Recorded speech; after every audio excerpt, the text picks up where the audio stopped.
Imagine you're a broke, no-name apprentice doctor, but you suddenly wake up swinging a massive hammer next to a literal erupting volcano, forging swords so ridiculously perfect that the gods themselves float down from heaven, throw a massive party in your honor, and offer you the literal cup of immortality. And right when you're about to take a sip, you wake up face down in the dirt, drooling like an absolute crackhead, realizing you just hallucinated a 50-year career as a legendary blacksmith. But then you pick up a tiny, bent acupuncture needle and it starts glowing with golden cosmic fire. Yeah, our guy didn't just have a crazy trip.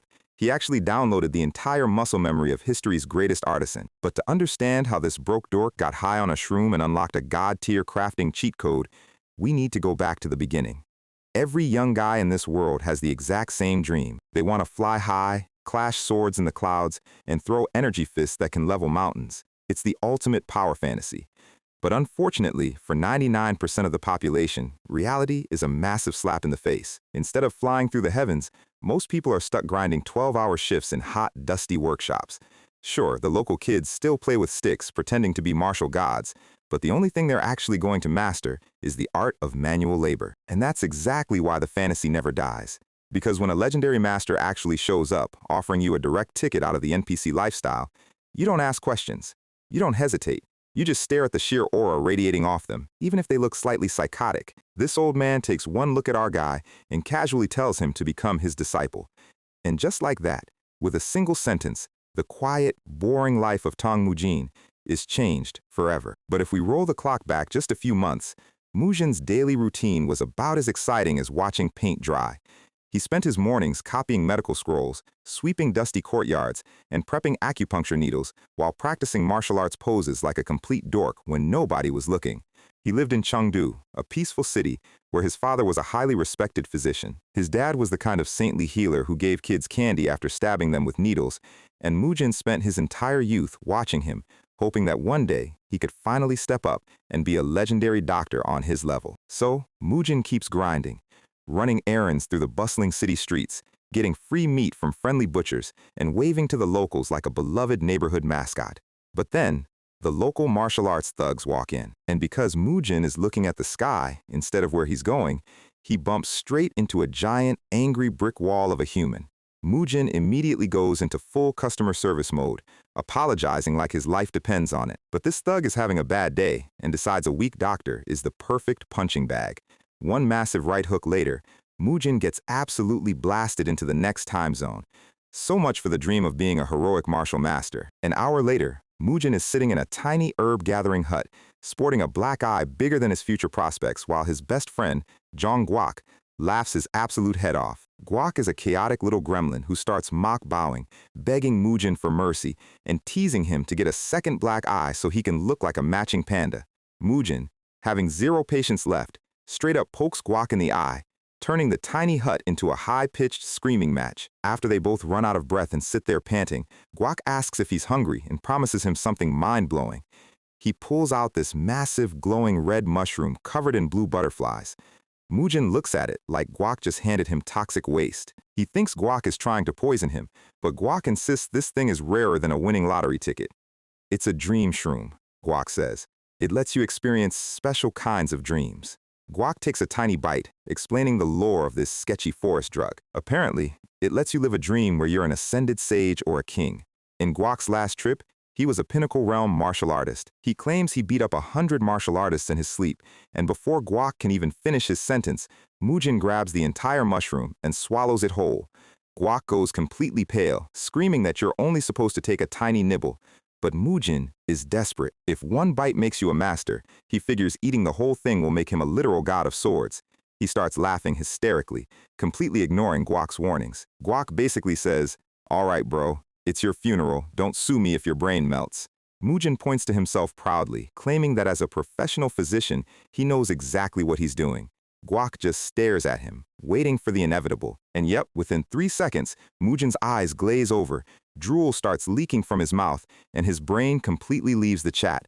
His vision splits, butterflies start flying out of his eyes, and he plummets into a pitch-black cosmic void. Suddenly, a massive, earth-shattering explosion of fire erupts. He wakes up standing in front of a giant glowing furnace, holding a massive smithing hammer that's dripping with steam. His body is suddenly massive, covered in muscles and swinging the hammer with godly force.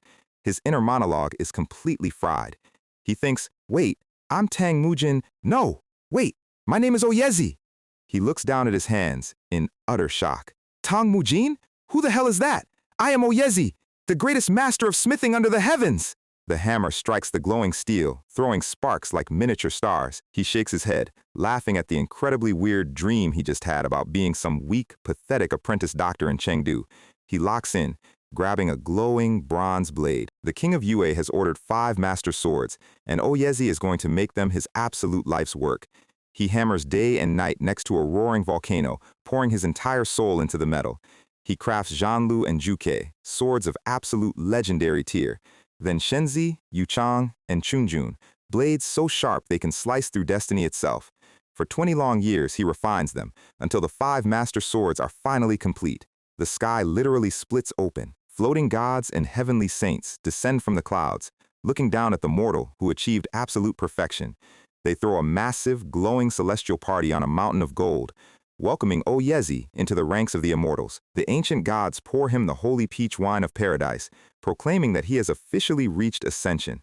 A beautiful peach blossom drifts through the air, and right as the golden cup is handed to him, an angel slips, dropping the holy wine. Oyezi's eyes pop open in absolute panic, and suddenly, he's face down in the dirt, surrounded by spilled leaves, while some angry dude in silk robes is screaming at the top of his lungs. Mujin just lies there, his brain completely fried, wondering where his volcanic forge and heavenly angels went.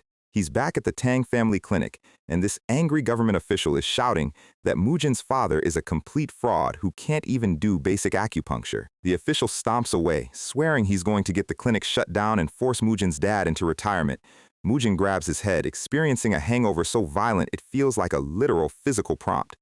Guak runs up, cursing out the official like a true friend.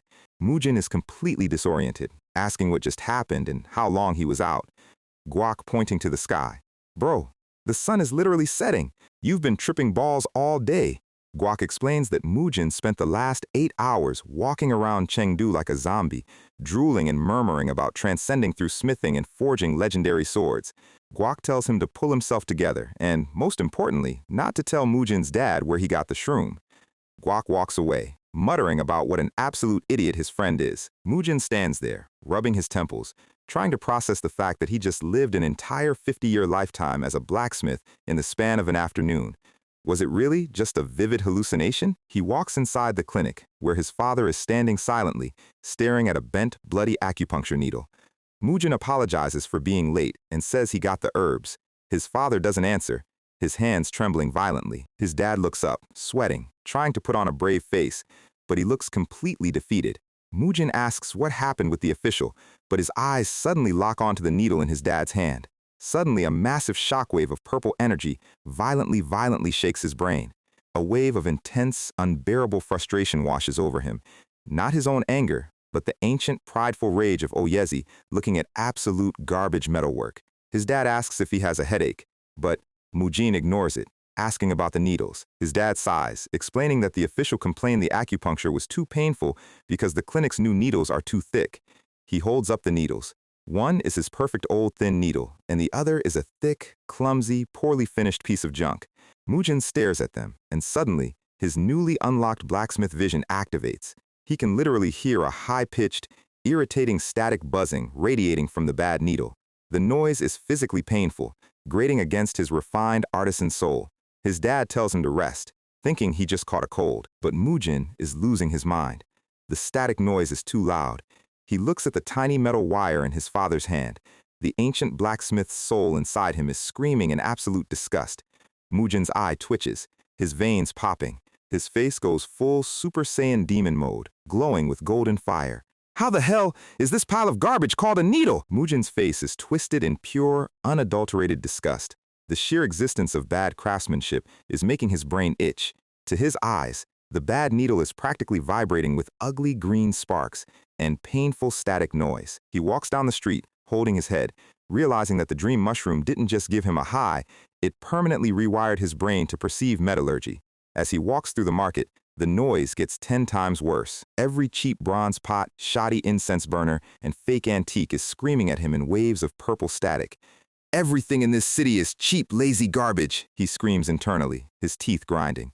But then, his eyes lock onto a single needle. It's emitting a beautiful, soothing, pure green light. A massive wave of relief washes over him. His mind instantly identifies the creator. This is a masterpiece forged by Master Blacksmith Sok. He blinks, realized how terrifying this is. He didn't just learn how to swing a hammer, he instantly knows the entire lineage of every piece of metal in the province.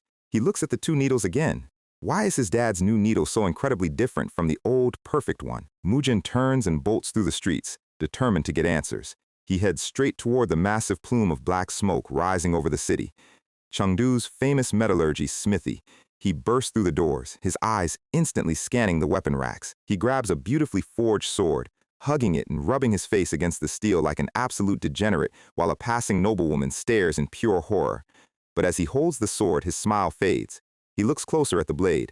Because of that dream about Oyezi, I can actually analyze a master blacksmith's technique with a single glance. His eyes crackle with golden lightning. He can literally see the ghost memory of the blacksmith selecting the raw ore, heating the furnace, and hammering the steel. The entire metallurgical process of Master Sok is laid bare in his mind like a blueprint. He realizes that this power is very real and very dangerous. But then, his inner logical doctor kicks in. This is absurd. If a dream shroom could make you a master, then Zhang Guok would be a martial god instead of a buck-toothed idiot who eats dirt. He steps forward, his boots clicking on the stone floor. He has to test this. He has to confirm if his hands can actually do what his eyes see. He walks deeper into the smithy, but before he can ask for the master, a deafening, angry shout echoes through the workshop. What? Mujin is suddenly cornered by a massive, towering wall of muscle. You're complaining about my needles? The giant roars. This is Sok Ji-sung, the son of the retired master blacksmith Sok. He has bushy eyebrows, a wild spiky ponytail, and looks like he eats iron ore for breakfast. Mujin immediately tries to back down, waving his hands and apologizing to brother Sok. But as Mujin looks around the forge, his eyes scan the weapons on the walls. The green light of quality is barely there. Wait, Master Sok retired? What a disaster! No wonder the new needles are trash. Mujin's face goes completely flat. Jixung is fuming, shouting that he knows he isn't on his father's legendary level yet, but he won't be insulted by a weak, puny physician's son. Jixung slams his hand onto a table, pointing at a massive rack of swords. All right, little brother, if your eyes are so lofty, why don't you try to find one of my father's actual works among these? He sneers, completely confident that Mujin is just a bluffing dork who can't tell copper from steel. But within a microsecond, Mujin reaches into the pile and casually pulls out 3 plain, unadorned swords. Jiexung's jaw drops straight to the floor, his eyes bulging out of his head. He's sweating bullets. How? How did he find them instantly? Most customers pick the shiny, cheap ones. Jiexung immediately coughs, trying to salvage his pride. Ahem. Wow, you actually have a decent eye, little brother. Mujin gives a smug, knowing smile. He's officially verified the cheat code. The shroom was real. Jiexung scratches his head, admitting that he was wrong to underestimate him. No wonder you hated my needles. I only challenged you to give you a hard time, but you picked out every single masterwork. Jiexung looks down at his heavy smithing hammer, his voice suddenly dropping into deep insecurity. He realizes that next to an eye like Mujin's, his own work is clumsy. He realizes his hands will never match his father's legacy. So, he does the only logical thing. He grabs Mujin by the shoulder, shoves the massive heavy hammer into his hands, and yells, "So you forged them yourself, Brother Tang?" Mujin's eye widens in absolute horror. "Me?" He stares at the roaring, white-hot furnace. Jisung grins, teasing him that if he's too scared, he'll try to forge them again, but it'll take weeks. Mujin looks at the hammer, then at the fire. The soul of Oyezi inside him is practically begging to swing. How many times do you get to play the blacksmith? Fine, let's do it. Mujin tears off his outer robe with absolute main character energy, throwing a chunk of raw iron ore straight into the coals. He grabs the bellows, pumping them with perfect explosive rhythm, sending a massive geyser of fire into the air. He looks at the glowing metal, his heart pounding. I talked a big game, trusting a drug trip, but... He stares at the white-hot molten mass of steel. In medical terms, this is like telling a patient to perform their own heart surgery. It's a complete prescription for pain. But as he raises the hammer, TTA-ang. The first strike hits the metal with a sound so pure it echoes through the entire street. Jisung's eyes widen, his breath catching. Mujin's posture is flawless. Mujin raises the hammer again, his body moving with zero hesitation. The swing is mathematically perfect, utilizing every muscle in his back. TTANG. Sparks erupt like a fireworks show, showering the dark workshop in brilliant golden light. Mujin smiles, a wild, ecstatic grin. It's working! The muscle memory is doing everything! Shisung is frozen, his mouth hanging open in complete disbelief. His hammering is absolutely flawless. He doesn't swing like a doctor. He swings like a man who has forged steel for 1,000 lifetimes. And this sound, it's not the clumsy clanging of an amateur. It's like the sacred chime of a celestial instrument. In Jisung's eyes, a massive spectral avatar of the ancient godsmith Oyezi rises behind Mujin, engulfed in golden flames. This isn't talent, Jisung whispers, his hands shaking. This is something that completely transcends human limits. The blade Mujin is shaping glows with a radiant divine light. Shixung's eyes are reflecting the fire, completely mesmerized. More! Show me more! Strike! Quench! Temper! Mujin finishes the blade, holding it up to the light. It's a master tier short sword. Mujin casually tosses it to Jisung. All right, melt this down. It was just a warm-up. Jisung screams, What? Melt IT! Are you insane? Mujin smiles, picking up the raw iron wire. Now that my muscles are hot, let's actually forge the needles. A massive cloud of black smoke billows from the chimney as the masterwork is crafted. A single, perfect, incredibly thin, and razor-sharp acupuncture needle is complete, gleaming like silver starlight. The needle slides effortlessly into a patient's shoulder, like a butterfly landing on water. Back at the clinic, the government official and his cronies are getting treated. The official asks his friend, Does it really not hurt? The friend sits up, waving his arms in pure joy. My back pain is completely gone! It's a miracle! The official is sweating, realizing his own treatment was completely painless. He laughs embarrassedly, wondering if he was just being a baby the other day. Word spreads like wildfire. The Tang Clinic has magic needles! You don't feel a thing! The crowd outside starts building. And building. Within 3 days, the line stretches completely out of the clinic doors. It wraps around the river, across the main bridge, and blocks the entire downtown district of Chengdu.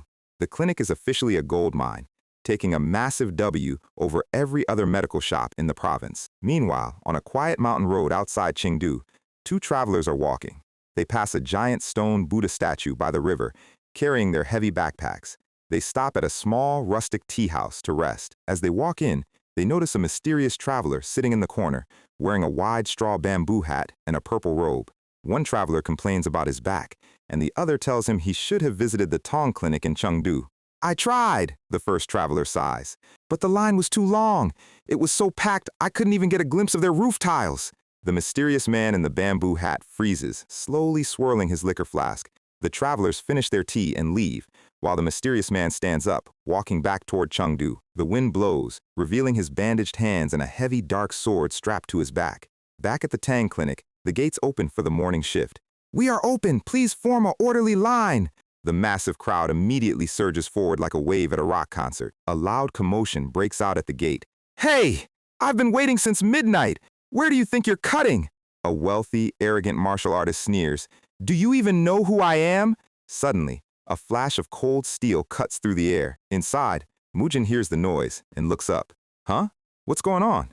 Outside, the arrogant swordsman is frozen, a cold, heavy blade pressed flat against his neck. Standing over him is the mysterious traveler, a massive, terrifying old man with a spiky white ponytail and a wild silver beard. If you're so eager to know, the old man growls, then let's make it official. He smiles, a bone-chilling, psychotic grin with glowing, demonic white eyes. This man is a walking nightmare. Mujin runs to the gate, his heart stopping. A fight between martial artists? The old man slashes down, his movement so fast, it's a blur. Blood sprays across the courtyard. The victim screams in absolute agony as Mujin runs forward, shouting, Stop! The old man's sword moves like a surgeon's scalpel, carving rapid, bloody strokes into the man's chest. The old man sheaths his blade in one smooth motion, while Mujin rips open the victim's bloodied shirt to treat him. But as Mujin looks at the wound, his medical brain completely short-circuits. This is impossible. He carved Chinese characters into the skin, but didn't damage a single muscle fiber, blood vessel, or bone. The surgical precision is godly. The characters spell out Phantom Doctor in blood. Mujin's eyes widen in sheer horror. The Phantom Doctor, the legend. The old man scoffs, walking away. A grown man making such a fuss over a tiny scratch, pathetic. I only seared the skin. Apply some medicine, and it'll heal in 3 days. The old man stops, a massive, suffocating purple aura of pure death erupting around him. He glares over his shoulder, his single blue eye glowing like a demon. If you can find a proper physician to treat it, that is. Mujin's face goes completely pale, his sweat running cold as he realizes who this monster is. The physician slayer! The nightmare of the medical world! Yi Cheong is here! So, we are right back in the mix. Mujin is currently having a mini existential crisis, looking at his dad and remembering the good old days when his biggest worry was just sweeping the clinic floor. He remembers his father as this total saint, an absolute pillar of the community who never turned a patient away, standing tall and resolute through every single storm. That was the gold standard of medicine Mujin wanted to live up to. And then, of course, the universe decided to introduce him to the absolute opposite of his dad, the phantom doctor, Yi Cheong, a guy who is basically a max-level boss wandering around the lower-level zones, treating the boundary between life and death like a personal playground. Also, he has a side gig as a serial killer who hunts down doctors he deems unworthy. No pressure. So when this absolute menace is currently standing inside his father's private study, Mujin is naturally assuming his dad is about to get deleted from the server. He sprints toward the study like his life depends on it, which, honestly, it might. He bursts through the courtyard screaming for his father, ready to throw hands with a literal god of death, only for Jinsong, the Cheongseong sect instructor, to grab him and tell him to chill. Mujin is losing his mind. He is asking why the sect leader is not currently jumping in to save his dad. Jinsong looks like he is about to cry himself, admitting that even their grandmaster wants absolutely zero smoke with this guy. But then he drops a plot twist. The phantom doctor actually just saved their sect leader's life. Wait, what? Mujin falls to his knees, completely short-circuiting. Jinsong pats him on the shoulder and tells him to stop worrying so much about the rumors. He is eccentric, sure, but he is not a villain. And right on cue, the doors explode outward. The man, the myth, the legend himself steps out, looking entirely too pleased with himself. Mujin immediately does a quick visual inspection of his sleeves. No blood, praise the heavens. Before he can even breathe a sigh of relief, Yi Cheong is suddenly right behind him. He wraps a massive arm around Mujin's shoulder and whispers that he heard there is a master blacksmith in town. Mujin is freezing up. He is giving the classic, please don't eat me smile and nodding along. Yi Cheong tells him to lead the way, dragging our guy along like a very lost puppy. Mujin's eyes are locked directly onto the giant sword resting on the man's hip. He is fully aware that one wrong word means his medical career ends permanently right here. Yi Cheong grins, reminding him that he is a very busy man and does not like to be kept waiting. So, they make a quick trip back to the metallurgy smithy. The chimney is pumping out smoke, meaning the forge is nice and hot. Yi Cheong looks at Seok Ji-sung, then back to Mujin, trying to process what he is hearing. So, you are telling me this scrawny physician kid made those perfect needles? He bursts out laughing like it is the funniest joke he has heard in a century. A doctor's son doing metallurgy? Sichuan truly is a wild place. But then he stops laughing, pulls out a literal chunk of gold, and tells Mujin to make him 30 needles. Mujin and Siek's eyes immediately turn into dollar signs. That is not just gold. That is buy the entire street kind of gold. Mujin bows so fast he almost cracks his forehead on the floor, promising they will be ready before sunset. Yi Cheong's smile instantly vanishes. Before sunset? Today? Are you out of your mind? He explains that even world-renowned blacksmiths need days to perfect a single set of needles. Mujin is just staring at the gold nugget, completely hypnotized by the shiny metal. Yi Cheong thinks the kid is just blinded by greed and making promises his hands cannot keep. But Mujin is dead serious. He is flexing, completely confident in his newly downloaded god-tier skills. Yi Cheong decides to sit his happy behind down and watch. Fine, show me what you've got. Mujin suddenly remembers who is sitting behind him, and cold sweat starts dripping. Right, the sword murderer is watching. Yi Cheong gives him a chilling smile. Let's see you try. You better not disappoint me. Our guy strips off his shirt and gets to work. The bellows are roaring, sparks are flying everywhere. He takes the hammer, and suddenly, his entire posture changes. Yi Cheong is analyzing him, thinking about the grueling process of drawing iron threads and grinding them one by one. He knows this is not a skill you can just fake or get lucky with. But as Mujin swings, Yi Cheong's eyes go wide. The kid's body is moving with absolute, flawless perfection. The rhythmic sound of hammer on steel echoes through the entire city block. Every single swing is landing with the exact same force, at the exact same angle. Yi Qiang is watching this transfixed. He is not seeing an apprentice physician anymore. He is seeing a master craftsman who has spent decades at the anvil. The reflection of Mujin's perfect hammer strikes is literally burned into the man's icy blue eyes. And just as the sun is setting, the smoke clears. Mujin steps up, sweating but looking incredibly smug, presenting the finished product. Yi Qiang is looking at the needles, then looks back up at Mujin with a wild grin. Do you want to become my disciple? Mujin is completely flabbergasted. Wait, a master-disciple relationship out of nowhere? He stammers out some excuses, saying he is a physician and also really starting to enjoy his blacksmith hobby.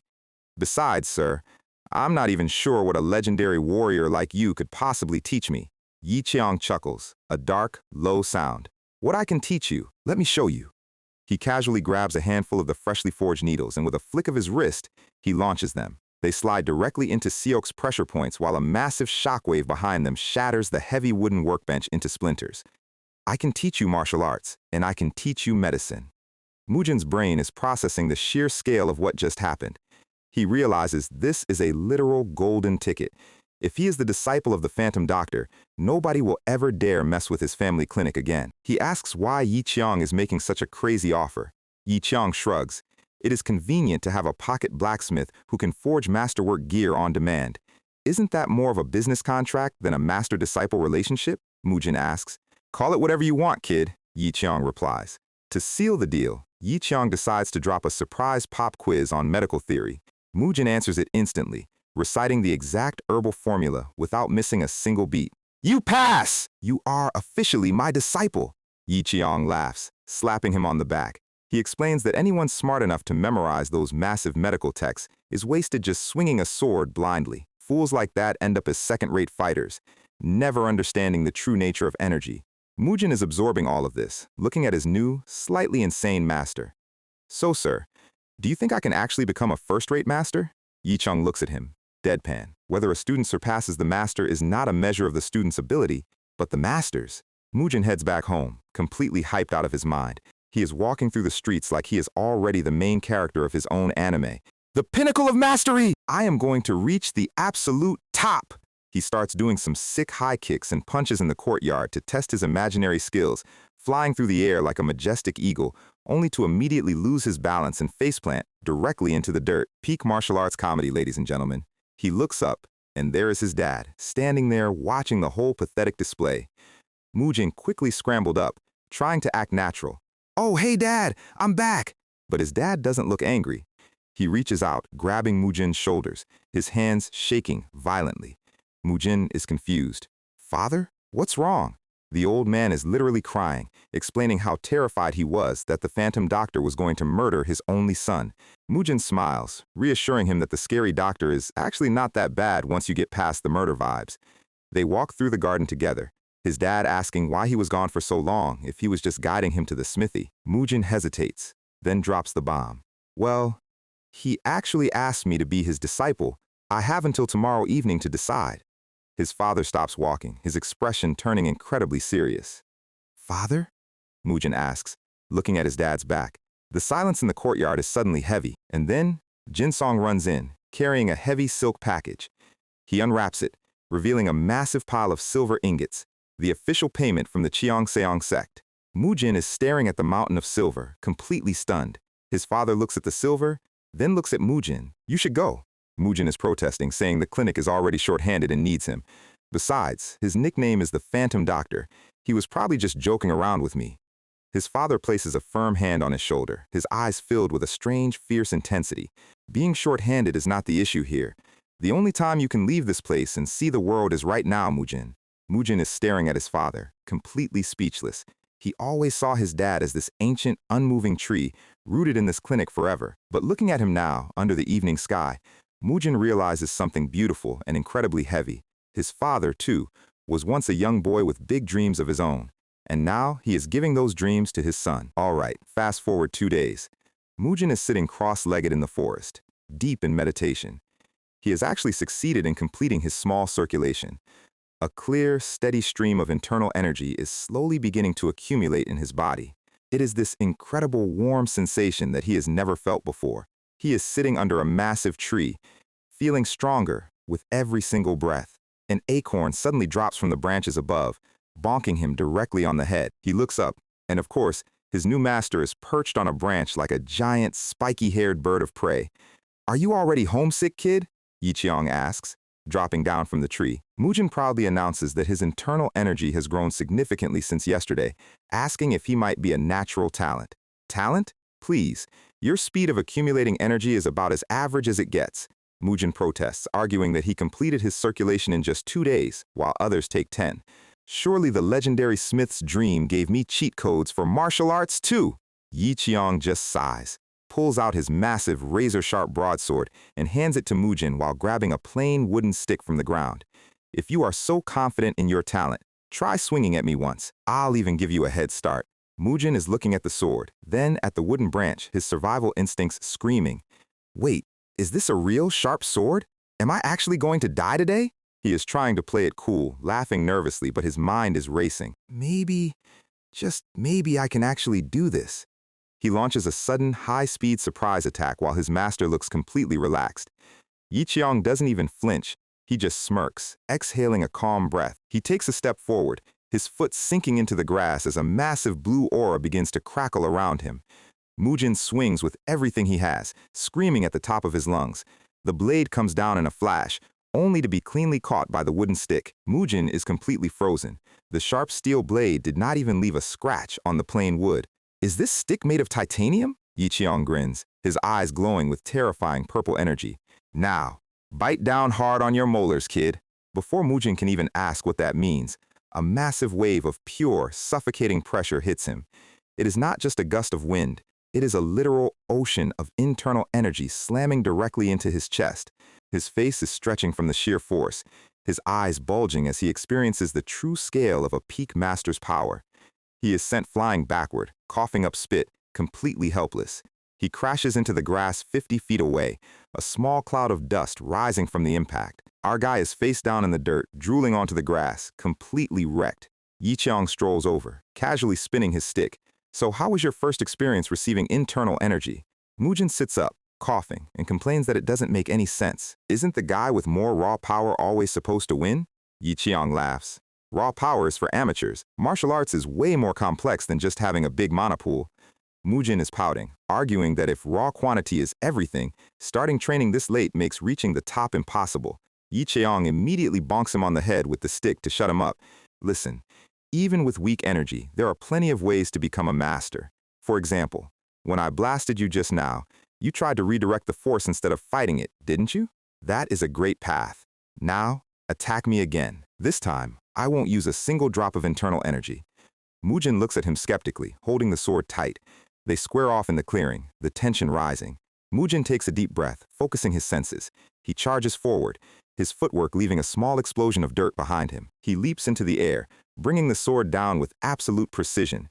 Yiqiang casually dodges, the wooden stick tapping Mujin's head like a playhammer. And then another tap. And another. Mujin is getting styled on so hard, it is almost painful to watch. He crashes back down to the ground, a pile of clothes and bruised pride. He is lying there, literal steam rising from his swollen head. "Okay, I would have died at least 3 times. Yiqiang kneels down, looking impressed. "Your raw speed isn't great, and you don't have a special cheat code body." He taps him on the head again.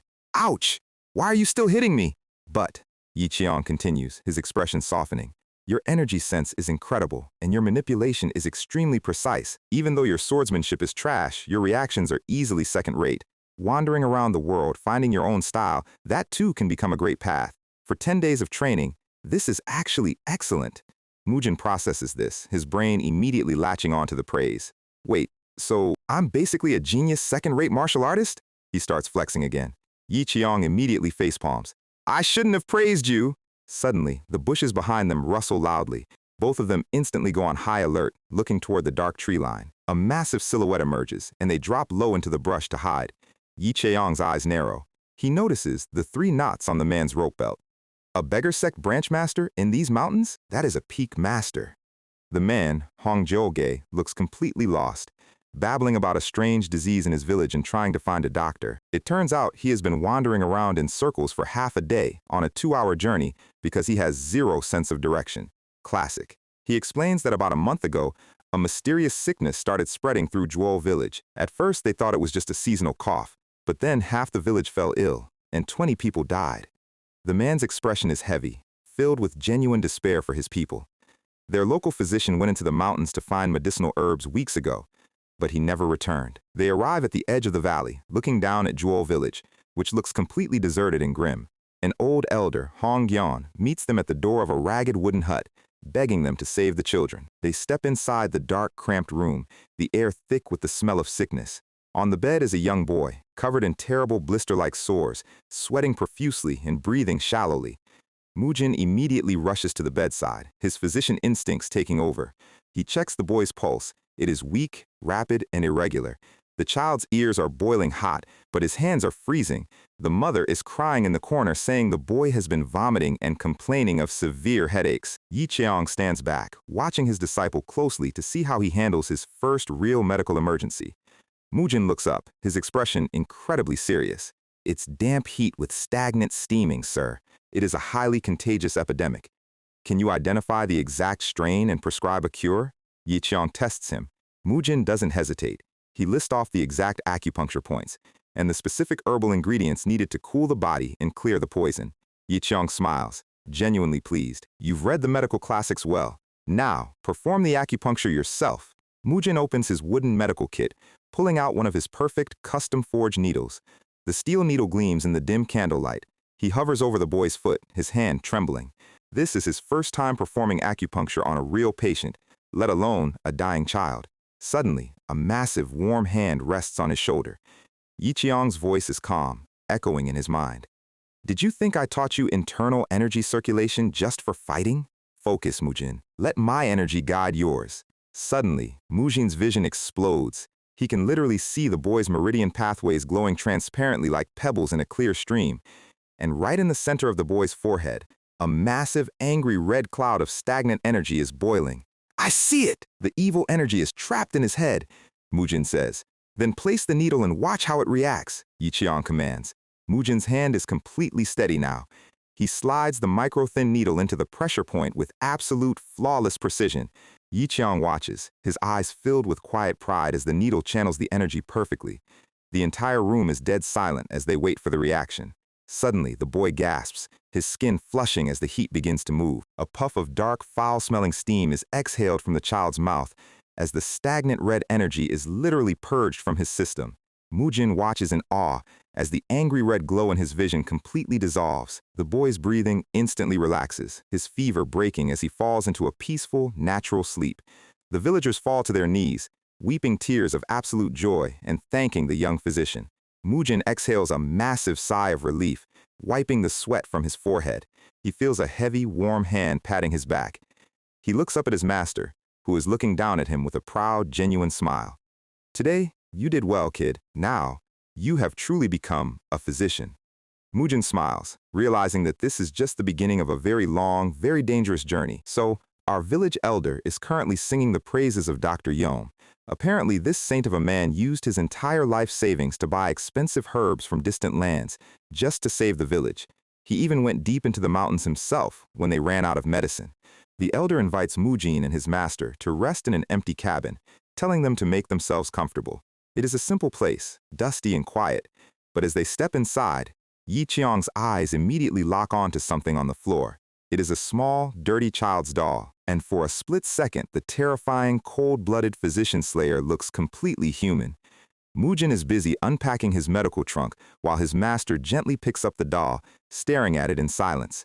Mujin remarks that Dr. Yom must be an incredibly kind soul. He gestures to the massive feast of chicken, dumplings, and skewers the poor villagers left for them. Yi Cheong snaps out of it, telling Mujin to only eat what they need and return the rest when they leave. No need to burden them. Mujin sits down, asking his master what kind of illness this plague actually is. "Even you, one of the 3 great physicians, don't know?" Yi Cheong chuckles. He says if he knew every disease in existence, he wouldn't bother wandering the world. Mujin asks if there was ever a disease he desperately wanted to cure. Yi Cheong's smile fades. "There was, but I was too late." Mujin is completely silent, realizing he is seeing a side of his master that the rest of the martial world has never survived to see. Suddenly, a loud, agonizing funeral cry echoes through the quiet evening air. The sound travels over the misty, silent mountain peaks. Mujin looks out the window, his chest tightening. He can literally visualize a child covered in boiling hot sores, sweating and gasping for breath. The helplessness is suffocating. If only he knew the source. Yi Qiang stares at the doll in his hand, his voice dropping. My wife and daughter died of a sudden illness. He explains how they burned with a high fever and red spots, and how he desperately ran to every famous doctor in the region. But none of them had any answers, and while he was frantically searching for a cure, they both passed away. It all happened within 4 days. Mujin tries to offer his condolences, but Yi Qiang waves it off. Don't worry about it. Honestly, the second half of the story is almost laughable. He explains that after burying them, he fell into a deep, endless depression. Then, on a pure whim, he packed up and left his hometown like a man possessed. He left his past behind, aimlessly drifting from village to village. After 10 days of wandering around like a completely lost beggar sect rookie, he arrived at a tiny settlement. There was a small medical clinic there. The doctor there had a shifty, mousy face that inspired zero trust. On a complete off chance, Yi Qiang described his family's symptoms, and the doctor casually told him to just pay 5 copper coins. Give them this medicine on time, and they will recover without any trouble. Yi Qiang sat there, utterly shattered. He didn't lose his family because he was poor. He had dozens of silver coins in his pocket. They died simply because one doctor didn't know what another doctor knew. That is why I became a doctor, to gather the wisdom of all physicians in one place, so no one else has to die of pure ignorance.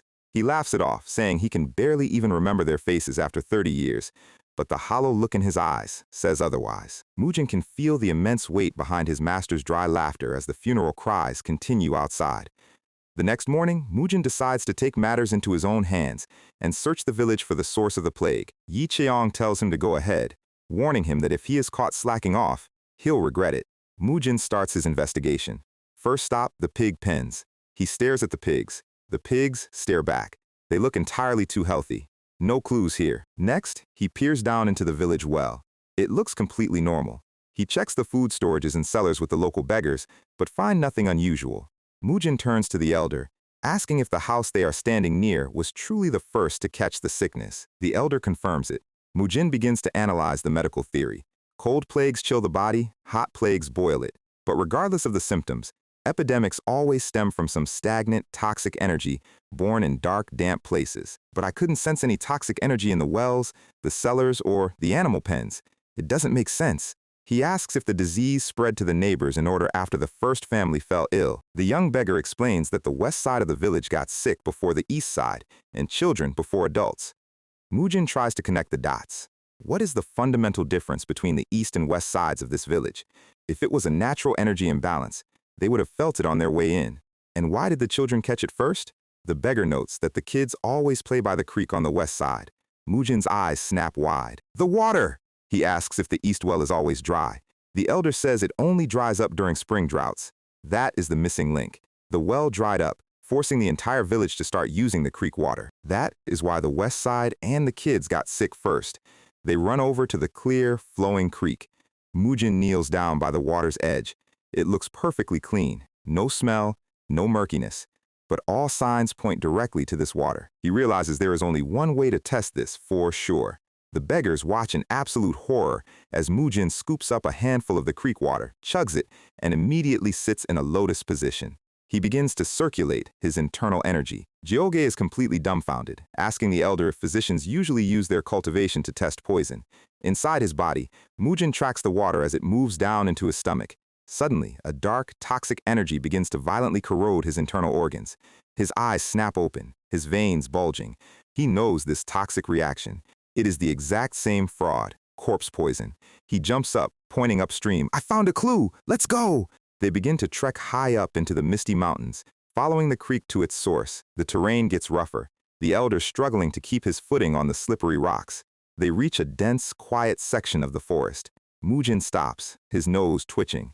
A foul, putrid stench of decay is wafting through the air, getting stronger with every step. They walk deeper into the dark, silent woods. The grass beneath their feet starts looking strange, stained a deep, unnatural purple. Mujin gasps as he looks up. The trees around them are completely dead, dried, and withered. A thick, toxic purple fog is hanging low over the ground. He spots a massive, cleared patch of land ahead where the soil looks completely burnt. The dirt is literally rotting and bubbling. Mujin steps forward, his boots sinking into the mushy, corrupted earth. He realizes with absolute horror that something massive and sinister is buried right beneath their feet. Mujin's mind wanders back to the clinic. He remembers the herb storage room, a place filled with the deaths of plants and animals, yet it always had a comforting, earthy smell. He holding a dried herb, smiling. He loved that smell. It was death that held the key to saving lives. Slamming his stick into the dirt, he digs up a massive pit, but here it smells of only death. Death that only spreads death. He stares down into the horrific trench. There are multiple pits dug out right next to the stream. Mujin tells the beggars they need to dig them out and move them away from the water immediately. They jump down into the trench, coughing from the stench. Jioge pulls out a severed animal limb, pointing out that someone deliberately chopped these up and buried them here. The elder carries a rotting carcass, his face twisted in disgust. Mujin analyzes the poison. Highly concentrated corpse poison. It doesn't kill instantly like earth poisons. Whoever did this knew exactly what they were doing. It was designed to cause a slow, agonizing sickness. And they timed it perfectly with the well drying up. They wanted to force the villagers to drink the poisoned creek water. This wasn't just a scam. The goal was complete and utter annihilation. Suddenly, a sharp crack of a dry branch echoes behind them. A stout man wearing a physician's cap and carrying a basket walks out of the shadows, holding a sharp surgical knife. He sneers, asking what they think they are doing to the field he worked so hard to cultivate. The beggar's eyes widen in shock. Physician Yom? Mujin's brain connects the final piece of the puzzle. The guy who knew exactly how corpse poison worked. The guy who suddenly started collecting all the villagers' money. He is the culprit. A literal demon in human skin disguised as a smiling country doctor. He poisoned an entire village, watched children die, and then charged them their life savings to treat them with useless herbs. Yom casually plays with his knife, completely unbothered. Mujin's blood is boiling. Elder Hong Gyeon steps forward, trembling with pure, unadulterated rage. He lifts a rotting goat skull, demanding to know if this was all his doing. Yom just chuckles, looking incredibly amused. He admits that he's been playing the nice guy for far too long and just wanted to collect his final payout. The elder's face twists in disgust. Your payout? Do you know how many innocent children have died because of your greed? He launches the heavy goat skull directly at Yom's face with incredible force. A sudden blue aura splits the air as a mercenary guard steps out and deflects the skull with a single strike. Two armed mercenaries step forward, blocking the path and drawing their swords. Yom sighs, saying they just ruined his hard work, so they'll have to pay with their bodies. Whether it is today or tomorrow, your corpses will do nicely. He smiles, admitting he was planning to toss them into the pits anyway. Just think of yourselves as being early in line. Elder Hongyeon takes a deep stance, his gaze turning icy cold as he grips his wooden staff. His fragile posture vanishes, replaced by a suffocating, powerful pressure. He stomps his foot, shattering the ground beneath him as dust explodes outward. How dare you commit such atrocities when a guardian of the beggar sect is standing right before you? I, the hemp-harvesting beggar Hongyeon, am here! The mercenaries freeze, their eyes widening in absolute shock. A guardian? The elder stands tall, his white hair flaring as a massive white aura crackles around his staff.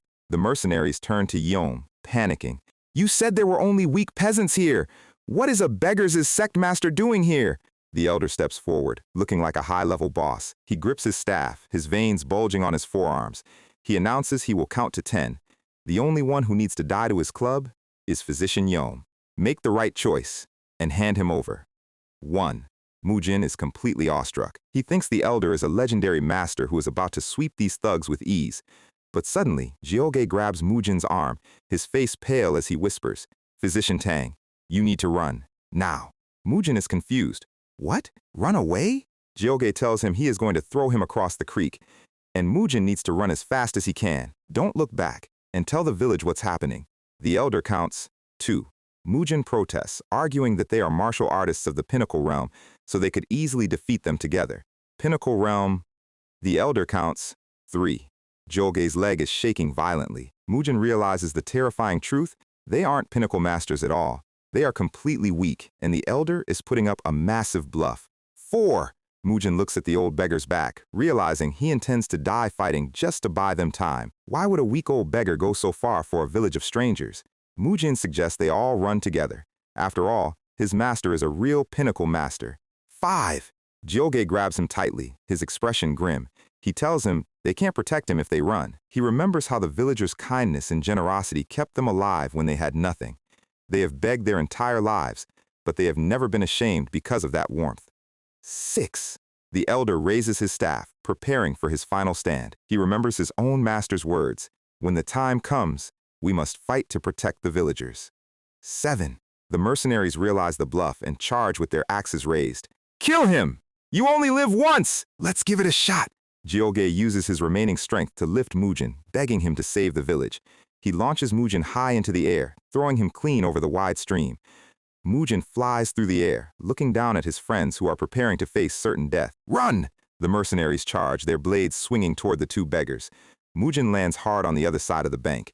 He thinks to himself, the enemies don't seem that strong. Maybe I should help? He flips mid-air, landing on his feet. He tells himself if he fights alongside them, they might actually have a chance to win. But then, he catches the cold, murderous glare of a mercenary looking right at him. He freezes up, his cowardice kicking back in. He slides down the muddy bank, his heart pounding in terror. He turns his back and starts sprinting into the forest. Jyoge watches him run, a sad but relieved smile on his face. Mujin runs through the trees as fast as he can. He tries to justify it to himself. I'm not wrong for running away. I'm just doing what they asked me to do. I have to survive so I can warn the village and save everyone. But then, he stops. His father's lessons, the old beggar's brave face, it all hits him. This is absolute bullshit. I'm just running away. He knows the truth. The moment he leaves, both of those brave beggars will die. What can a weak apprentice like me even do? I've barely even started learning martial arts. He slumps against a tree, his chest heavy. If I was a pinnacle realm master like my master, I wouldn't have to run. He sees a vision of his master, Yi Qiang, standing tall alongside the two beggars. Mujin's eyes wide. He realizes something crucial. Jyoge and the elder didn't choose to stay because they were strong. They chose to stay and fight despite being completely weak. His amber eyes flare with a sudden, fiery resolve as he turns back toward the stream. He's not running anymore, so our guy is currently sprinting through the woods. Mujin is running as fast as his legs can carry him, his lungs burning, and his brain is running a full-scale debate on his own survival instincts. He remembers getting beaten up by bullies as a kid and feeling proud of standing up for justice.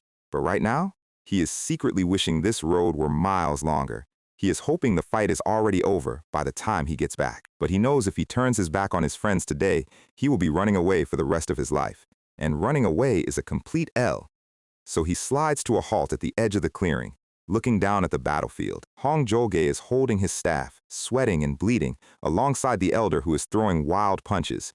Mujin is hiding behind a bush, his anxiety spiking as he tries to figure out how a low-level healer can help in a high-tier skirmish. The mercenaries are circling the two beggars like wolves. Jusan is barely standing, his breathing heavy and ragged. The lead mercenary smirks, raising his sword with a chilling look, charges forward, slashing down with a strike called Evil Hound Blaze. Jusan raises his staff to block, the impact sending vibrations all the way down his spine. The mercenary is surprised the beggar didn't snap in half. Let's see if you can run as fast as you talk.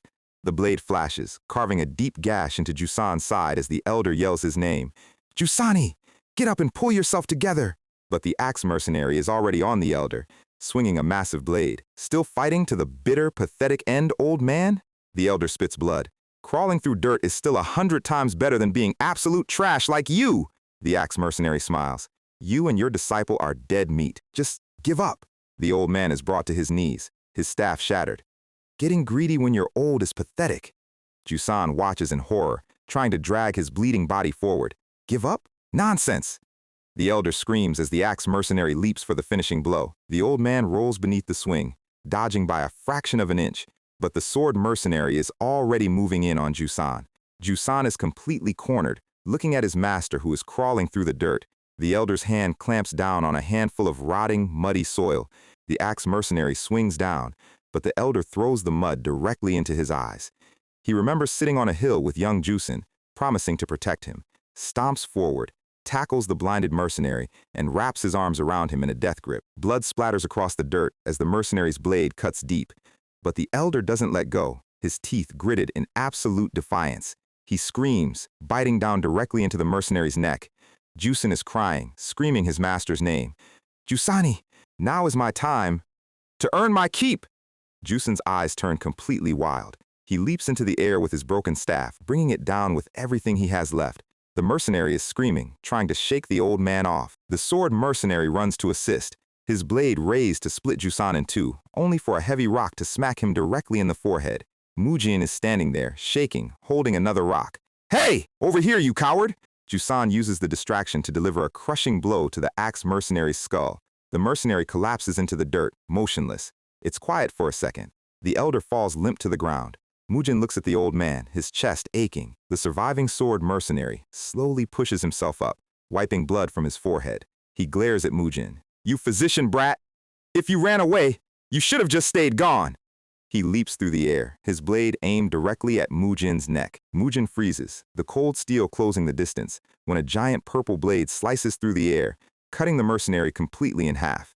Yi Qiong has arrived. "You really came all this way to look for a disease, didn't you, kid?" Shusan is kneeling in the dirt, cradling his master's lifeless body, sobbing quietly.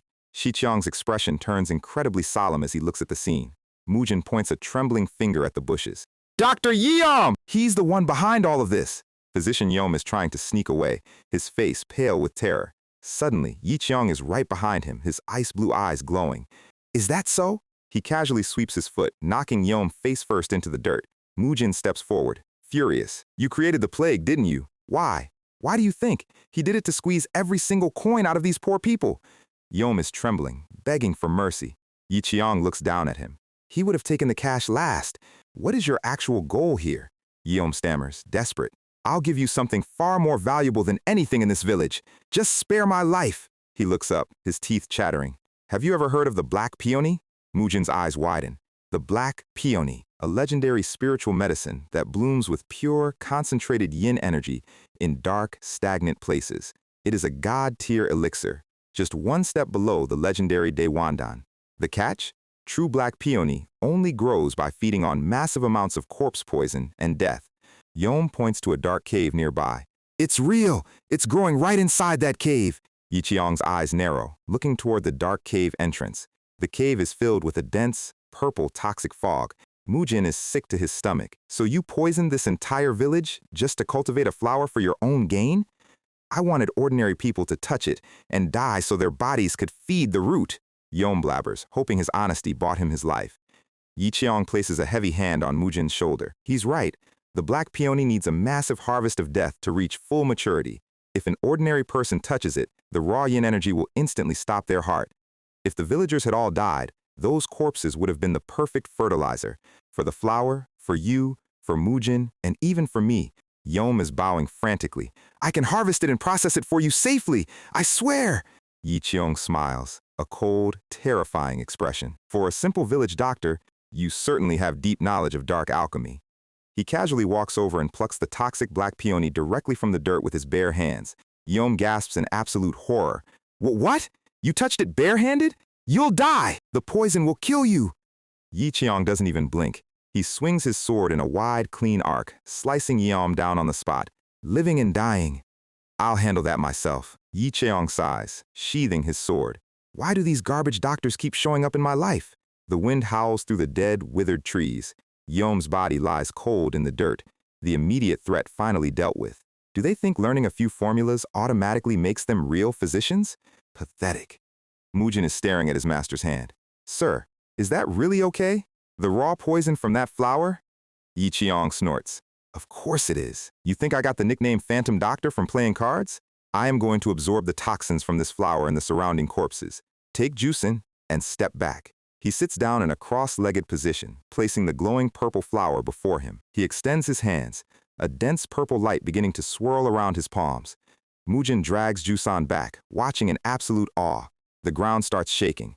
The purple fog rises from the rotting pits, forming a massive, roaring vortex in the clearing. Mujin covers his face, the sheer pressure of the wind almost knocking him off his feet. The toxic energy is being pulled directly into Yi Qiong's chest. The rotting animal carcasses are literally turning to dust as their poisonous essence is purified. The purple vortex swirls violently under the gray sky, and with one final deep breath, Yi Qiong pulls the last of the poison into his body, neutralizing it instantly. The wind dies down. Mujin blinks. "Is it over?" Yi Qiong looks back at him, looking completely unfazed. "Did you see that? Only at this level can you truly call it energy manipulation. The black peony is now glowing with a pure, celestial silver light. He casually tosses the purified flower to Mujin. Take it. I purified all the lethal toxins with my energy, so you can consume it without any side effects. You're the one who uncovered this doctor's plot, so you are more than qualified to have it. As for me, dealing with the poison itself was more than enough reward. Mujin looks at the glowing silver flower in his hands. He looks back at Jusan, who is still weeping over the elder's body, covered in blood. Imposter syndrome hits him like a freight train. I'm not qualified at all, sir. I ran away. I only came back because I was terrified of being called a coward. All I did was throw a single rock. Yiqiang looks at his disciple, his expression surprisingly soft. Qualification? Huh? Look at that kid Jusan. Why do you think he is looking at you like you're his savior? It is 100 times harder to turn back after running away than to just face things blindly. You did that because you chose to accept your duty. Running? Only an idiot wouldn't run from death. Run as much as you need, kid. Just don't turn your back on your duty in the end. Mujin stares at his master, the weight of the words sinking deep into his chest. Yiqiang smiles, proud of his own deep philosophical speech. Man, I really am a fountain of profound life wisdom. He stops mid-sentence, because Mujin just stuffed the entire raw silver flower into his mouth and swallowed it. Yiqiang's jaw drops. Did you just eat a legendary spiritual elixir raw like a piece of dried fruit? Suddenly, Mujin's eyes go wide as a massive, violent explosion of internal energy erupts in his stomach. His veins turn bright blue, glowing through his skin. Yiqiang is panicking, grabbing his cart. Who eats a supreme elixir without preparing their meridians first? Was someone going to steal it from you? Mind your breath! Stand steady and focus on the Xuanwu divine art I taught you! Mujin is literally vibrating from the sheer quantity of mana. I can't. How do I do it again? Walk slowly. Draw the energy along your foot tai and spleen meridian. Mix the energy from your lower body and lungs through your Shenzhou and Yaoyangguan points. Mujin is sweating bullets, taking heavy, slow steps. I'm doing it. I'm trying. Stop talking back and focus on the transformation, kid. Mujin takes a deep, ragged breath, his foot stomping heavily into the dirt.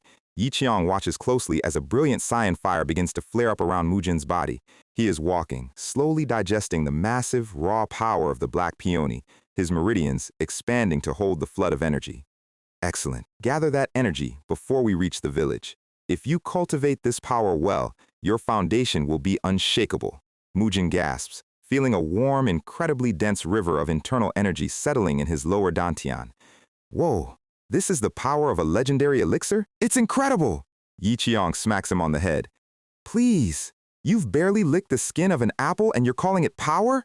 Keep practicing! He looks back at Jusan, who is silently carrying his master's body. Looks like you're fine now, kid. Go help him carry the load. They make their way down the mountain as the sun begins to set over Zhuo village. The villagers gather at the entrance, watching the three travelers return. Mujin steps forward, presenting the bodies of the corrupt physicians. The plague is cured! Drink the medicine we prepared, and everyone will be healthy within 3 days. Hong Zhouge and Elder Ma Zhongge are the true heroes who handled the culprits. The villagers erupt into cheers, weeping tears of gratitude and surrounding Mujin and Jusan. Yiqiang stands back, watching the celebration with a quiet, knowing look. Jusan bows deeply to the cheering crowd, carrying his master's body on his back. The contrast between the cheering village and the silent dead hero is heavy, but the plague is finally gone. The village is saved. A few days later, the sky is bright and blue. The mountain village is finally returning to its peaceful, everyday life. In the courtyard, Mujin is practicing his sword swings with a wooden stick, a clean cyan aura coating the wood. He moves with fluid, sharp precision. Suddenly, a wooden stick flies in and bonks his leg, sending him face first into the dirt. Yiqiang walks past. What if dust gets in the medicine pots from your lazy swings? Pack your bags. We're leaving. Mujin groans, pushing himself up. Already? But the patients are still recovering. Why don't we stay a few more days? Just to check on everyone and maybe get pampered by the local girls as heroes? Yiqiang glares at him. Get real. I only stopped here because Zhouge asked. Speaking of, have you seen him since last night? Mujin blinks. No. Is he starving somewhere as usual? But he's the hero who saved them. Yiqiang's face turns serious. For a beggar, taking a life, even in self-defense, is a heavy boundary to cross. Once a beggar kills, they can never go back to just asking for handouts. It isn't begging anymore, it's tribute. The dynamic changes permanently. So, what is Jusan going to do now? Mujin asks. Who knows, Yi Qiang replies. He will have to choose his own path. That is the heavy nature of taking a life. The grateful villagers wave goodbye as Mujin and his master walk out of Juo village. Mujin waves back, his heart feeling a strange mix of accomplishment and melancholy. They walk along the dirt road, leaving the mountain valley behind. The forest is quiet and peaceful. They follow the path through the trees. Mujin notices the scenery starting to look familiar. They arrive at the village graveyard, lined with simple dirt mounds. Yi Qiang stops. There he is. They see a freshly dug grave with 2 broken pieces of a wooden staff resting before it. Mujin and his master kneel before the grave of Elder Ma Jiongge, paying their silent respects. They stand in silence for a long moment, honoring the brave old man who gave everything for his people. Mujin spots Jusan sitting under a tree nearby, looking exhausted and hollow. Hong Joge! Jusan stands up, offering a respectful martial bow. I owe you a great debt. I wish you safety on your journey ahead. Mujin runs over, checking his face. Have you been here since last night? You haven't eaten a single thing, right? He pulls out a neatly wrapped lunchbox, forcing it into Jusan's hands. Here, eat. Jusan smiles weakly. Thank you. Mujin asks, are you going to keep staying here in Juo village? Jusan looks down at the lunchbox. I will. I've lived here my whole life. I have nowhere else to go. Mujin remembers his master's words about the heavy burden of taking a life. He looks at Jusan's sad, tired eyes. Come with us, Mujin says suddenly. Jusan blinks, completely stunned. Where? Where else? I'll take you somewhere you can beg freely without worrying about anyone watching you. I'm sure Elder Ma Jiongge would want that too. Mujin turns around. Sir, you agree, right? Wait, where did he go? Yi Qiang has already started walking down the path, leaving them behind. Sir, come with us. Don't just leave without a word. They sprint down the path, catching up to the master who is walking with his hands behind his back. Anyway, Jusan is coming with us, okay? Mujin says. Yi Qiang shrugs. Just keep practicing your Xuanwu divine art, kid. Jusan catches his breath, looking at the two. By the way, where exactly are we heading? Yi Qiang chuckles, looking back at the young beggar. You see that, Jusan? You ask the smart questions. Mujin never even asked once. He turns his head, his ice-blue eyes gleaming with anticipation under his bamboo hat. Luoyang, all right, we are officially back on the road. Yi Qiang is currently demonstrating the stances of the heart-piercing sword. He shows off Sparrow Wasp, Ivy, and Point, moving with absolute terrifying speed that literally shatters a massive tree into splinters behind him. Talk about a flex. He turns back to Mujin with a smug grin. Easy, right? You should be able to do this in your sleep. Mujin and Jusan are just standing there, their souls leaving their bodies. Our guy instantly starts malting. How on earth am I supposed to do that in a month? You think everything is possible just because you say it? Yi Qiang unloads verbally. He doesn't want Mujin to shatter trees. He just wants his stance to not look like floppy garbage. He starts correcting Mujin's form, yelling about his legs and his posture like a hyperactive gym coach. To make things worse, he calls Jusan over to try the stance. And of course, Jusan does it perfectly on the first try. Mujin's face is a complete picture of silent rage. See? Even the beggar gets it! Try again, floppy arm! Jusan is just standing in the background, entirely too pleased with himself. Mujin and his master continue bickering about who is going to which hell for being greedy or disrespectful. Standard family dynamics. So begins the absolute grind. Morning starts with training in the secret serpent step. Daytime is spent running miles using only the purple cloud steps. And when the sun goes down, Jusan beats Mujin 30 times out of 30 in sword sparring. Absolute skill issue. Jusan watches them, thinking about the strange relationship between these two during this past month. At times, Mujin is literally threatening to attack his master out of pure frustration, looking like they are about to throw hands. Then in a flash, they are like an uncle and nephew, mocking each other's terrible coordination. They treat everything as a massive joke. But beneath that layer, Jusan can see the deep mutual respect and expectation.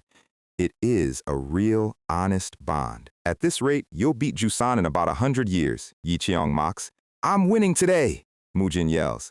Jusan smiles warmly, a quiet sadness in his eyes. I also had a master like that. He clutches his master's rope belt, remembering sitting on the hill with Elder Hongyan. Back to reality, Jusan politely serves dinner to his elders. Mujin is fake smiling along, trying to preserve his jade body. Fast forward, the rain starts pouring down as they arrive at a massive gate. They have officially reached Chongqing. At the city gates, Jusan stops and offers a deep martial bow. Thank you for everything. If fate allows, we will meet again. Yi Qiang warns him one last time to change his name. You took lives back in Jewel Village. Even if they deserved it, things will get messy if someone recognizes you. Jusan nods, his expression serious. He waves goodbye, turning his back on his friends, and walks into the rainy crowd, disappearing into the city. The rain continues to fall heavily. Mujin is staring at the empty street, looking completely lost. He's really leaving just like that. Yicheong glances at him. You look sad to see him go. Well, yeah, he was my first real friend after leaving Sichuan. Yicheong grins, his inner troll taking over. Understandable. It must be highly frustrating to see him leave when you couldn't beat him even once in sparring. Mujin's eyes turn red with rage. I almost won at the very end! He turns to complain, but his master is already 40 feet down the street. Sir, where are you going? Say something before you just walk off. Stop whining and follow me, you punk, Yicheong replies. They navigate through the wet streets, stopping in front of a sign, Feng Family Smithy. The old owner, Elder Feng, looks at them skeptically. You want to borrow my forge? What's the price? Yicheong puts a hand on Mujin's shoulder, smiling like a shady salesman. The price? The right to watch this fellow work. You get to see the world's greatest metallurgy from a ringside seat. How about it? Mujin is fake smiling, internally screaming. Elder Feng just stares at them in dead silence. Fine, whatever, go ahead. Mujin is completely dumbfounded. Why did that actually work? Shi Qing pushes him inside. Since we're borrowing the forge, let's borrow some firewood and coal too. Oh, and Master Smith? Why don't you have him forge a sickle for you? You got it, Master Smith! Yicheong laughs. Mujin is shooting daggers with his eyes. Suddenly forging a sword? What's this about watching? Am I some kind of circus monkey? Stop grumbling and make the sickle first, Yicheong commands. He reminds Mujin of their original contract. You're paying for my top-tier medical and martial arts knowledge with goods. Are you trying to skip out on tuition? Mujin grumbles, but he takes the hammer. The forge fires up, smoke pouring from the chimney as Elder Feng watches from his porch. Feng is relaxing with a cup of tea, listening to the rhythm of the hammering. The resonance is surprisingly nice, like stone chimes in the rain. He'll make a decent blacksmith. He closes his eyes, thinking of his youth, only to violently snap his eyes open as a blinding light erupts from the forge. Mujin steps out, presenting a finished sickle that is literally glowing with a brilliant blue-silver divine aura. Elder Feng is shaking, staring at the perfect flawless blade. It's my first time making a sickle, so I'm not sure if it turned out well. Is this enough for rent, Elder? Mujin asks innocently. Feng takes the sickle, his hands trembling. He runs his finger along the edge. He lightly swings it at a stack of thick bamboo poles, and his face goes completely pale. The sickle slides through the dense bamboo like a hot knife through butter. The cut is so clean and perfect, the wood literally sparkles under the rain. The bamboo poles slide apart, falling to the ground. Feng is standing there, completely frozen. A master! Without a single word, he drops his tea and sprints down the street. Mujin is confused. Elder Feng, where are you going? Yicheong just chuckles, looking entirely too pleased. Don't worry about him. Just get ready to forge a real sword. They'll be here soon. Wait, who is they? Mujin asks. Yicheong smiles. Actually, they are already here. Mujin turns around, his jaw dropping. A massive crowd of local blacksmiths and warriors, their eyes glowing with intense excitement, is standing outside. Elder Feng is at the front, holding the glowing sickle like a sacred relic. This thing! Just how on earth did you make this? It literally cut through the finest weapons crafted by Chongqing's best smiths, without a single nick on its blade, like they were made of tofu. The entire crowd of burly blacksmiths falls to their knees, begging, Please, teach us that technique. We'll do anything. Just make one for us. A sword, an axe, anything. Mujin is sweating profusely, completely overwhelmed by the sudden fanboy horde. Suddenly, Yicheong steps in front of him, a massive, greedy grin on his face. He holds up his hand, stopping the crowd. He slowly opens his palm, looking like a high-tier gacha game, offering a premium drop. The entrance fee to watch the masterwork is exactly 2 silver taels per person. The smiths instantly start throwing their silver at him. Yicheong is raking in the cash as Mujin prepares to forge. Meanwhile, on the other side of Chongqing, Jusan is walking alone through the heavy rain. He looks up at the massive, towering buildings of the city. So this is my master's hometown. Everything is so huge. He clutches his master's 3-knot belt. He often mentioned a hemp field he used to visit. I should try to find someone from the beggar sect who knew him. He remembers his master's warm, smiling face, the rope belt representing a lifetime of pride. Let's find someone who remembers the great Ma Zhongge. Jusan smiles, walking deeper into the rainy city, completely unaware of the crushing truth waiting for him. We start under the pouring rain at a lavish, high-end building. A wealthy beggar's sect leader in expensive robes is bidding farewell to some high-class guests, smiling politely. Jusan watches him from the street, his expression slowly turning sour. He walks away, muttering to himself, "I came because I heard the beggar sect had a branch on the main street, but no one here has ever heard of my master." He remembers what the branch leader told him. To join our righteous sect in Chongqing, you must pay a mandatory initiation fee. Jusan is disgusted. A righteous sect? To think you have to pay cold, hard cash just to become a beggar? What a joke. He realizes none of the wealthy, commercialized beggars on this main street would ever know his master. He heads down to the dirty, stone-walled riverbank where the actual poor are huddling under bridges. He starts asking around. "Excuse me, do you know the name Mahjong? He was a four-knot member about 20 years ago." The local ragged beggars just stare at him blankly, shaking their heads. Jusan sighs, giving up. "Right, you don't know him." He walks along the canal, clutching his master's rope belt, his hope slowly draining. Is there really no one? Suddenly, an old, scruffy beggar walking past bumps into him. The old beggar shivers from the cold, pulling his wet rags tight around his shoulders. Jusan stops, looking back at him. "Should I ask just one last person?" He runs up to the old man. "Sir, by any chance, do you know the name Mahjong? He was a four-knot member of the beggar sect in Chongqing about 20 years ago." The old beggar's eyes widen. He stops shivering. "Mahjong? A four-knot, you say? Was he perhaps a dozen or so years older than me?" Jusan lights up, grabbing the old man's arms. "Yes! Yes! That's him! You know him? That older brother who was unusually tidy for a beggar and was always rolling around in the hemp fields?" Jusan is ecstatic. "Yes! That is absolutely him!" The old beggar's expression turns pitying. He looks at Jusan like he just told him the earth is flat. "Then you must have something wrong, kid. Mahjong was a one-knot beggar." Jusan freezes. The sound of the rain suddenly feels incredibly loud. "What?" The old beggar explains the harsh reality. There is no way he could have been higher than a three-knot. To get to the third knot, you need to know real martial arts. And Mahjong never learned a single technique. He was too slow, too clumsy, he couldn't even find a master willing to teach him. That's how he got the nickname Mahjong, from rolling around in the hemp fields every single day because he couldn't do anything else. In fact, when I was about your age, there were actually some official sect members looking for him. Quote, "They said he stole something valuable from the sect and ran away to the mountains. If you want to know more, Granny Yong downstream might remember." But Jusan isn't listening anymore. He turns and sprints away into the blinding storm, leaving the old beggar shouting after him. He is running through the heavy rain, tears mixing with the water on his face. He looks at the three-knot belt in his hands, his chest heaving with pure, raw agony. "Damn it! You!" He falls to his knees on the muddy riverbank. He clutches his head, screaming into the empty sky. "Crap! You dirty lying beggar! Good riddance!" he screams, his voice breaking. The old beggar's words echo in his mind, explaining the actual ranking system of their village. A one-knot for enduring hunger, a two-knot for recovering from a fever, a three-knot just for turning 15. No wonder his fist arts and staff arts were so completely useless. He raises his arms, holding the belt up, his face twisted in absolute betrayal. "Lies! The whole thing! It was all lies, you useless beggar!" A flash of lightning splits the sky, illuminating his heartbroken face. "No wonder you kept getting your behind kicked by low-level thugs! No wonder you were so weak!" He is crying hysterically, clutching the wet rope.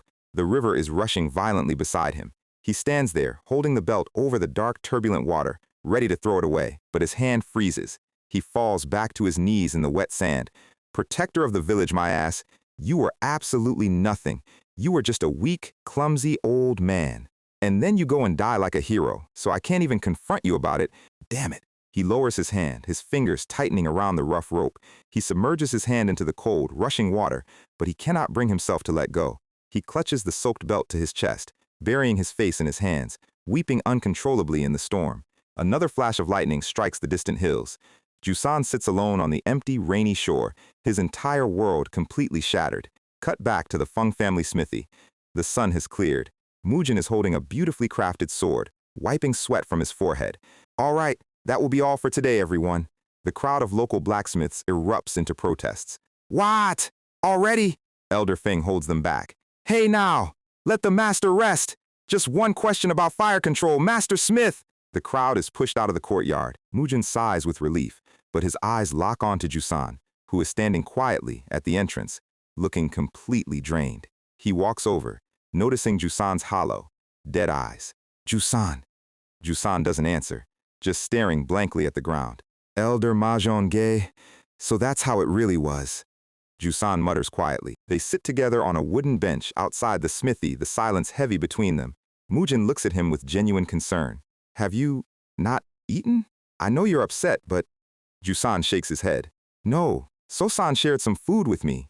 Mujin is confused. Sosan? Jusan nods. Yeah, a little kid who lives under the bridge. I had absolutely no appetite, but I couldn't just refuse food given to me by a fellow beggar. Mujin instantly smacks him on the back of the head. You absolute idiot! You took food from a little kid living under a bridge? And you're not even a member of the beggar sect anymore. You're literally ripping off a starving child. Let's go!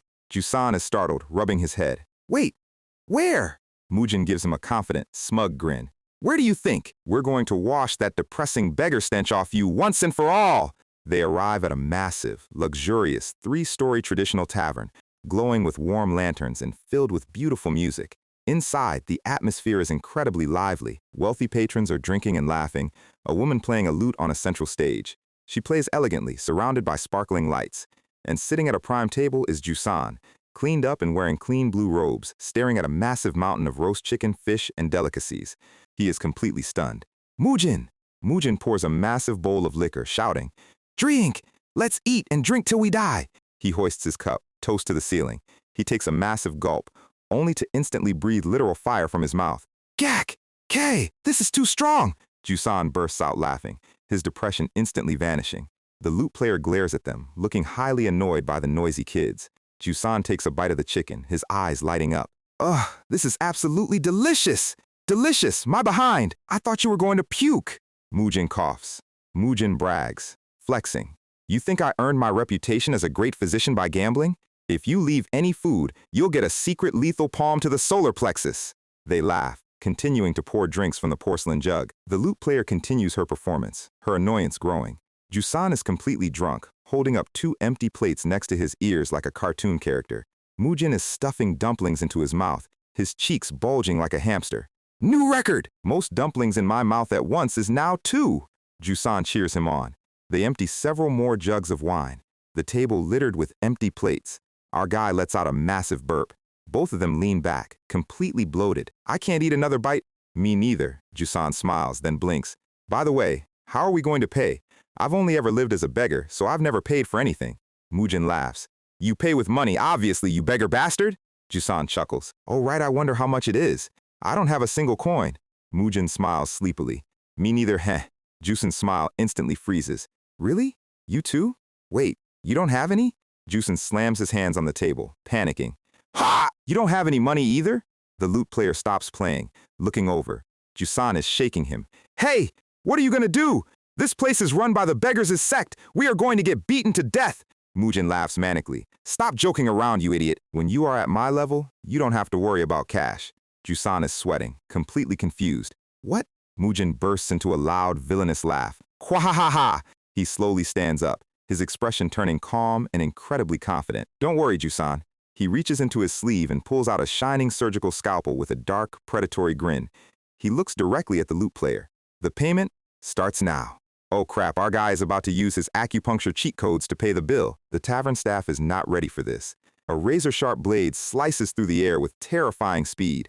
Meanwhile, the tavern's paper player is just trying to survive her shift, completely frozen in terror, because our guy Mujin has decided that the absolute best way to settle a massive tavern bill is to stage a full-blown public disturbance, prompting Jusan to scream in absolute panic. But the drunken crowd thinks this is peak entertainment, cheering for more chaos like they're watching a stream. The tavern staff runs in to stop him, but Mujin is moving so fast his arms are a literal blur of steel. The waiter screams for his life as a knife flies millimeters above his head. Under his bangs, Mujin's eyes flash with a dangerous glowing red light. Jusan is frantically calling for the guards before his friend catches a permanent ban from life. But Mujin is completely locked in, moving with the illusion of 10 hands as he carves the wooden walls. The security guards leap into the fray, realizing this isn't a normal drunkard. They yell at him to get down, but the crowd is actually loving the performance. Mujin ignores them entirely, grabbing a massive jug of premium liquor. The guards prepare to tackle him, looking incredibly stressed. but Mujin slides across the carpet, splashing a grand arc of alcohol into the air. Everyone freezes, completely stunned by his grace. He chugs the liquor straight from the jug, standing in front of a giant, freshly carved wooden monument. With a red-cheeked, drunken grin, he asks if he should stop. The terrified waiter quickly tells the musician to keep playing so they don't ruin the master's mood. Mujin leaps back into the air, his blade slicing with surgical precision. The entire tavern is showered in golden light and flying wood chips. He delivers one final, decisive strike. The impact sends a vibration rattling all the way down the grand wooden pillar, and the reveal is absolute madness, a flawless, towering sculpture of the thousand-handed Guanyin. He literally used a basic kitchen knife to carve a multi-million-dollar masterpiece in under an hour. Naturally, the owner decides that tonight's drinks are entirely on the house. By morning, word of the miracle sculptor spreads across Chongqing. Every wealthy merchant in the city realizes that a talent like this is a walking gold mine. The thousand-handed Guanyin exploit worked perfectly. Rival tavern owners are literally flying through the air, offering chests of gold, prime lamb, and roasted pigs just to get a custom carving. Mujin throws his arm around Jusan, smugly enjoying the fact that they are suddenly rich. He spends the afternoon showboating, casually tossing his scalpels like a circus performer. He carves a massive, lifelike stone dragon in a single session, leaving the local master craftsman in absolute ruins. They have so much free food they have to stack the dumpling steamer towers up to the ceiling. Later, under the heavy Chongqing rain, Mujin sits comfortably on a high wall with a paper umbrella. Jusan is down on the streets, happily distributing the giant towers of meat dumplings to the local slum kids. For the first time in weeks, Jusan is smiling with genuine, pure joy. Mujin lets out a soft sigh, glad to see his friend is finally escaping the shadow of his master's death. But the torrential storm continues to batter the ancient city walls. The next morning, the two of them are lying completely flat on their backs, utterly hungover. They grovel on the floor, complaining about the physical toll of their massive celebratory streak. Mujin asks Jusan if he wants to go out again, but the heavy rain outside makes moving feel like a chore. Jusan rolls over, agreeing that a rest day is highly necessary. Suddenly, a desperate voice screams Jusan's name from the streets below. They crawl to the balcony, peering down into the gloomy, rain-slicked alley.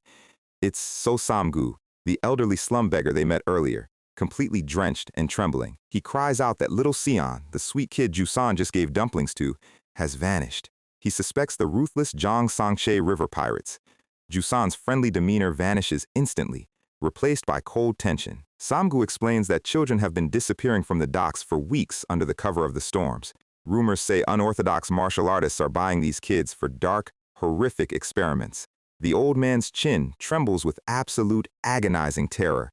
Jusan places a reassuring hand on the elder's shoulder, his gaze hardening.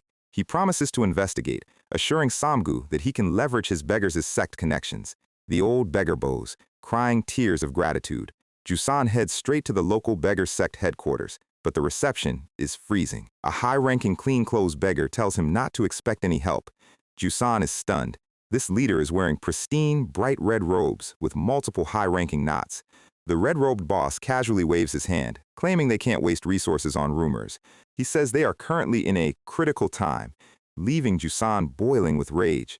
Jusan remembers how welcoming this man was when they first arrived, realizing their attitude changed the moment they lost their master's backing. The red robe explains that the spring flood season is putting the entire region on high alert. Jusan stands in silent disbelief as the leader gestures out the window. He points to the massive, roaring river cutting through the city. If the torrential downpour continues for one more day, the Yangtze River will completely overflow. He claims every single beggar in Chongqing is busy building dams to save the city, leaving zero manpower to fight river pirates. Jusan's eyes go completely dark, realizing the ugly truth. The clean-clothed sect leader turns his back, dismissing the issue entirely. The turbulent river rapids rage violently in the background. Outside, So Samgu spits on the ground, laughing bitterly at Jusan's failure. He asks Jusan how he could ever trust those hypocrites who treat slum beggars like stray beasts. Jusan tries to find the words to defend his sect, but his voice catches in his throat. A wealthy couple strolls past comfortably under a clean umbrella, highlighting the brutal divide. Jusan stares down at his own clean clothes, feeling a sickening wave of guilt. He weakly asks if martial artists shouldn't at least uphold basic chivalry.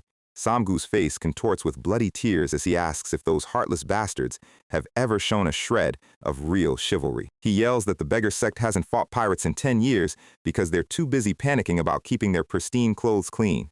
Jusan walks away in the pouring rain, the words of the old beggar ringing in his ears. He remembers the rumor that his master was just a weak, third-rate coward. His fist clenches so hard his knuckles turn white. He starts to believe that everything, his master, his sect, his entire life, was a lie. He walks past other slum beggars who tell him to just wait and trust the system, but the words feel completely empty. He stops on the stone path, telling himself that saving these kids isn't his duty. He pulls his paper umbrella low, trying to convince himself that he has already done enough. He walks across the grand stone bridge, the churning river waters roaring beneath him. He passes a small, elderly beggar huddled under a thick straw raincoat. The two cross paths in silence, the heavy rain masking their footsteps. But the old woman stops, her straw sandals clicking against the wet stone. She calls out to him, her voice cutting through the sound of the storm. She asks if he is the one who has been running around looking for Ma Zhongge. She introduces herself as Granny Yang, asking what Jusan's relationship is to that Zhonggyeon bastard. Jusan freezes, realizing even his master's name was a complete lie. He bitter laughs, claiming Ma Zhongge was just a thief who stole from the sect and ran. Granny Yang's face contorts into a deep, unimpressed scowl. She barks that Ma Zhongge never had sticky fingers for gold or treasures. She looks Jusan dead in the eyes and asks, "Did he steal people?" The title screen fades in as the torrential Yangtze storm continues to rage. The storm rages violently over the stone canal as Granny Yang confronts Jusan. Jusan stands completely frozen, repeating the words, "Steal a person?" Granny Yang nods grimly, confirming that his master's final heist was a human life. She tells him to listen closely to a story from 20 years ago, during the bloody war for Chongqing's streets. Back then, the current deputy chief, Hongmyeon Noge, led the arrogant, clean-clothes, righteous faction. They clashed constantly with the dirty-clothes, ragged faction, led by Yu Bongge. What started as petty arguments about clean versus dirty clothes turned into a literal bloodbath. A massive, chaotic war erupted, and in the carnage, Yu Bongge was brutally killed, forcing the ragged faction out of the city. But on that very day, a humble beggar named Ma Zhongge did something completely insane. He risked his entire life to flee the city, carrying Yu Bongai's infant son in his arms to keep him safe. Jusan's breath catches. He asks what Yu Bongai's full, real name was. Granny Yang replies quietly, Hong Jung. She turns her back, telling him that if he isn't looking for Ma Zhongge because of his son, then she has nothing left to say. She tells him that if he ever meets Ma Zhongge, he should tell him she said hello. Jusan's grip loosens, and his umbrella clatters to the stone floor, rolling away into the rain. His entire world shatters in a single second. The weak, cowardly master he hated was a legendary hero who threw away his life to raise him. He stands soaking wet in the downpour, his mind completely broken. Every single memory of his childhood flashes before his eyes, screaming the word why. Tears stream down his face, mixing with the cold rainwater. He stares at the violent, overflowing Yangtze River, feeling utterly worthless. In a moment of pure, overwhelming existential dread, he literally throws himself off the bridge. He plunges headfirst into the raging, muddy torrents. The violent current drags him deep under the surface, bubbles escaping his lips. As he sinks into the cold depths, he spots a tattered straw rope floating in the water. He stares at the rope, realizing it is the simple, 3-knot belt his master always wore. On the surface, the storm continues to churn the river into a chaotic white foam. Heavy clouds block out the sun, casting a dark shadow over the cliffs. Jusan struggles weakly against the suffocating pressure of the river. But he stops fighting, letting his body sink deeper into the dark blue abyss. As his vision begins to fade to black, his mind takes him back to the very beginning. He sees his master, young and strong, holding him as a tiny baby. He was just an innocent, helpless infant, completely unaware of the blood spilled to keep him alive. He remembers his master arriving in the quiet, peaceful haven of Juel village. Ma Zhongge gave up his pride, his martial arts, and his status, presenting the baby to the villagers so he could have a normal life. He remembers his master raising him, laughing, playing on the beach, and feeding him. He remembers playing with wooden sticks, his master playfully pretending to lose every single fight just to make him smile. Then, the vision shifts to the splintered, blood-soaked wooden staffs on the forest floor of Juel village. He sees his master's face, bloody and battered, biting the mercenary's neck to the very end to buy Jusan time to run. Under the water, Jusan's eyes snap wide open. He realizes his master never stopped fighting for him, The three-knot rope floats directly in front of him, glowing like a beacon of hope. He reaches out with absolute, burning resolve and grabs the rope. With a massive surge of internal energy, he pulls himself through the water, shattering the current's hold. He swims furiously toward the light breaking through the surface. His face is filled with pure, unadulterated determination. He isn't allowed to die here. He surges upward like a leviathan rising from the deep. He bursts out of the water, letting out a massive, earth-shaking roar. Shortly after, Jusan and Mujin are lying flat on their backs on the muddy riverbank. The golden sun finally breaks through the storm clouds, casting a warm light over them. Mujin is screaming at the top of his lungs, demanding to know if Jusan has a disease where he dies if his clothes stay clean. But Jusan just starts laughing, a wild, manic sound echoing across the beach. He laughs like a lunatic, completely ignoring Mujin's furious scolding. The sky begins to clear, turning a beautiful, bright orange. Jusan sits up, clutching his master's tattered rope belt, and begs Mujin to help him just this once. Mujin facepalms, complaining that he already saved Jusan's life today and asking what more he could possibly want. Jusan stands up, his eyes burning with an intense, heroic fire as he declares they are going to rescue little Sion from the pirates. Mujin stares at him with a look of absolute, soul-crushing regret, but with a heavy sigh, he reaches for his sword. He knew he wasn't escaping this. Under the cover of the storm, they head to the steep cliffs where the Jiangsangsha River pirates have built their wooden fortress. The pirates are busy stacking heavy sandbags, trying to secure their base against the rising floodwaters. The fortress is heavily fortified, surrounded by roaring rapids and wooden barricades. Mujin and Jusan peer over a giant boulder. Mujin asks if Jusan has a brilliant tactical plan.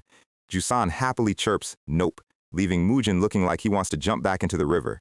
Jusan suggests they just quietly sneak in, find the girl, and escape. Mujin points out that Jusan's bright blue robes are basically a beacon. Jusan suggests smearing dirt on them, or just stripping completely naked. They suddenly hear heavy footsteps echoing from the path above. They duck down as two pirate guards stroll past, loudly complaining about their terrible patrol shift. Both of them widen their eyes, holding their breath in absolute terror. The guards are heavily armed, carrying massive, sharp cutlasses. Mujin's heart pounds as his hand slowly grips the hilt of his weapon. Fighting here means alerting the entire fort. They look at the narrow bridge. If the guards keep walking at this pace, they will be spotted instantly. Mujin frantically gestures for Jusan to stay absolutely silent. Jusan nods, his expression turning surprisingly serious. Jusan begins executing a series of highly complex, rapid-fire hand signals, outlining a stealth flanking maneuver. Mujin is genuinely impressed, thinking his friend has finally unlocked some tactical brain cells. The guard's straw sandal steps onto the wooden bridge right next to their hiding spot. The two pirates walk directly past the giant rock, completely oblivious. Jusan turns to Mujin and proudly gives him a giant, enthusiastic thumbs up. Mujin smiles, thinking that this infiltration is actually going to be a piece of cake. But Jusan's face suddenly contorts into a terrifying, bloodthirsty battle grin. Mujin's smile instantly vanishes, realizing he has made a horrible mistake. Jusan lets out an ear-splitting battle cry, leaping completely out of cover. He throws a massive, purple-infused punch straight at the ground. He screams like a demon, completely abandoning the quiet rescue plan. The impact splits the air, completely shattering the wooden bridge and blasting both guards into the sky. Jusan lands on the ground, instantly panting, sweating, and completely out of internal energy.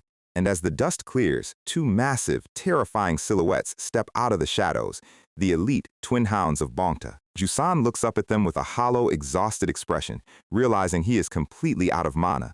Mujin stares in absolute blue-faced horror, facepalming so hard his soul leaves his body. That absolute idiot. The pirate captain yells at us, completely offended that a couple of kids blocked his path. Jusan, meanwhile, is lying on the ground, his brain completely out of battery after that massive attack. The pirate charges forward, his heavy blade carving deep grooves into the wooden planks. Mujin rushes in, screaming at Jusan to snap out of it and stand up. The pirate spots our guy coming and laughs, thinking he's just another arrogant brat. The enemy lunges from the wooden deck with a massive aerial slice. He raises his sword high, fully intending to end Mujin's run right here. Mujin's survival instincts instantly spike. He feels like he's sprinting straight off a cliff, but there's no turning back. He remembers his training. He needs to read the Turo, the path of the enemy's blade. The pirate's sword cuts a massive glowing orange arc through the air. Mujin reads the movement instantly. It's a wide horizontal slash. He drops his stance low, diving right under the danger zone where the blade can't reach. He executes 3 lightning-fast vertical feints, completely scrambling the pirate's guard. And the moment the pirate hesitates, Murim drives his sword straight through his chest. The pirate's eyes bulge in pure shock as the blade hits its mark. Wait, let's slow it down for a second. Our guy actually executed the perfect textbook counter. The cold steel passes completely through, and a spray of blood coats the floor. Murim stares at the fallen enemy, his heart pounding in his ears. He really just took a life. The dying pirate gasps, calling him a master before going limp. A heavy thud echoes through the quiet forest as the body hits the dirt. A single droplet of blood runs down Murim's cheek. Jusan finally wakes up from his nap, pointing out the blood like it's a minor inconvenience. He looks around at the empty fort, guessing the other bandits are busy with the flood. Murim is still shaking, his knuckles white as he grips his sword. Jusan punch-shoves his shoulder, telling him to focus so they don't mess up the rest of the run. Murim snaps back, pointing out that Jusan's idea of stealth was screaming his head off on a bridge. They keep bickering as they move through the rain-soaked pirate outpost. Murim warns him that from here on, they are playing a quiet, high-speed stealth game. He also tells him to stop shouting out the names of his sword forms like an anime protagonist. Jusan defends himself, claiming that's just how his master taught him, but Murim is not buying it. They crouch near the final wooden building, checking their surroundings. Jusan teases him, reminding him that he got beaten by a kid during practice last month. He casually bets 5 silver taels that this last house is completely empty. Murim dryly points out that Jusan is a broke beggar who doesn't even have 5 copper coins. He opens the wooden door, confident they're in the clear. Except there are 2 massive pirate guards sitting right inside at a table, looking very comfortable. The duo stands frozen, sweating profusely at their terrible luck. The door instantly slams shut. 2 loud, heavy impacts echo through the wooden walls. The door creaks open again, and they drag the 2 unconscious guards out under the deck like they're hiding evidence.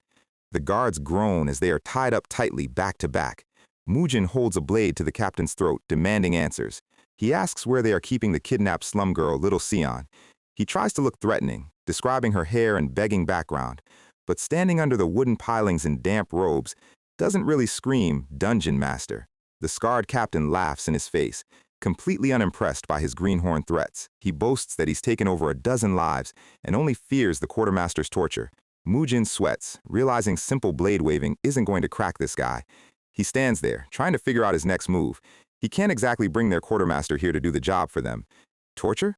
The word repeats in Murim's head, triggering his physician brain. He suddenly turns and walks away into the shadows of the wooden deck. Jusan watches him leave, thoroughly confused by the sudden exit.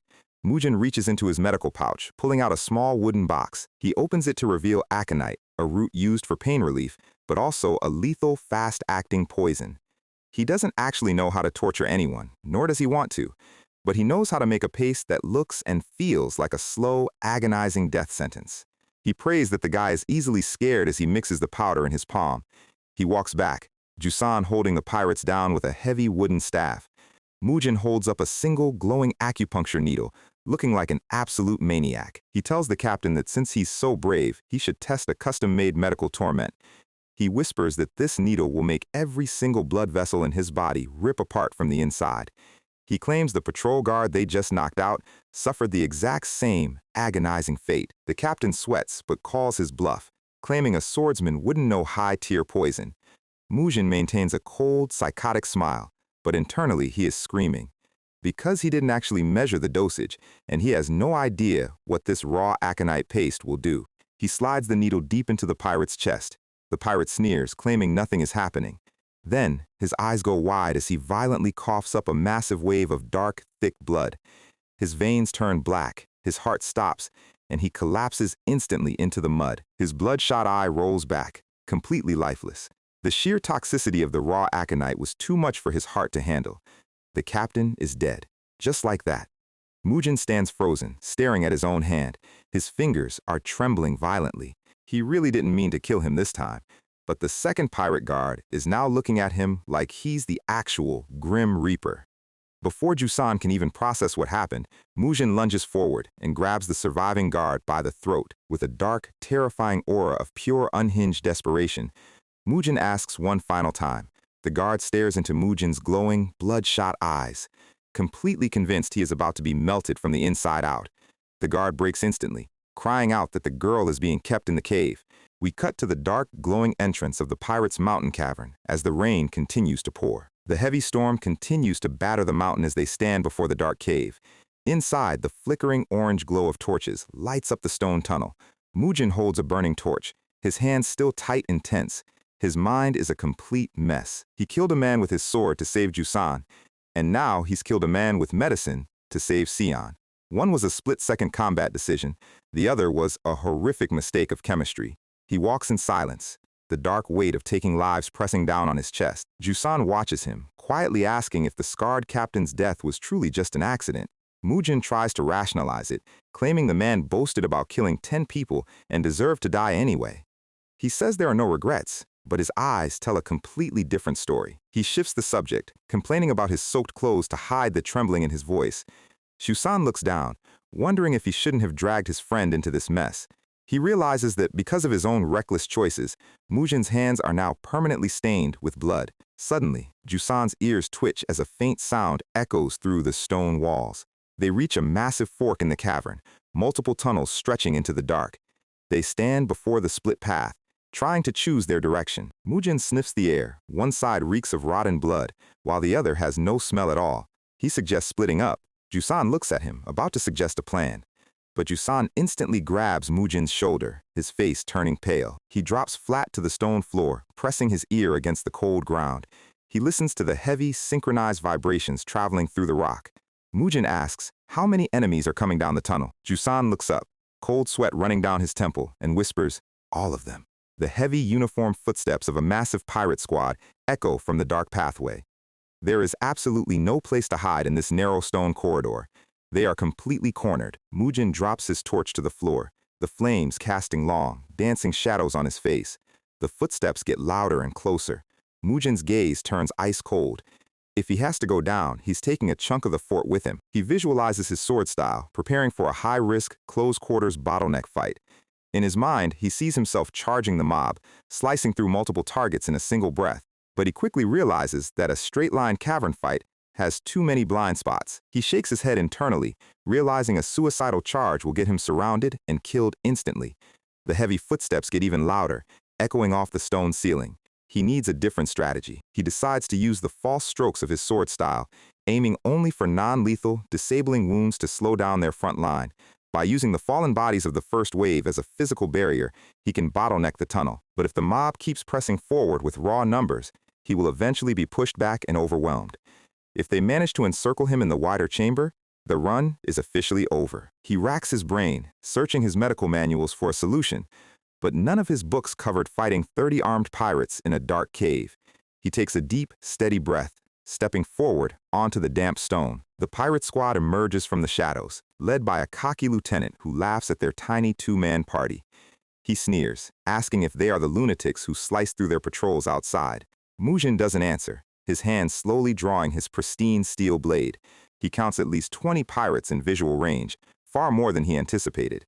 The lieutenant raises his hand, gesturing for his men to surround them. He commands the boys to clean up this garbage before the chief arrives. The pirates grin, their eyes glowing with sadistic joy as they draw their weapons. They charge down the narrow tunnel, screaming like wild beasts. Mujin moves. He meets the first wave head-on, his blade slicing through the darkness. His eyes focus with terrifying precision. There is no room left for fear, no room for hesitation. To survive, he must cut. He unleashes a sequence of flawless, rapid-fire slashes, disabling the front line in order. But in his high adrenaline state, his strikes are too deep. Blood sprays across the cavern walls as multiple pirates fall. He is forced to keep moving, his blade clashing against steel as the bodies pile up. His mind is filled with a single repeating word: die. Suddenly, a massive golden shockwave splits the air right next to him. Jusan leaps into the fray, his heavy staff bringing a brutal, crushing force down on the mob.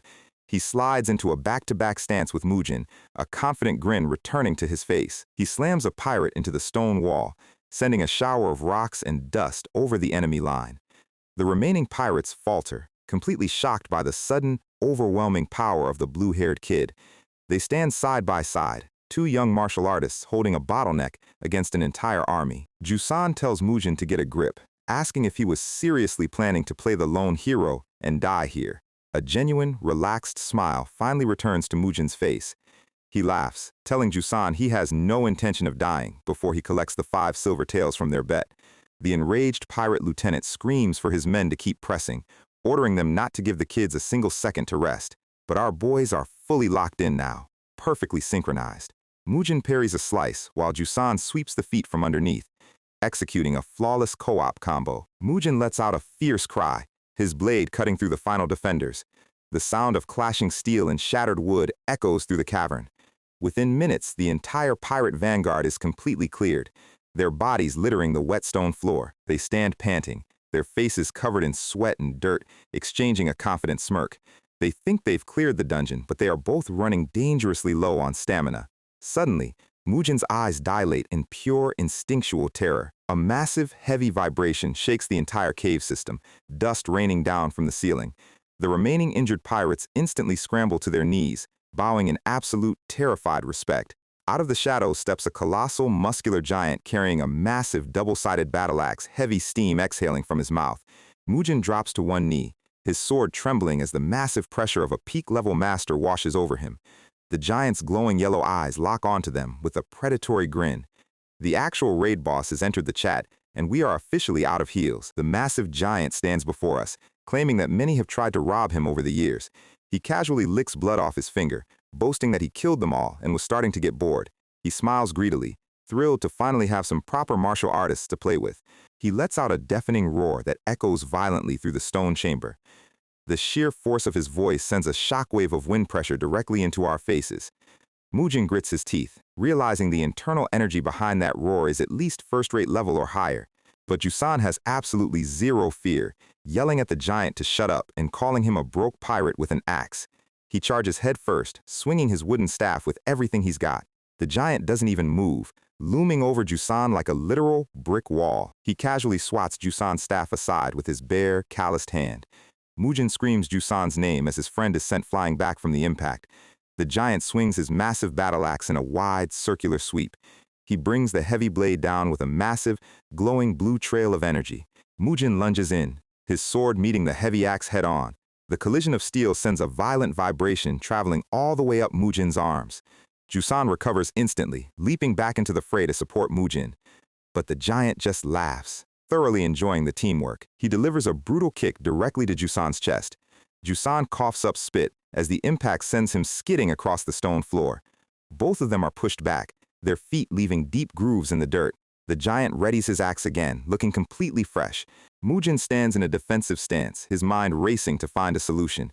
He calculates that while this guy's internal power is heavy, it's still leagues below Master Yi Qiang's. He remembers the old man's training. Against heavy weapons, you must close the distance and finish it fast. The giant charges again, letting out a wild, mocking laugh. He goads them to keep coming, asking who wants to die first. Mujin watches him closely, trying to predict the trajectory of the massive blade. But the giant doesn't wait, lunging forward with terrifying speed. The massive axe swings down, the blue energy trail lighting up the entire cavern. Mujin barely ducks under the horizontal slash, his hair flying from the wind. He gasps as the sheer wind pressure from the swing cuts his skin like a razor. The giant recovers instantly, launching into a flurry of heavy, sweeping cuts. But Mujin realizes something crucial. Compared to the old man's insane speed, he can actually see these moves clearly. Jusan leaps from above, bringing his staff down in a desperate strike. He screams his technique name, but the giant blocks it effortlessly. The giant counterattacks with a swift horizontal slash, forcing Jusan to jump back. Mujin lunges to cover Jusan, his sword parrying a follow-up blow. He grits his teeth, realizing the terrifying truth. The giant isn't even fighting seriously. He's literally playing with them like a cat with a couple of cornered mice. Mujin visualizes a grinning black cat playing with its prey. But he remembers his master, Yi Qiang.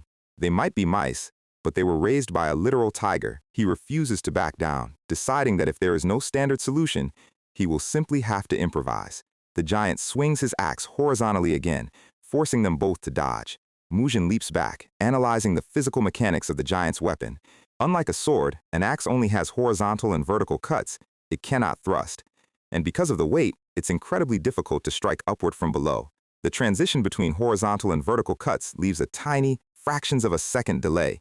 He needs to exploit that gap. Jusan charges in again, screaming out another absurd, long-winded technique name. Mujin pleads with him to stop shouting names because not a single hit is landing and they're just getting beaten up.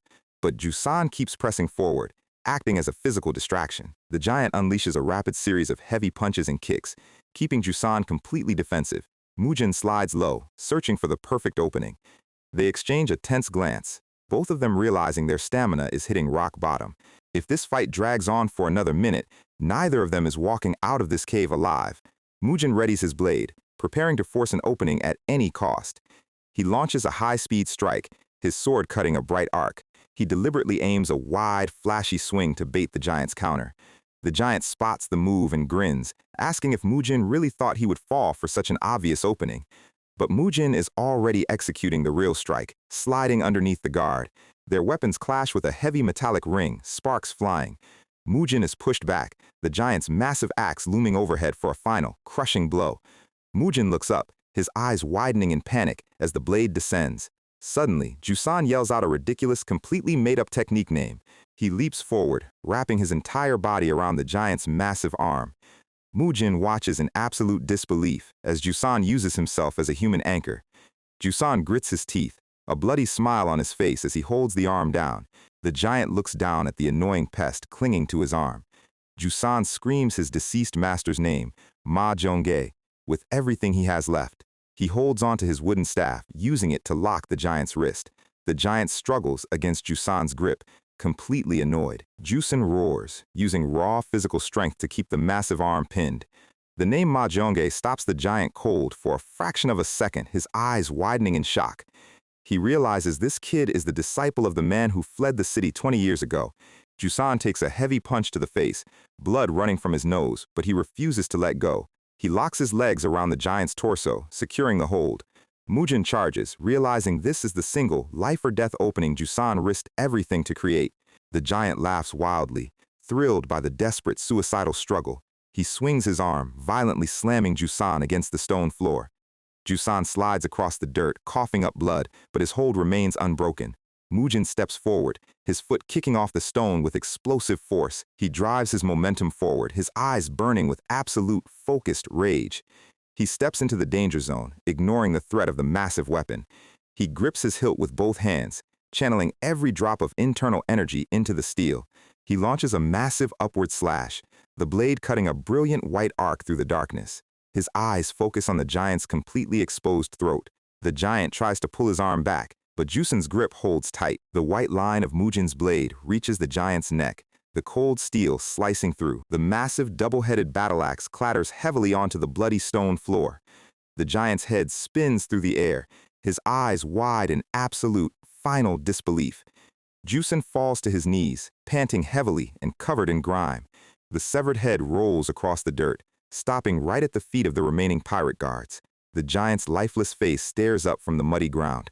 The pirates stand frozen, their faces turning completely pale as they realize their invincible chief has been decapitated. Mujin and Jusan stand back to back, their swords held low, trying to hide their exhaustion. The scarred lieutenant steps forward, trying to stop his men from panicking and running. He screams at them to get back in line, pointing out that our guys are clearly at their absolute limits. Mujin braces himself, knowing his body won't survive another wave of attacks. Suddenly, Jusan reaches into his medical pouch, pulling out a fistful of long acupuncture needles. He steps forward, a confident, smug grin returning to his face as Mujin watches in confusion. Jusan raises his hand, preparing to throw the needles like a shotgun blast. He screams a ridiculous, completely fake technique name, Art of 1,000 Needles! Mujin facepalms, mentally screaming at Jusan for shouting out a move that doesn't even exist. The needles fly through the air, looking incredibly non-threatening. They bounce harmlessly off the wooden armor of the frontline pirates. Mujin glares at him, asking why on earth he has that proud, smug look on his face. The pirates look down, thoroughly unimpressed by the tiny scratches. But suddenly, two pirates in the front line drop their weapons, clutching their throats and coughing up dark foam. They collapse instantly into the mud, completely lifeless. Mujin stands frozen, utterly shocked. Did Jusan actually possess a secret legendary technique? He inspects the dead bodies, their veins black and bulging just like the captain's earlier. The scarred lieutenant steps back in absolute terror, screaming about a hidden, poisoned weapon. Mujin realizes the truth. Those needles Jusan grabbed were still coated in the leftover aconite poison paste from his earlier interrogation. Jusin accidentally ran a lethal chemical build. Sensing their terror, Mujin holds up a single needle, instantly leaning into the bluff. He cold smiles, warning them that a single scratch means instant death. He asks the scarred lieutenant if they really want to die for a dead chief's treasure. He points out that the chief is gone, and the remaining loot belongs to whoever survives. But he warns them that his party didn't come for the gold. They only came for the kidnapped child. The lieutenant's hand trembles as he processes the threat. Jusan stands silently behind Mujin, looking incredibly imposing in the dim torchlight. The lieutenant asks in disbelief if they seriously butchered their entire fort just to save some beggar kids. He sweats profusely, unable to comprehend why anyone would risk their lives for street scum. He looks back at his remaining men, his resolve completely crumbling. Mujin tells him he doesn't care if they believe him, but the consequence of stepping forward is death. He suggests they all go their separate ways. The pirates can take the gold, and they will take the kids. He turns his back, walking away into the dark tunnel with Jusan. He delivers one final, chilly warning. Anyone who follows them dies. The pirates stand frozen, staring at the dark tunnel in silent terror. They turn and look at each other, their faces filled with panic. Within seconds, they completely lose their minds, shoving each other out of the way to escape the cave first. Mujin and Jusan peek from behind a corner, watching the hilarious, chaotic retreat. Jusan smiles, glad that the massive bluff worked perfectly. They head deep into the back of the cave, finding the wooden cage. Little Sion is crying inside. They break the locks, freeing the terrified children. On the Chongqing docks, the rain finally stops as Jusan carries little Sion back to her family. The parents cry tears of absolute joy, embracing their rescued children. Jusan stands with Mujin, a warm, soft smile on his face as he watches the reunions. He waves goodbye to the grateful families. Feeling a deep sense of accomplishment, Mujin smiles back, but his gaze drops to Jusan's heavily bandaged fingers. Jusan caught the giant's axe blade barehanded earlier, sustaining deep, bloody cuts just to secure Mujin's opening. Like master, like disciple, Jusan really inherited Ma Zhonggai's insane habit of reckless sacrifice. On their way back to the city, Jusan asks Mujin what they should do next. Since they have no immediate plans, Jusan suggests they travel together. Jusan's face darkens slightly, realizing his connection to the ragged faction might put Mujin in danger. But Mujin just teases him, claiming the beggar who just cheated death is now trying to beg his way into a free travel party. He asks Jusan who is going to pay for the food, the drinks, and the new clothes on this journey. Jusan smiles sheepishly, realizing his legendary mooching streak is about to continue. They open the door to their tavern room, and both of them freeze in absolute shock. Master Yi Qiong is sitting there, comfortably drinking tea, looking thoroughly pleased with himself. Mujin complains, asking where on earth the old man was while they were fighting for their lives. Yi Qiong casually waves his hand, admitting he went to take a look around, though he spent all their silver on gambling. He sits them both down, his face turning serious as the orange sunset glows outside. He asks if they know about the old dispute between the justice and beggar factions. Meanwhile, on the bustling streets of Chongqing, rumors of the raid are spreading like wildfire. The citizens whisper that the invincible Jiang Sangshe fortress lord is dead, killed by two mysterious young men. Word spreads that one of the heroes is a legendary blacksmith from the Dang clan. A massive sailing ship prepares to depart from the busy docks under a clear blue sky. The beautiful green hills of Chongqing fade into the distance as the ship sets sail down the river. The captain shouts that they are officially departing for Nakyang. A massive wave of water splashes against the ship's wooden bow as it gains speed. It has already been half a month since they frantically left Chongqing to avoid the political fallout. Mujin stands on the deck, tossing a heavy leather pouch of silver in his hand. The grateful merchants and blacksmiths gave them a massive reward of 17 yang of silver and 3 gold pieces for clearing the pirates. But Mujin grips the hilt of his sword, realizing the true reward was a harsh lesson. The moment you need strength always comes without warning. He knows that if he had neglected his training or his absorption of the black peony, they would have died in that cave. Under the bright moonlight, Mujin practices his sword forms on the empty wooden deck. Jusan watches from the shadows, thoroughly impressed by Mujin's rapid growth. Since leaving Chongqing, their sparring record is almost entirely equal. The ship glides peacefully across the dark river under a full moon. Mujin executes a flawless, glowing slash, fully focusing his mind on becoming one with his blade. Suddenly, a soft rustle of robes behind him catches his attention. A pair of elegant hands are held in a polite, respectful greeting gesture.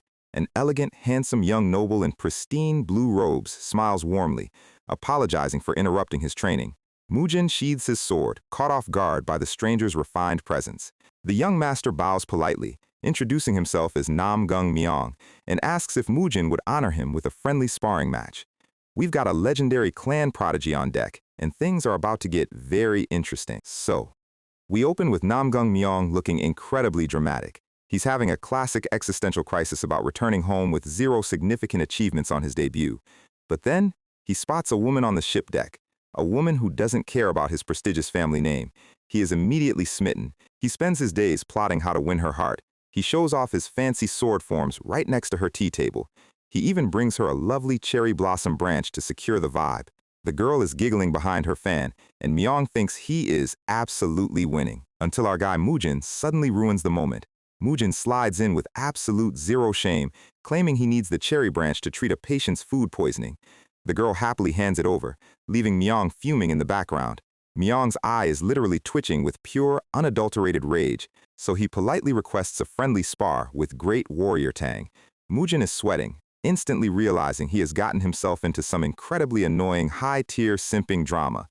Myong internally vows to absolutely break this flower-like kid in front of his crush. The wooden swords are drawn. The girl watches eagerly from the side. Myong grips his wooden hilt, ready to show off. Mujin asks if Myong is comfortable using a wooden blade against his iron sword, but Myong insists. He launches into a massive, pompous speech, thanking Mujin for the opportunity. Mujin sighs, agreeing to the match. He analyzes Myong's eyes, realizing he is dealing with a classic toxic player trying to farm clout. Mujin decides to attack half-heartedly and lose gracefully to avoid any annoying clan politics. He runs in with a slow, completely fake battle cry. He delivers a lazy upward strike. Myong smirks, easily reading the slow, second-rate trajectory. He decides to deflect the strike softly and follow up with a flashy signature move to impress the girl. The wooden blades clash with a loud smack. Myong tries to guide Mujin's blade away, but Mujin's masterwork sword doesn't care about deflection. Instead of sliding away, the sheer physical quality of Mujin's sword takes over. The wooden tip of Myong's training sword is cleanly sliced in half. The broken wood flies into the air as Myong stares in absolute horror. Mujin's blade is still traveling directly toward his shoulder at terminal velocity. Myong realizes his defensive technique actually increased the speed of Mujin's sword, making it impossible to stop.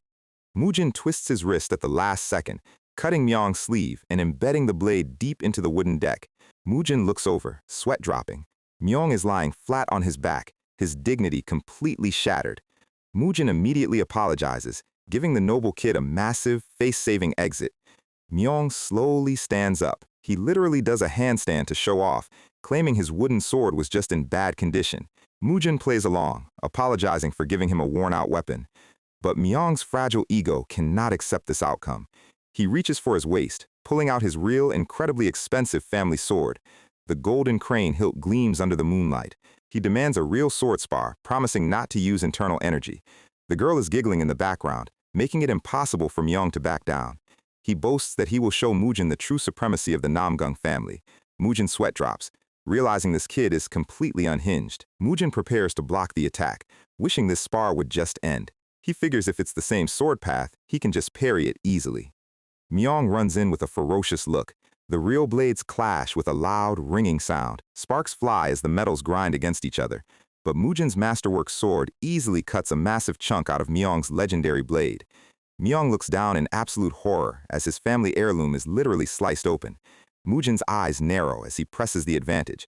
Completely panicking, Myong breaks his promise and charges his sword with massive, glowing blue chi. Sparks explode across the deck as Mujin barely parries the illegal energy blast. The shockwave pushes them both back. Mujin calls him out, pointing out that he clearly used internal energy. Myong immediately bows, sweating and claiming that real combat is just a habit in his family. Mujin decides he has had enough of this clown, declaring the spar officially over before anyone gets seriously hurt. Myong stands there, his head bowed in deep humiliation. He realizes he made a complete fool of himself 3 times in front of his crush. Mujin walks away, internally mocking the fragile ego of the mighty Namgung family. But Myong is left staring at his ruined sword in absolute terror. He knows that if he goes back home with a broken heirloom, his strict father will have a word with him. A terrifying, ominous image of his father, the sword demon, flashes in his mind. He realizes with absolute certainty his father will kill him. Mujin looks back, thoroughly confused by the intense dark aura radiating from the kid. Myong is literally crying tears of blood internally, begging the universe to save him. His gaze locks onto Mujin's pristine, undamaged sword, wondering if it's some kind of divine weapon. Mujin casually sheathes his blade. He tells Myong to relax and just treat the whole thing as a simple accident. He tries to be nice, but Myong is already plotting. The ship sails quietly under the full moon. Myong asks Mujin if he is willing to sell his sword. Mujin immediately refuses, saying it is a special, irreplaceable blade to him. Myong bows and apologizes for the unreasonable request, walking away. Mujin continues practicing, deciding he should absolutely avoid this creepy noble kid for the rest of the trip. But in the shadows, Myong's face contorts into a deeply sinister, plotting grin. 1 week later, the ship finally arrives at the busy docks of Wuhan. Suddenly, a desperate scream echoes across the river. "My sword!" Jusan and Yi Cheong look over, thoroughly confused by the sudden outburst. Mujin is staring at his empty wooden box, his clothes thrown everywhere, completely devastated. His face contorts with a level of pure, murderous rage we have never seen before. Meanwhile, we cut to Namgung Myong, riding a horse at full speed, Mujin's stolen masterwork sword strapped to his waist. He gallops down the dirt road, looking incredibly smug. He laughs maniacally, celebrating his glorious achievement and declaring his debut in the martial arts world a massive success. The massive, sprawling estate of the legendary Namgung clan looms before us. Guards stand at the grand white stone gates, looking incredibly imposing. Myong rides his horse through the courtyard, feeling like an absolute king. The stable boy feeds the exhausted horse, commenting on how fast the young master must have ridden. He notes all the mud splattered on the horse, assuming Myong went through a dusty journey. He hopes Myong's debut results will please the strict head of the family. A towering dragon monument stands atop the main hall under the bright sun. Myong walks toward the grand doors, carrying a wrapped bundle on his back. The golden dragon statue gleams on the roof. Myong takes a deep breath, trying to calm his shaking hands. He blows out a nervous sigh, preparing to deliver the biggest lie of his life. He bursts through the massive doors, calling out to his father. The terrifying family head, Namgung Jinchin, is holding a serious meeting with the clan elders. Myong immediately drops to one knee, presenting the wrapped bundle on the floor.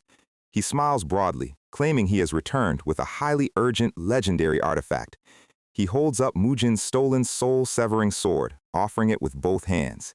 Jinxian narrows his eyes, looking thoroughly unimpressed by the dramatic entrance. He demands to know if this achievement was truly worth interrupting an important elder meeting. Myong trembles under his father's suffocating gaze, praying his bluff works. Meanwhile, outside the grand gates of the estate, floating lanterns light up the night sky. Mujin, Jusan, and Yi Cheong walk toward the massive, bustling debut banquet. Yi Cheong chuckles, explaining that Myong is actually the son of Namgung Jinchan, one of the 6 supremes. The banquet courtyard is packed with hundreds of prestigious guests. Mujin is seething, but Yi Cheong points out that Jusan eating a drumstick in the background is the only normal thing here. Yi Cheong laughs, guessing Myong probably made up some epic, romantic story about fate to justify having the stolen sword. Mujin asks if they have a strategic plan, but Yi Cheong just grins. Yi Cheong mocks the idea of a half-baked plan, pointing out that they are dealing with the head of the Murim's greatest family. Mujin suggests waiting until the banquet ends to avoid making unnecessary enemies, but Yi Cheong just sneers, claiming it is always better to be a mad dog than a pushover. He explains that noble families think completely differently. To them, their pride is their entire world. The only way to deal with them is to scratch their pride in front of everyone, like a mad dog. He suddenly spots a familiar face. He waves his hand, calling out to Namgung Jinya. An elderly, gray-haired master walks over, looking thoroughly shocked to see Yi Cheong. Yi Cheong points at Jinya's arm, jokingly asking if the arm he cut off 10 years ago still itches. Jinya's sweat drops, reminding him that Yi Cheong cut it off to save it from rotting poison. Jinya asks about Mujin. Yi Cheong casually introduces him as a traveling physician, but Jinya's eyes widen in horror as Yi Cheong adds, "He also has serious business with your family." A loud wooden clapper signals the start of the ceremony. The announcer calls for the entrance of the family head and the young hero, Myong. Myong walks down the grand carpet, wearing elegant white robes and carrying a beautifully carved display case. Inside the glass case lies Mujin's stolen soul-severing sword, looking absolutely pristine. The massive crowd of guests watches in awe. Jinxian takes the stage, delivering a booming speech about his son's glorious debut. Myung stands beside him, looking incredibly smug as he sips his wine. The crowd raises their cups, cheering for the Namgung family. Jinqian drinks to heaven, celebrating his son's supposed chivalrous achievements.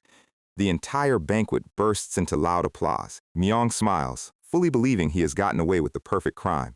But near the entrance, Uncle Jinya looks at the display case and goes completely pale. He stands next to Mujin and Yi Chong, trembling in disbelief. He realizes with absolute horror that Myong stole that sword from Mujin. Jinya whispers frantically to Mujin, warning him that if Jincheon finds out, he will literally destroy his own son's dantian or lock him up for life. Mujin is completely sweat-dropping, unable to comprehend a father being that brutal to his own son just for pride. Yi Cheong cold smiles, explaining that is the toxic reality of a noble family's name. Jincheon and Myong stand on the podium, bathed in golden light.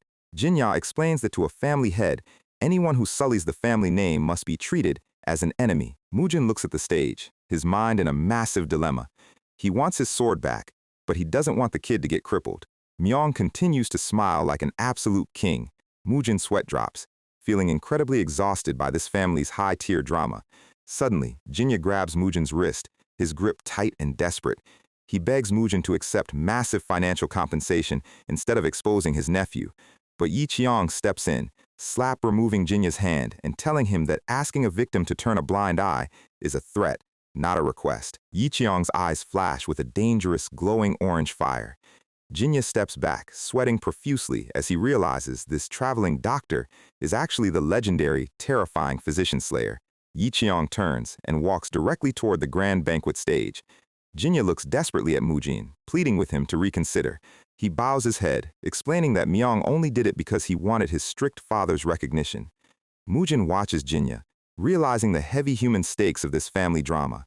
Jinya is genuinely trying to save his nephew from being crippled. Jinya bows deeply, stating that skill and guilt must be shouldered personally, but begging for mercy.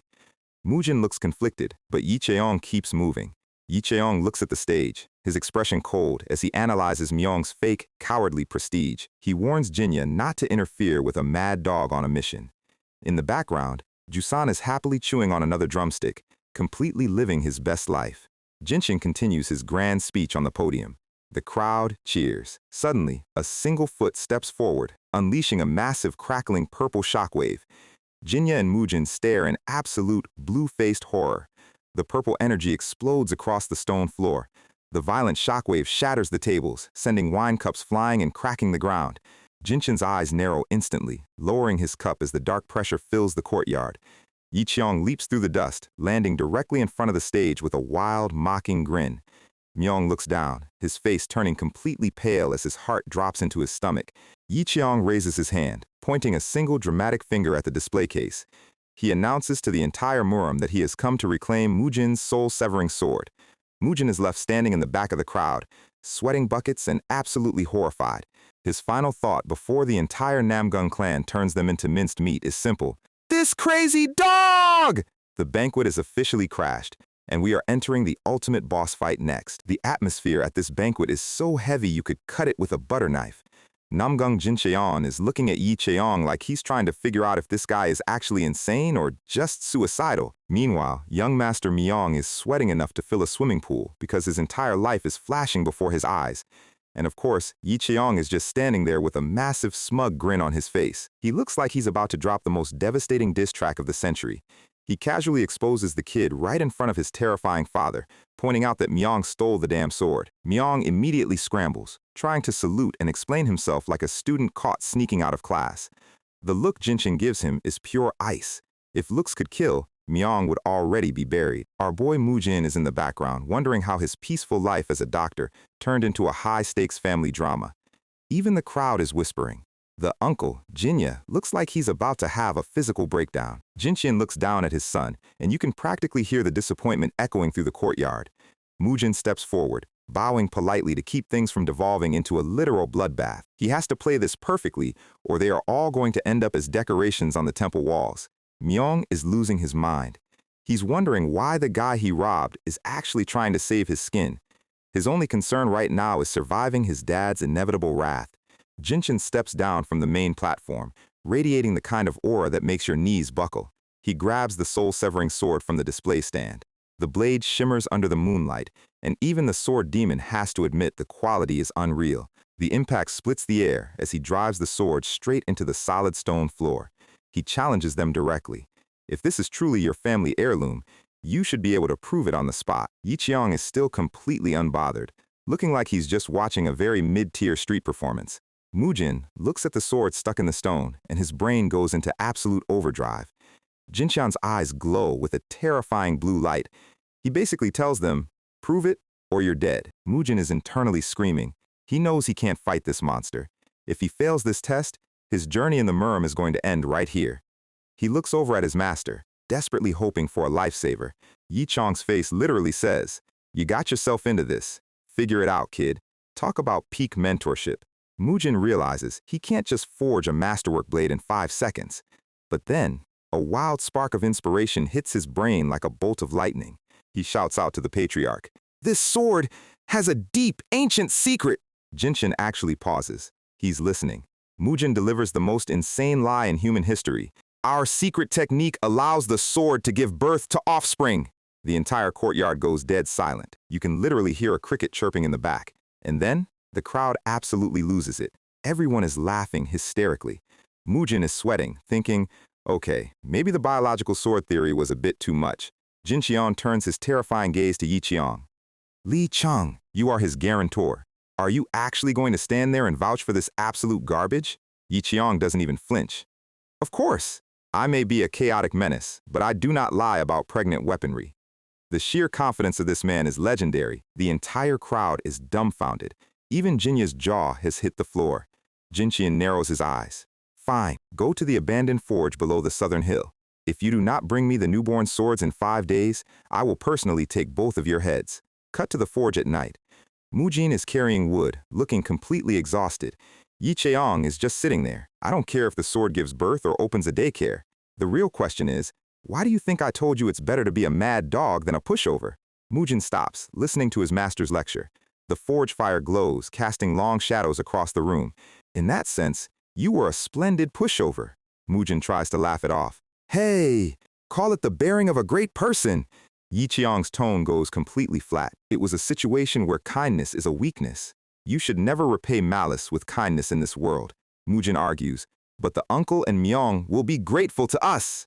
Yi Qiang, you are dealing with martial artists now. If you show them soft knees, they will take everything. Cheap kindness doesn't make friends. It just invites the jackals to target your neck when you aren't looking. A wolf growls in the dark forest nearby. Nature is metal, and so is the Murim. Yi Qiang taps Mujin on the chest. "Keep your enemies right in front of you. Don't build a threat behind your back because you wanted to feel like a saint. You are a doctor. You will show plenty of kindness in your life anyway. So when someone gives you trouble, you give it back to them tenfold." The reality of the martial world is simple. Eat or be eaten. Under the full moon, Mujin takes a deep breath. The heavy strike of his hammer begins to ring out through the night. He has to forge 2 perfect replicas in 5 days. No pressure. 5 days later, the entire crowd is back at the Namgung estate, waiting for the circus. A guard brings out the first sword. It looks absolutely pristine. The tester swings the blade, and the impact is so clean the opponent's sword doesn't even stand a chance. The broken steel clatters onto the stone courtyard. "The famous three-peak sword was just sliced clean in half!" Everyone is staring. Jinya and Myong look like they are seeing a ghost. Jinya inspects both swords. "This is impossible, they are both genuine!" Myong's brain is completely short-circuiting. Did the sword actually reproduce? The tester is going wild, describing the perfect balance, the vibration, the lack of weight. Mujin just stands there, looking like the smartest guy in the room. Myong is looking at him with a mixture of terror and absolute respect. Jinshin bursts into a massive, booming laugh. "Twin swords!" And then Mujin points to the sky. "Wait, there's more. The mother sword is right there." He draws a third identical masterwork blade from his side. The crowd is screaming. He literally brought 3 perfect swords. The absolute madman actually pulled it off. Myong looks like he's about to thank the heavens for this miracle. Mujin delivers his final deadpan line. "Even a common stray dog seeks a nest when it's time to give birth." He grabs his original sword back. "Thank you for keeping my blade safe, young master." He looks at the back of Myong's head. The kid is thoroughly humbled. Mujin smiles his signature smug smile. "Make sure to treat it precious next time." Meanwhile, Jusan has spent the last 5 days doing absolutely nothing but eating. He looks like a balloon. Yi Cheong is ready to throw him into the sun. Night falls over the Namgung estate once again. Inside their guest room, Mujin is sprawled out on the bed. I really thought my head was rolling this time. Yi Cheong is relaxing nearby. Don't get too comfortable. Remember the pack of jackals. Mujin hugs his precious sword, finally feeling safe, but Yi Cheong's smile turns predatory. Debts always go both ways, partner. Now it's time to collect. Collect? Mujin sits up, and right on cue, the sliding door opens. Speak of the devil, Jincheon and Myong walk in. Jincheon's face is carved out of granite. Myong is standing behind him, staring at the floor like he's waiting for his execution. Jincheon bows his head slightly. First, I must apologize. My foolish son committed a grave crime. I pressed him, and he confessed everything. Mujin looks at him, sweating. Jincheon reaches for his sword hilt. Since everything is revealed, I must repay the grudge. Mujin is internally screaming again. Repay the grudge? What does that mean? Myong, what happened to the maid who stole a silver ring 2 years ago? The tension in the room instantly skyrockets. Myong whispers, his voice shaking. Her wrist was cut off. Jincheon draws his blade with a terrifying metallic shriek. The sword demon swings his blade downward with absolute lethal intent. We get a quick flashback of young Myong. The kid spent his entire childhood swinging a wooden sword under the hot sun. Play became study. Study became his entire life. He faithfully executed every single form, hour after hour, all under the watchful, judging eyes of his family. The path to becoming the head of the Namgung clan was paved with blood and brutal training. He endured the pain, the exhaustion, the harsh whippings. He kept looking up at the high roofs of the estate, trying to be enough. But all he ever received was his father's cold, silent back. That silence always told him, you are lacking. Become worthy of this family. So he stole the sword. Even if it was dirty, even if it was cowardly, he just wanted to be praised. He just wanted to be strong enough for his father to look at him. But now, standing in this room, he realizes it was just a pathetic excuse. Myong closes his eyes, ready to accept the loss of his hand. The giant blade is coming down fast, ready to take his arm. Clang! The shockwave ripples through the room, and Myong opens his eyes in complete disbelief. Tong Mujin has leaped off his bed, blocking the patriarch's sword with his own scabbard. Jincheon stares down at him, his gaze like daggers. Young Master Tang, why did you block my sword? Mujin is grit-toothing, holding the massive pressure of the sword demon's blade. He looks straight into the patriarch's cold blue eye. I too was taught to repay what I received, but I chose to repay young Master Myong's wrongdoing with kindness. And if it's repaid, that's enough. Yi Cheong watches from the side, a small, proud smile on his face. The kid is growing up. Must you untie a knot that's already been tied again? Mujin slowly lowers his weapon, breaking the block. Jincheon's face softens, and he actually smiles. Wise words. Your generosity just saved my son's wrist. Thanks to you, we saved our family's honor and even kept a masterwork blade. So, how should I repay these 3 massive favors you have bestowed upon us? The morning sun rises over the massive walls of the Namgung estate. The group is walking down the grand corridor. Myong is literally on his knees, bowing so hard his head hits the floor. I will definitely repay this kindness someday. He has tears streaming down his face, completely transformed from a smug noble into a loyal ally. The uncle, Jinya, walks next to Mujin. Did you really forge that divine sword in just 5 days? You knew? Jinya smiles. Your red palms and the iron rust under your fingernails gave it away. The world is wide indeed. Thank you for saving my nephew. Mujin scratches his head, feeling a bit embarrassed, but internally, he's laughing. Repaying kindness? The old man already took everything. We see a quick flashback of Yi Cheong holding up 3 fingers, casually demanding access to the secret library, free elixirs, and a personal sparring session with the family head. Talk about highway robbery. By the way, Shaolin might be looking for you. They have a legendary mechanism that they absolutely cannot fix, and they need someone with divine hand skills. Yi Cheong grins. Wooden Man Alley? Shaolin is on our way to Luoyang anyway, so we might as well drop by.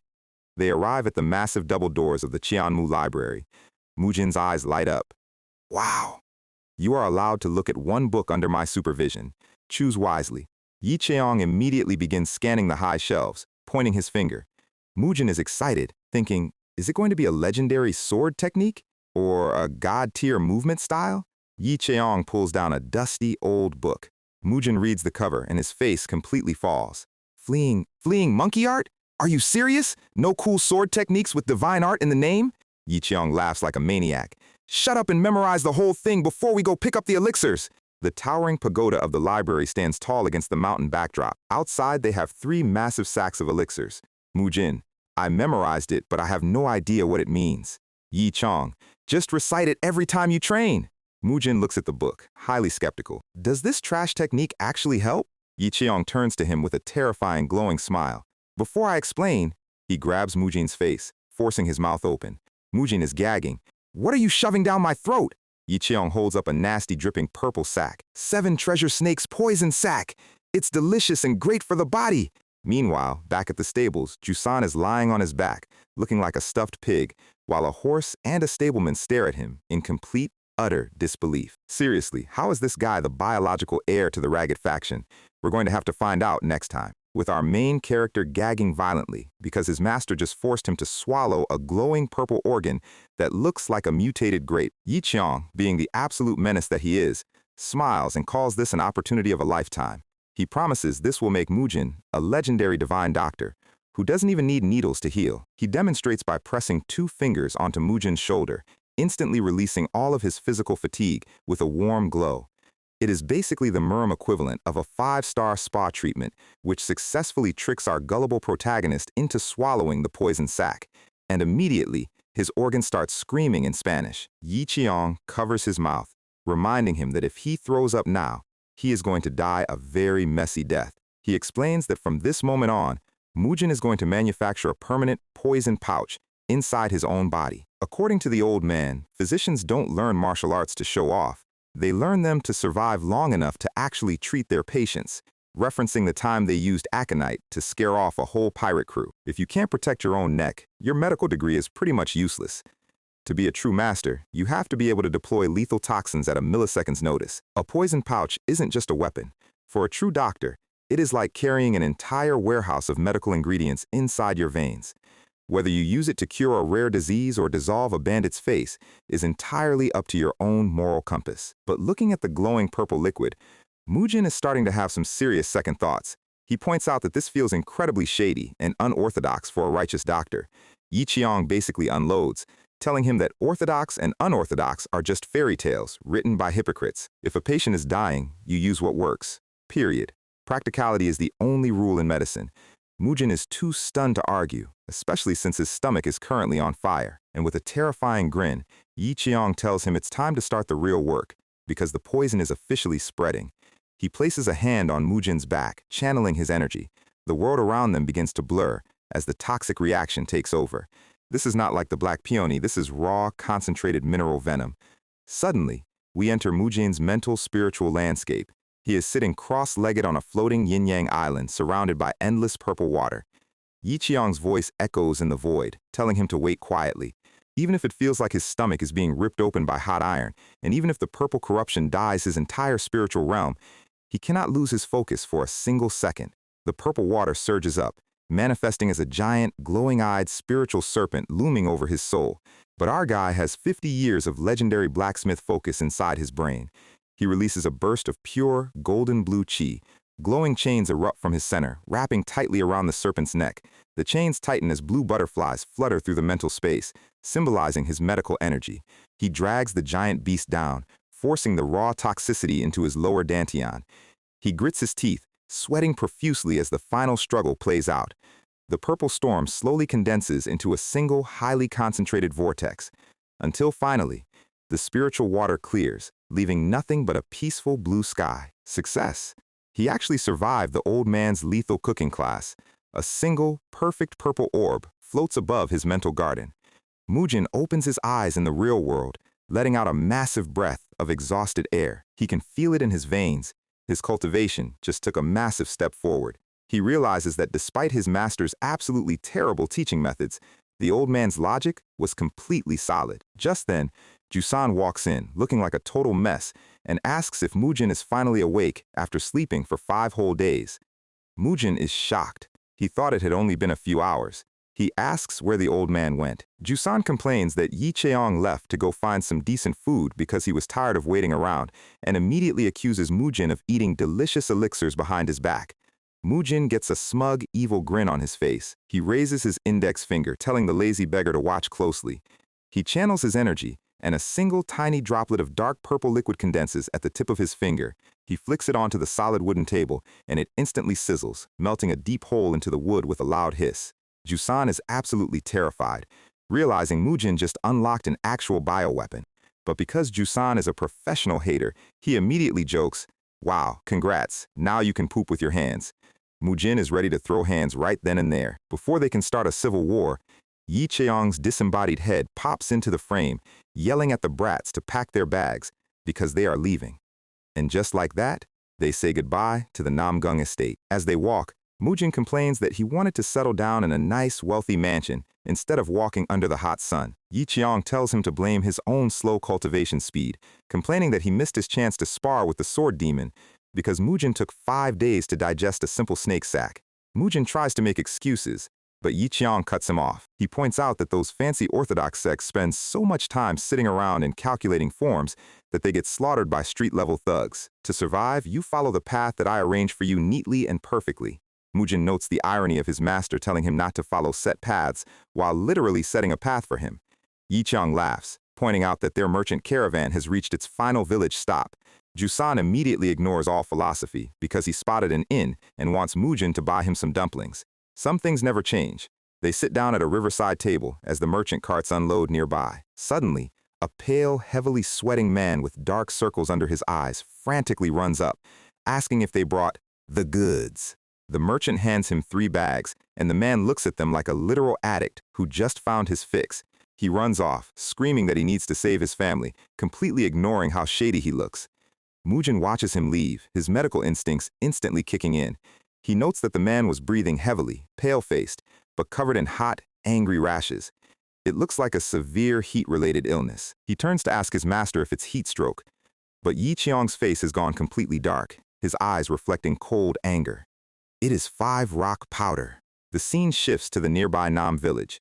An elegant walled compound sits under the setting sun, but inside, we see a dark, horrific drug-grinding operation. Bandage-wrapped workers are crushing minerals in large wooden bowls. Rows of sick, hollow-eyed laborers are working under terrible conditions. They are packaging the white powder into neat little paper bags. Suddenly, one of the workers collapses, coughing up dark blood. He falls to the floor, groaning in absolute agony. His eyes are completely white and bloodshot, his body rotting from the inside out.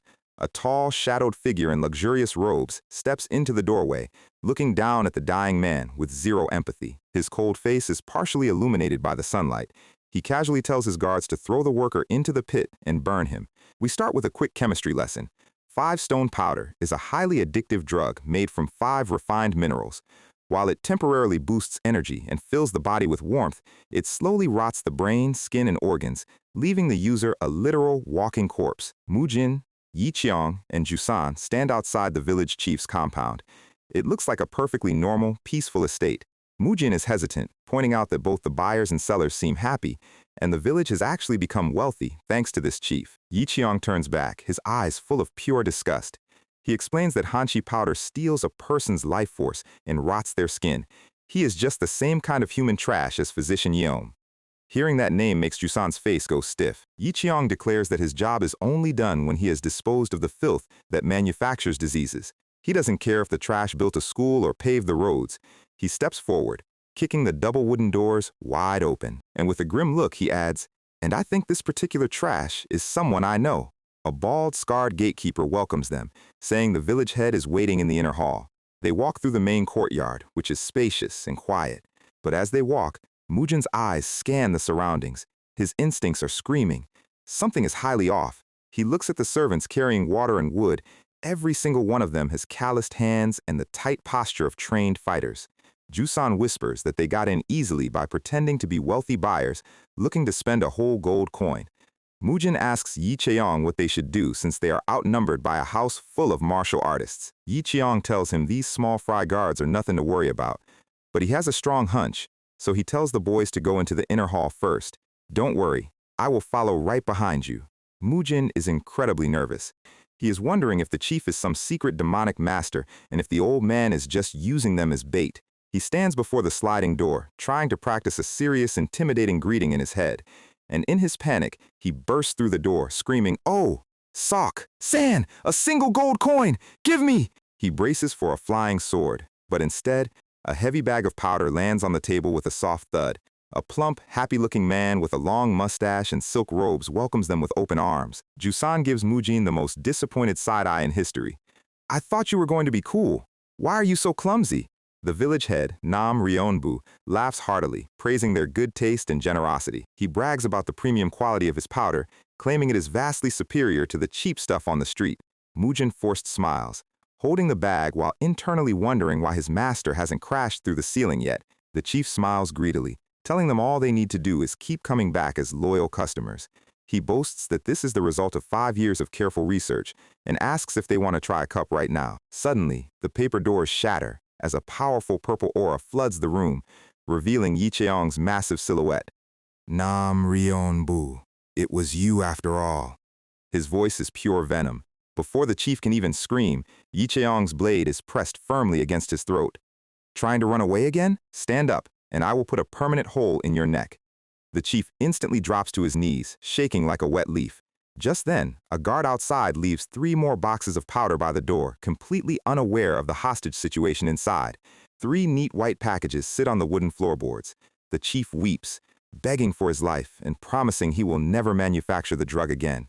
He tries to make excuses, claiming he only did it to save the starving villagers from poverty. Yi Cheong sneers. As expected, trash always has long excuses. The chief looks at the packages, crying that burning them is like burning a giant box of pure gold. Yi Cheong's glare is terrifying. So you are still thinking about money, I see?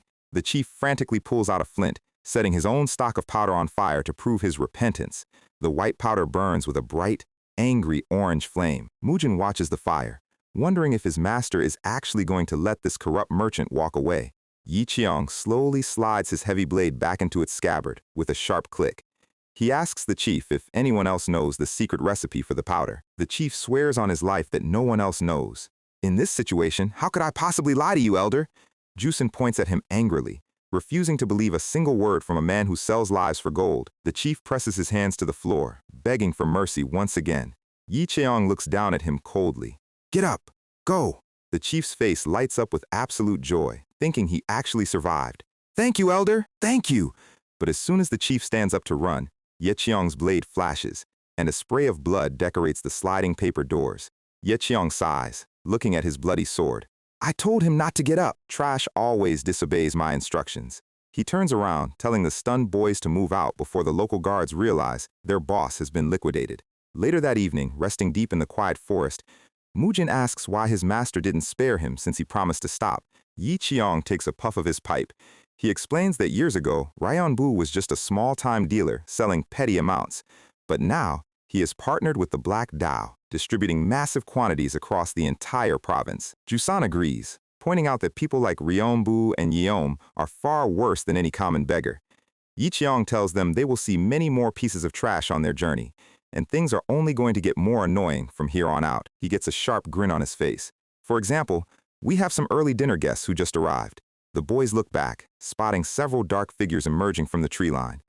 5 masked Black Dao assassins stand in the sunset, their blades drawn. Mujin panics, wondering if the village head hired them beforehand. Yi Cheong stands up, stretching. Perfect. We will use these guests to practice the Jasam sword style. The lead assassin charges forward with absolute silence, but Yi Cheong moves like a ghost, his shoulder strike hitting the lead assassin's chest with massive force. The assassin is sent flying back, leaving his comrades in absolute shock. They realize this isn't some random old man, they just ran into a high-tier Murim monster. Yi Cheong points his sword at them. I will take the guy in the middle. Each of you take one, and whoever fails to catch his target is going to face some very severe consequences. The boys leap into action as the forest splits with the sound of drawing steel. Our guy is currently sprinting through the woods like he just stole something, and he is actually shocked by his own speedometer. He looks at the assassin running ahead of him and wonders if this guy is part cheetah, but then he realizes his own legs are putting in some serious work. It turns out that painful training with the purple cloud step wasn't a complete scam, and maybe that fleeing monkey art he got from the library has some actual combat utility. He focuses his breathing, knowing that if he loses this guy, his master will never let him hear the end of it. Suddenly, a sharp yell cuts through the trees. Murin snaps out of his training thoughts and locks his eyes back onto his target.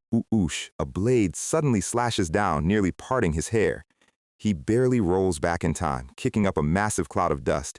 The assassin turns around, thoroughly insulted that a kid in doctor's robes actually managed to dodge his opening ambush. He slowly draws his sword with a clean metallic click, telling Murin that chasing a professional killer alone was the last bad decision of his short life. "You should have stayed in school, brat." Murin is sweating. This guy is definitely faster and more precise than those river pirates he fought back at the Yangtze. But his hands are steady. The assassin charges, his sword glowing with dark energy.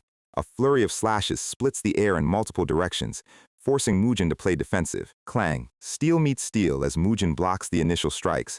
But as he blocks, his blacksmith vision starts analyzing the assassin's form, and his brain goes, "Wait, is this guy serious right now?" He sees glowing points of light indicating massive openings on the assassin's sides, his neck, and his shoulders. Murin hesitates. He remembers how the pirate chief baited him with fake openings. But this guy is moving with absolute confidence, almost fighting like he's showing off for an audience. The assassin starts laughing, asking if all he learned from his master was how to run away. Murin realizes this isn't a high-level bait. This guy's posture is just naturally terrible. He decides to test his theory, leaping forward and parrying the incoming strike with a clean, calculated move. The blades slide against each other with a high-pitched screech. Murin executes a perfect counterslice, aiming right at the glowing weakness on the assassin's arm. The assassin's eyes go wide in complete shock, realizing his defense was just completely bypassed. Loosh. The tip of Murin's sword slices through his clothes, drawing a line of fresh blood. Murin is actually more surprised by his own skill than the assassin is. He didn't realize he was moving this cleanly. He decides to end this fight quickly while the guy is still flustered. But the assassin is a dirty street fighter. He pulls out 3 throwing daggers, launching them at point-blank range. Murin parries 2, but the third grazes his ribs, and immediately his side starts tingling. His vision turns blurry, turning the trees into a muddy green soup. The assassin grins under his mask. "Salamander poison. You'll lose complete control of your limbs in 15 minutes, kid." Whoosh! The assassin lunges forward to deliver the final strike. Murin barely blocks it, his arms feeling like lead. The assassin throws another set of daggers to force him to keep moving, trying to speed up the circulation of the poison in his bloodstream. But Murin's eyes suddenly turn sharp and cold. He realizes this cheap lizard venom is absolutely nothing compared to the world-class 7-step serpent venom he swallowed earlier. Deep inside his spiritual landscape, the massive purple snake opens its jaws and casually devours the green salamanders trying to invade his bloodstream. It's like a boss monster eating low-level trash mobs. The spiritual serpent absorbs the energy, purifying his veins instantly. Murin's amber eyes flare with sudden golden light, and his blurry vision clears up in a fraction of a second. The assassin is completely dumbfounded, wondering how this kid is still standing, let alone moving. "You want to know why? Because your little lizards can't even scratch my poison core!" Loosh. Murin moves like a blur, his sword slicing cleanly through the assassin's defense. The final strike lands with absolute precision. Blood splatters onto the dry leaves, and the assassin drops his sword. He falls to the dirt, clutching a deep wound in his chest.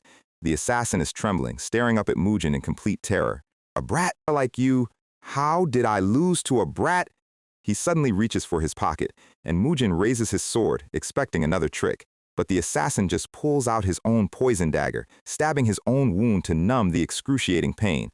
Murin lowers his blade, watching the man slowly fade away. He knows the poison will kill him in minutes. But then, he looks at the assassin's agonized face. The man is crying, groaning that it hurts so much, begging for the pain to stop. Kiddo, please. Mercy." That single word hits Murin like a physical punch to the chest. He has a rapid, overwhelming flashback of all the faces from his journey, the grateful villagers, the dying pirate chief, the proud smile of his father. He is a physician. His hands were made to cure, not to carve up people in the woods. The assassin is weeping, expecting the cold steel of a finishing blow. But instead, Murin gently places his hand onto the man's chest. He channels his internal energy, using his poison-draining touch to pull the toxic salamander venom back out of the wound. The dark purple glow fades, and the assassin's breathing slowly calms down. "Thank you. It doesn't hurt anymore." The man closes his eyes, drifting into a quiet, painless sleep. "You're late, kid." Yi Qiang's voice breaks the silence. Murin slowly stands up, holding up 4 fingers, staring blankly at his hands. The master watches him, his usual chaotic grin replaced by a quiet, serious look. Mujin asks if they are going to investigate the rest of the hideout now, his voice low and quiet. 10, 11. He keeps murmuring numbers under his breath, his fingers twitching. Jusan tries to cheer him up with some light-hearted teasing, calling him sluggish and slow, but Mujin just walks past in silence. From that day on, our boy developed a quiet, involuntary habit, counting every single person he has ever killed. The full moon shines brightly over the mountain range as the night deepens.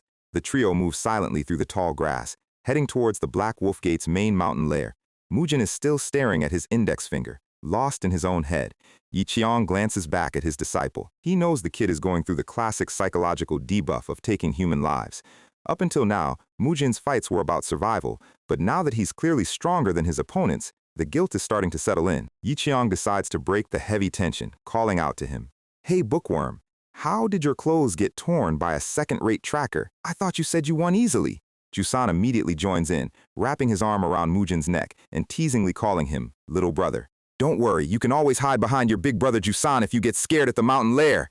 Mujin's eye twitches, his depression instantly evaporating into pure annoyance. He draws his sword, shouting at the beggar to get his dirty face out of his personal space, while Jusan laughs hysterically. Yi Qiang smiles quietly, knowing Jusan did that on purpose to snap the kid out of his spiral. Quiet down, you two. We are here. Below the ridge sits a small wooden settlement, surrounded by tall watchtowers. They crouch in the tall grass, observing the perimeter. Mujin whispers to Jusan to stop breathing so loudly. Still annoyed by the little brother comments, Yi Qiang looks at the quiet camp, noting that the defenses are surprisingly sloppy. It looks like a low-tier bandit operation rather than a highly organized drug ring. A guard is sleeping on duty, drooling against a wooden post. Bam! Yi Qiang casually knocks him out with a single precise punch to the jaw. He wipes his hand, completely unbothered, while the boys watch from behind.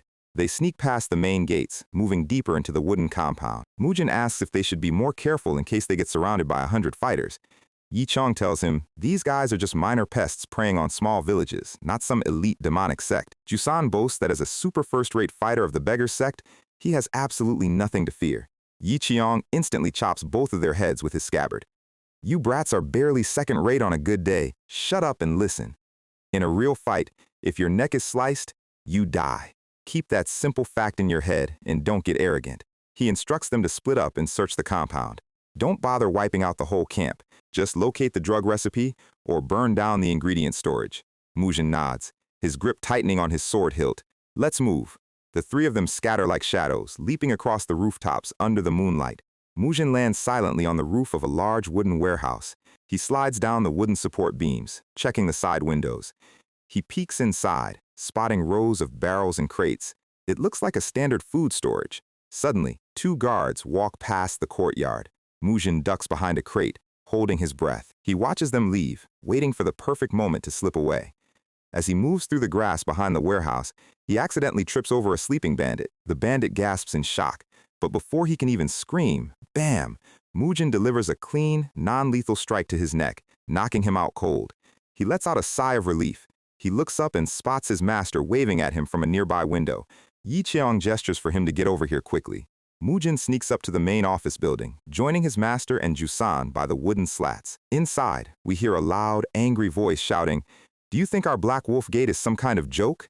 A massive, muscular bandit leader is violently throwing a punch, beating up a merchant who is groveling on the floor. The leader kicks him in the ribs, screaming that the merchant tried to cheat them out of their share of the powder profits. Just wait until our tracking party brings those intruders back. If you lied to me, I will peel your skin off myself. The leader raises his fist for another strike, but the wooden wall behind him suddenly shatters into a million splinters. Boom! Yi Qiang bursts through the wall, his glowing purple sword aura lighting up the entire room. He looks down at the terrified merchant on the floor. So you are Merchant Yang, the mastermind behind this little operation, huh? The bandit leader is already unconscious in the corner. Mujin and Jusan step through the broken wall, swords drawn. Yi Qiang presses his bloody blade against Merchant Yang's neck. I have a few very simple questions for you. How many people in this province actually know how to manufacture the 5-stone powder? The merchant is shaking violently, the cold steel pressing into his skin. Oh, only Namryon Boo! I swear on my life, no one else knows the exact recipe. We just supply the raw materials. Ryanbu was the only one who knew how to refine it to boost the addictive effects. Yi Cheong narrows his eyes. Where do you store the raw ingredients then? The merchant confesses that they mine the primary ingredient, cinnabar, from a secret cave just up the mountain. Yi Cheong gets a sharp, satisfied grin on his face. Perfect. Then we only need to pay a quick visit to this mine. Sheich Lush, a quiet slash ends the conversation. Thank you for your cooperation, Merchant Yang.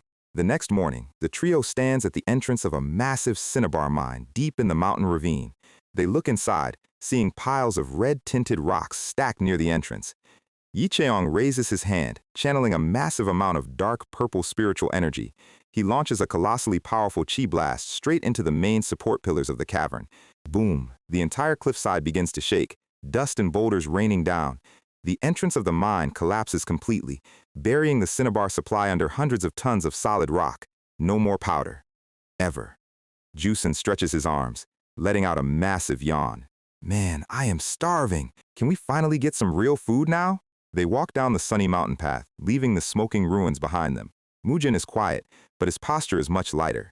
They actually managed to stop a massive plague before it could even start. Yi Cheong points to a massive, shady tree in a green field ahead. This is far enough. Let's take a quick break. The boys run ahead, glad to finally sit down after a long night of demolition. They lean their swords and backpacks against the trunk of the massive tree. Yi Cheong stretches his back, declaring he will take the first watch while the brats get some sleep. Jusan suddenly reaches into his tunic, pulling out a heavy, glowing blue rock. Hey Mujin, I found this weird rock back at the bandit lair. Is it worth anything? The moment Mujin's eyes lock onto the glowing blue stone, his blacksmith vision goes absolutely wild. This is meteorite iron? How on earth did a bunch of low-life mountain bandits get their hands on something this valuable? Jusan asks, Is it expensive? Mujin screams, Of course it is, you idiot! If I mix this with regular steel, I can forge a god-tier weapon. Yi Cheong looks down at his excited disciple, a small smile playing on his face. Seeing high-quality metal always clears your head, doesn't it, kid? He closes his eyes, resting his head against the tree. Simpletons. The afternoon sun shines peacefully through the green leaves of the massive tree. It is the first quiet moment they've had in weeks. Jusan is already calculating their profits, suggesting they split the money 50-50 so he can buy a lifetime supply of dumplings. Mujin tells him beggars aren't even allowed to own property. Suddenly, Yi Cheong stands up in a single fluid motion. Slick, his hand grips the hilt of his broadsword, his aura instantly flaring up with massive pressure. The boys freeze, looking up at their master. Oh, old man? Mujin forced smiles, asking if they were being too loud. Yi Cheong's face is dead serious. Quiet. Get ready. Someone is coming. The wind suddenly stops, leaving the vast green field completely silent, and from the tall grass, a single foot clad in a distinctive leopard-patterned boot steps into view. Who is this powerful stranger, and are they friendly? We are going to find out in the next batch. So, it turns out our leopard print visitor is a Kui, the local territory boss, and he is extremely salty that his passive income stream just got turned into a pile of rubble. He claims even the local kids know you have to pay him a protection tax to use this mountain, and he doesn't care what kind of illegal poison people sell as long as his cut is delivered on time. Yi Cheong is thoroughly unimpressed, basically calling his extortion rates pocket change and mocking his business model. The old man's smile is pure disrespect, which is exactly the level of energy we love to see. Akui instantly loses his temper, swinging his giant blade down to claim Yi Cheong's head, but Yi Cheong leaps forward, launching a massive, purple-infused punch aimed straight at his face. Meanwhile, Akui's henchmen spread out, targeting Mujin and Jusan. Mujin locks eyes with a guy in a tiger-striped tunic and immediately realizes this is not a common street thug. The tiger-striped guy executes a massive, spinning slash, forcing Mujin to block with his sword. Clang! The sheer force of the impact sends Mujin flying 10 feet back across the grass. His arms are literally vibrating from the shock, and he realizes this guy's raw physical power is off the charts. He is easily stronger than the pirate chief from the Yangtze River, moving with the poise of a true expert. The tiger-striped guy leaps into the air, spinning like a literal buzzsaw, unloading a flurry of high-speed wave-like cuts. Mujin is forced into a desperate defensive dance, parrying left and right. He notices that despite the massive size of the opponent's blade, his movements are incredibly smooth, and his internal energy is following his strikes perfectly. This guy is a true first-rate martial artist. Usually, large weapons leave massive openings, but this guy has almost none. Schwip, a close-range slash nearly takes Mujin's nose off. Mujin barely ducks in time, his high ponytail whipping through the air. He realizes he can't just play defensively forever, he needs to find a gap in this wave-like flow. He steps back, taking a solid stance to regroup his thoughts. Hey, let's at least exchange names before we kill each other. The opponent pauses, lowering his heavy blade slightly. Mujin's insides are literally shaking from the massive gap in their internal energy pools, but he keeps his face completely flat. Yuk-un, the swordsman responds coldly, demanding to know Mujin's title. Mujin just smiles. No need to share that much. The deadpan disrespect is absolute peak. Yuk-un's eye twitches, and he instantly resumes his offensive, his blade cutting a wide arc through the air. Mujin tells himself that Yuk-un is basically just a slightly faster Jusan with a sword. He can still read his patterns. He focuses his amber eyes, watching the incoming trajectory of the blade. He knows a single mistake means losing a limb, but his blacksmith mind starts aligning the situation. Yuk-un's blade flows like a massive wave, crashing down repeatedly. But our guy is a physician. He knows that where there is a high wave, there must be a low wave.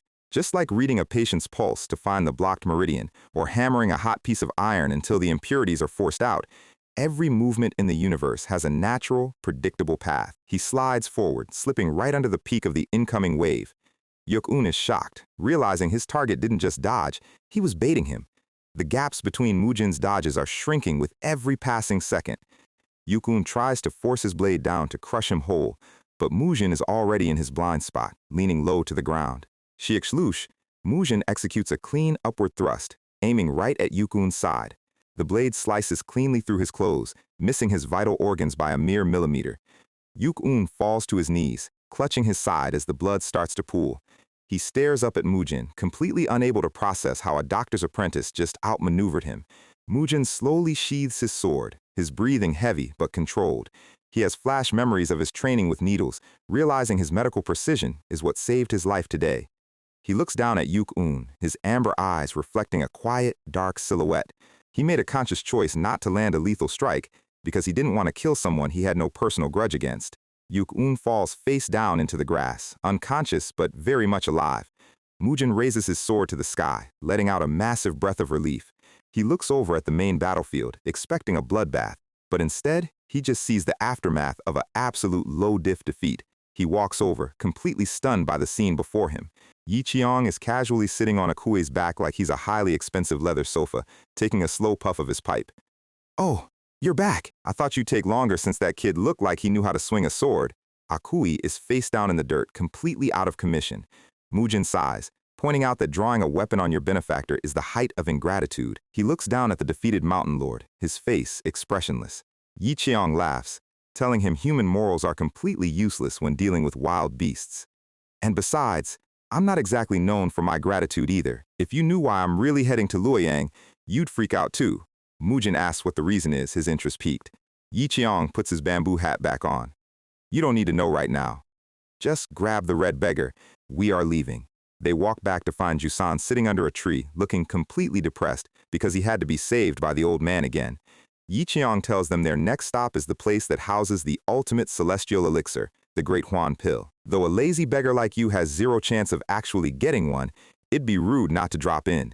The scene shifts to a massive, ancient stone archway leading up the misty mountain, the Shaolin Temple. Welcome to Shaoxi Peak, the home of the world-famous Shaolin Temple, where Jusan is currently staring at the rows of bald monks walking past. He notes that it is a literal sausage fest, and Yi Qiang explains that women aren't even allowed past the outer gates. Mujin asks if they can really just walk in and claim they are here to fix the legendary wooden dummy alley. Yi Qiang, why not? You fix real people, so fixing wooden ones should be a walk in the park. Talk about flawless medical logic. Jusan's eyes turn into literal gold coins, asking what kind of pill they'll get as a reward. Maybe a summoning pill? Mujin tells him to stop dreaming, pointing out that he is the one doing all the manual labor, so he is the one getting the reward. Jusan immediately starts begging, claiming his begging skills are officially at a peak grandmaster level. Yi Qiang explains that the summoning pill is one of the top elixirs in the entire Murim, easily making the black peony look like common grass. Mujin smiles, promising Jusan he might consider giving him a generous 10% share if he behaves. Suddenly, a massive splash of water nearby catches Mujin's attention. He runs over to a giant wooden water wheel spinning in the river, noticing something highly unusual. He leans over the stone bridge, his eyes wide with fascination as he inspects the mechanism. He crouches down by a long wooden shaft running along the grass. His blacksmith mind is blown. The wooden gears are carved with such perfect molecular alignment that there is zero wobbling. He runs his fingers over the wood, wondering what kind of legendary master built a precision mechanism of this scale in the middle of a mountain. The wooden shaft stretches all the way up the grassy hill, a marvel of ancient engineering. Suddenly, a massive cloud of dust erupts from the tree line. Whoosh! A wild girl with dark blue hair and a giant hoe charges out of the dust, screaming like a banshee. "Get lost, you vandal!" Mujin is completely caught off guard, his feet slipping on the wet grass as he falls backward. Splash, he lands headfirst into the cold river, while Jusan and Yi Cheong just watch from the ridge, laughing their heads off. Mujin pops out of the water, coughing and screaming, "Who are you, attacking me out of nowhere?" But he stops cold as a giant metal hoe is pressed firmly against his neck.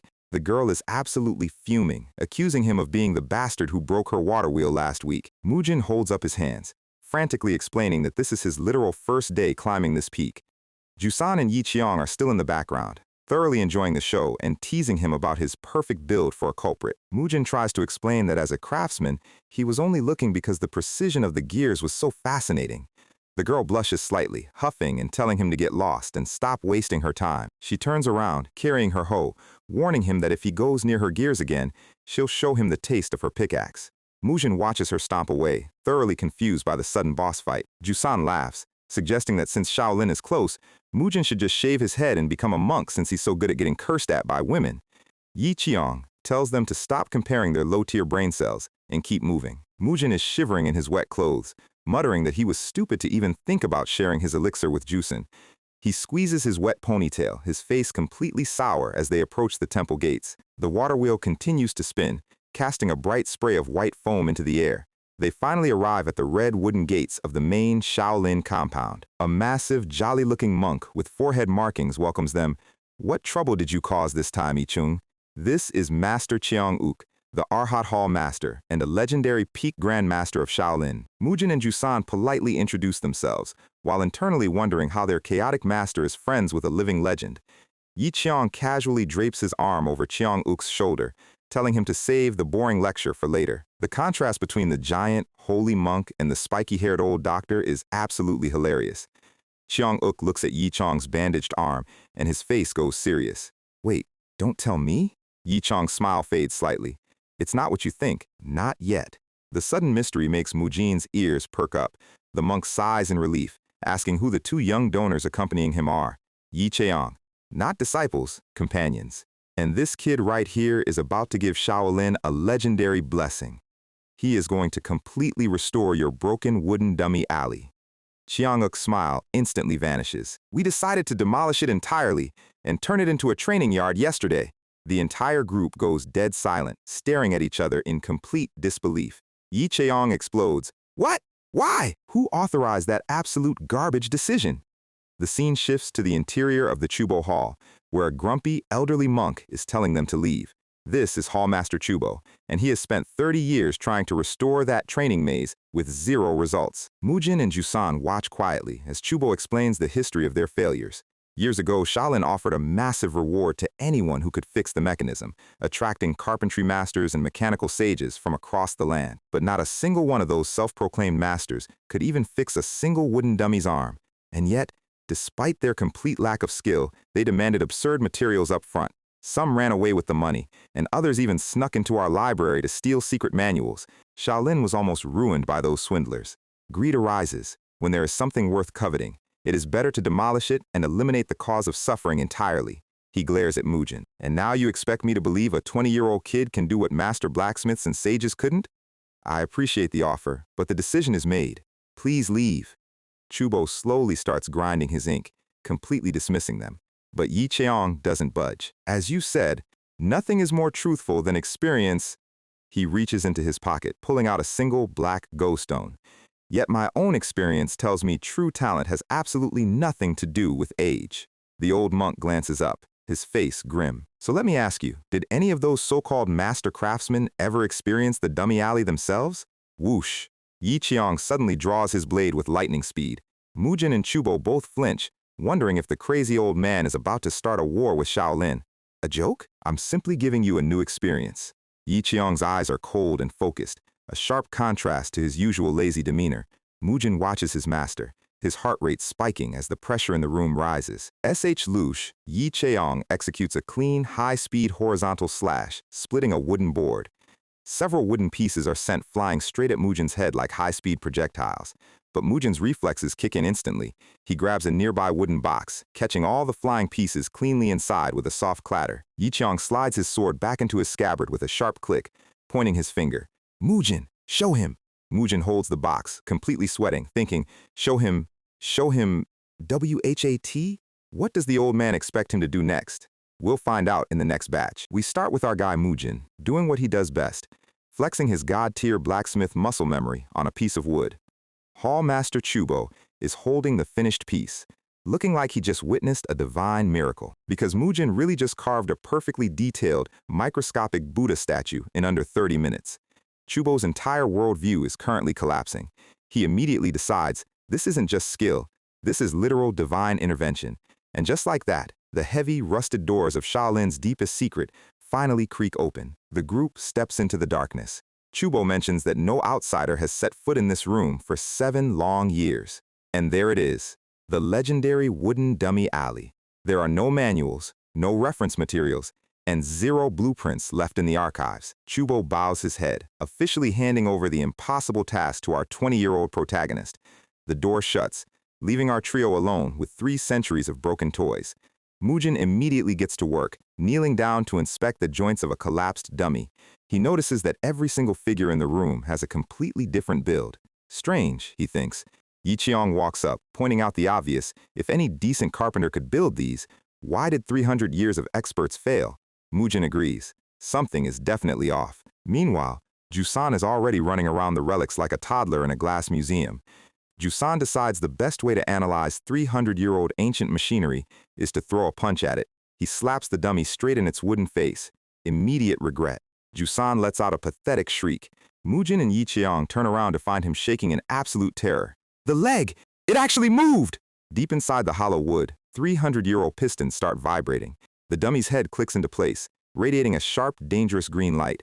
Mujin's eyes go wide. The wooden fist slices through the air with enough force to shatter concrete. Mujin pulls off a full-on matrix dodge, sliding flat onto his back. The dummy stands completely rigid. It wasn't a leg malfunction. The punch was fully automated. And then, the worst-case scenario happens. The entire room starts rumbling as every single dummy in the alley slowly raises its wooden arms. Yi Cheong looks at Mujin. Okay, yeah, I completely understand why the monks wanted to burn this place down. But Jusan, who is currently face down on the floor, spots something under the boards. Beneath the floorboards lies a massive rusted network of iron and wooden gears. Mujin leans down. This is exactly like the mechanical water wheel shaft that Pickaxe Girl was maintaining outside. It's an interconnected system. The power source isn't inside the room, it's piped in from the outside valley. Mujin jumps down. Jusan, grab that iron shaft and help me turn it. They push with all their strength, muscles tensing. The massive wooden post begins to rotate. The rusted gears grind against each other, coughing up decades of dust. The tension in the room is thick enough to cut with a blade. The dummy directly above them begins to twitch. Its wooden arm joint rotates smoothly, and it delivers a perfect automated punch. Mujin's face lights up. It actually worked! But the victory lasts about 2 seconds. A sharp crack echoes from the gears. One of the wooden teeth has completely sheared off under the pressure. And then, Mujin's mind maps the true scale of this room. This isn't just an alley of obstacles, it's a physical library of Shaolin's entire history. Every dummy was built to automatically execute a specific, perfect martial arts technique. A cold sweat drops down his neck. Yi Cheong asks, well, can you actually fix it? Our guy just smiles, that ancient blacksmith pride flaring up in his eyes. I have to. The gears lock back into silence. Cut to the next morning. Mujin is walking through the dense Songshan forest, approaching a secluded wooden hut. He recalls Chubo's instructions. Go to the Western Valley. There's a hut owner named Mr. Dan who knows the dummy alley's secrets. As he approaches the clearing, he spots a massive wooden gear mechanism sitting right outside the hut. It's practically identical to the drive shafts inside the temple. He walks up to it and hears a loud, painful screech. One of the teeth is split.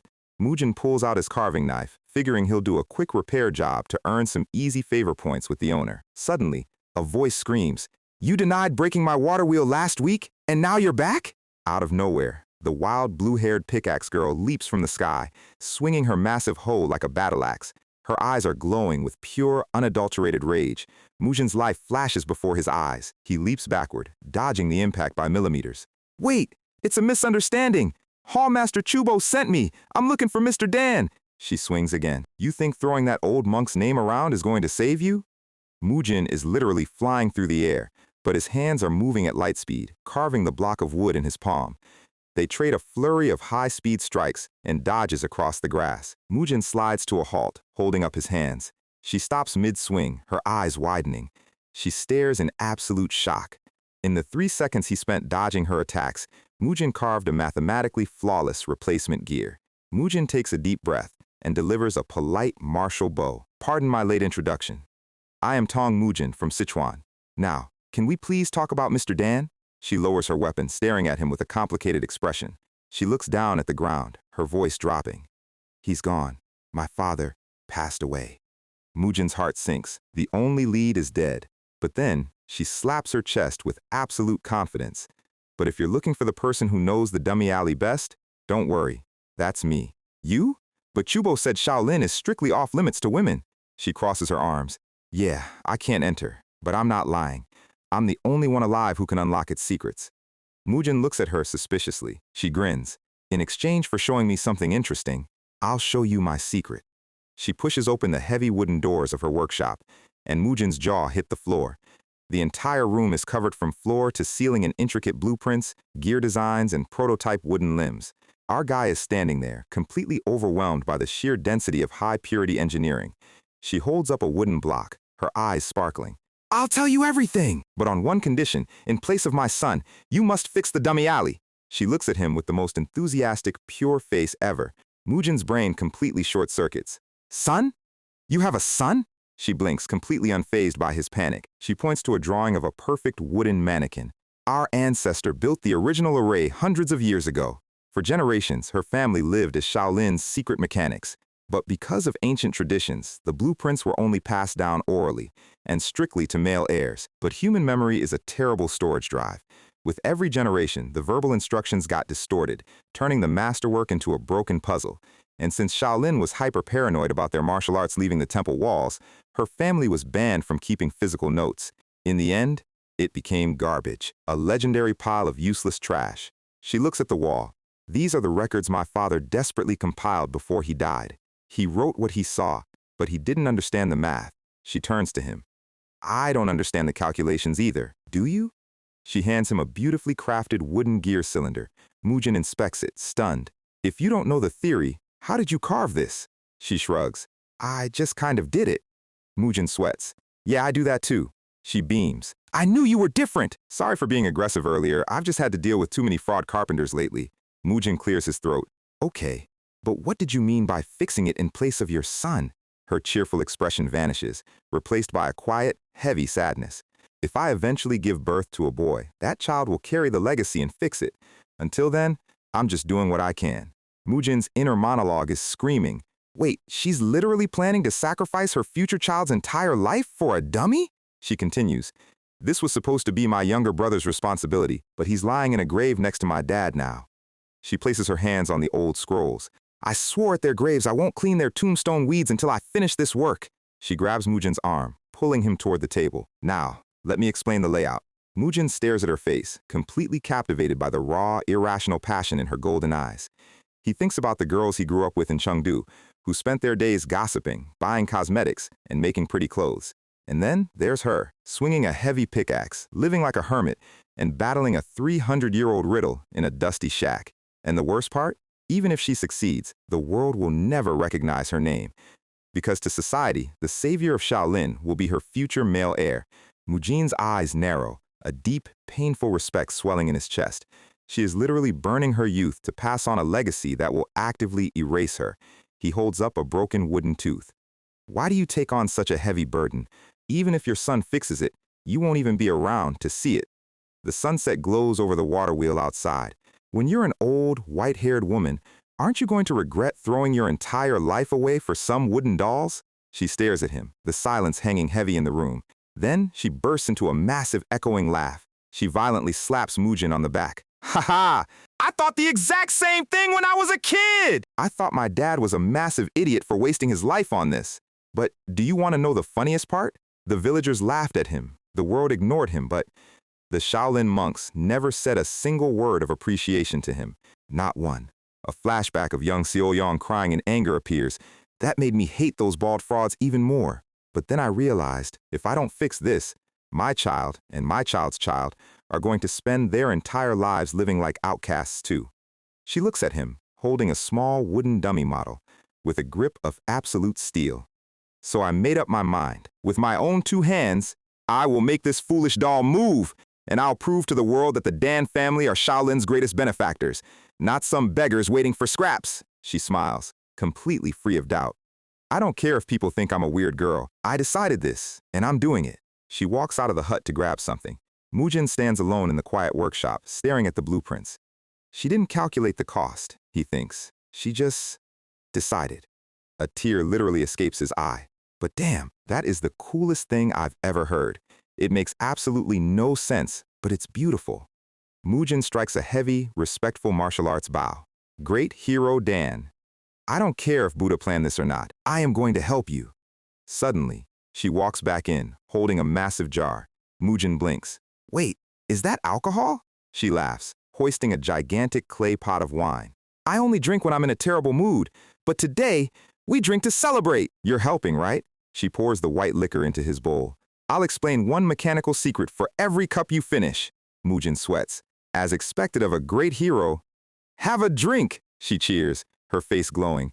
Mujin smiles, a competitive spark flaring up. Steel meets steel, and clay meets clay, they toast, the liquor splashing. Transition to the night sky. She is actively pointing at a drawing. First, this gear! It aligns directly with the temple's main aqueduct. The moon rises high over the secluded cabin, the warm candlelight flickering through the windows. Blueprints and empty cups litter the entire floor of the workshop. Suddenly, Mujin gasps, sitting up with a violent start. He rubs his temples, groaning. How much did we actually drink? My head is split in half. Did I say anything embarrassing? He checks his robes. Phew, no mistakes. Still fully clothed, he looks around the empty room. But where did she go? He steps outside into the cool night air. A haunting, beautiful melody echoes through the valley. The waterfall is illuminated by a pristine white full moon. He spots an empty wine bowl sitting on the stone bridge. And there she is. Dan Seoyong is sitting on the edge of the bridge, singing a quiet, melancholic song to the stars. Mujin watches her from the shadows of the trees, his heart heavy. In the daylight, she's a fierce, unyielding warrior with a pickaxe. But under the moonlight, she looks incredibly small, carrying 3 centuries of family burden on her shoulders. A leaf rustles. She pauses her song. She doesn't turn around, but a gentle, knowing smile plays on her lips. Back inside the hut, Mujin lies down on the floorboards, a peaceful expression on his face. He slowly closes his eyes. He remembers her father's final words to her. Leave this place, my child. Now is the only time you can escape. Because if the wooden man array is finally repaired, will Dan Seoyong ever truly be free to leave? Before we jump back to the gears, we get hit with a sudden wave of childhood lore. A tiny, heavily bruised Tong Mujin is sobbing his eyes out to his father, complaining about how the local Qingqing sect treats their family clinic like trash. His father, Grand Physician Tang, quietly stirs a pot of medicine, listening to his son's heartbreak. He gently explains that while the clinic's walls might feel like a cage that keeps them groveling, it's actually a protective fence. He feeds a spoonful of medicine to the crying boy, explaining that having patients to treat every single day is a blessing that allows them to grow. He hoists tiny Mujin onto his shoulders, laughing warmly under the bright blue Chengdu sky. He tells him that while he can't become a mythical divine physician on his own, they can reach those heights if they work together. He tells Mujin to stretch his tiny hands up as high as they can go, and in his mind's eye, those tiny hands transform into spiritual energy, reaching through the clouds. A beautiful, symbolic vision of a hand reaching down to pull a drowning man out of the dark water. His father tells him to keep his eyes locked onto that goal, making the arrogant Qingqing sect look like a minor speed bump. The memory of his father's warm, supportive smile is absolute peak parenting. The warmth of that memory fades, and Mujin opens his eyes in the present. He's sitting cross-legged on a mat in the quiet cabin, deeply breathing in the morning air. Outside, the heavy impact of a pickaxe splitting wood echoes through the forest. He peers out the window and watches Seo Yong working tirelessly, a quiet smile creeping onto his face, and right on cue, our regular broadcast of emotional maturity is violently interrupted by the arrival of the chaotic duo. Yi Cheong steps into the room, immediately making hand gestures that would absolutely get him banned on Twitch. Mujin blushes instantly, yelling at him to stop making their wholesome engineering partnership look incredibly suspicious. Yi Cheong chops him on the head anyway, laughing off the defensiveness. Mujin rubs his head, muttering that he's going to find a way to punch his master into the next province one of these days. Yi Cheong shifts back to business, asking if he actually found any real clues during his slumber party. Mujin gets his smug face back. He claims that while it'll take a couple of months of hard work, he can definitely fix it. Yi Cheong teases him again, asking if he's just stalling to spend more quality time with the cute mechanic, leaving Mujin cursing internally. Yi Cheong then announces he has some urgent personal business to attend to. Jusan asks if he's going to go hunt down more bad guys. Yi Cheong gets a hilarious, glittering hero pose, looking incredibly proud of himself. He reveals his grand plan. He is going to write a massive, definitive book containing all of his medical knowledge.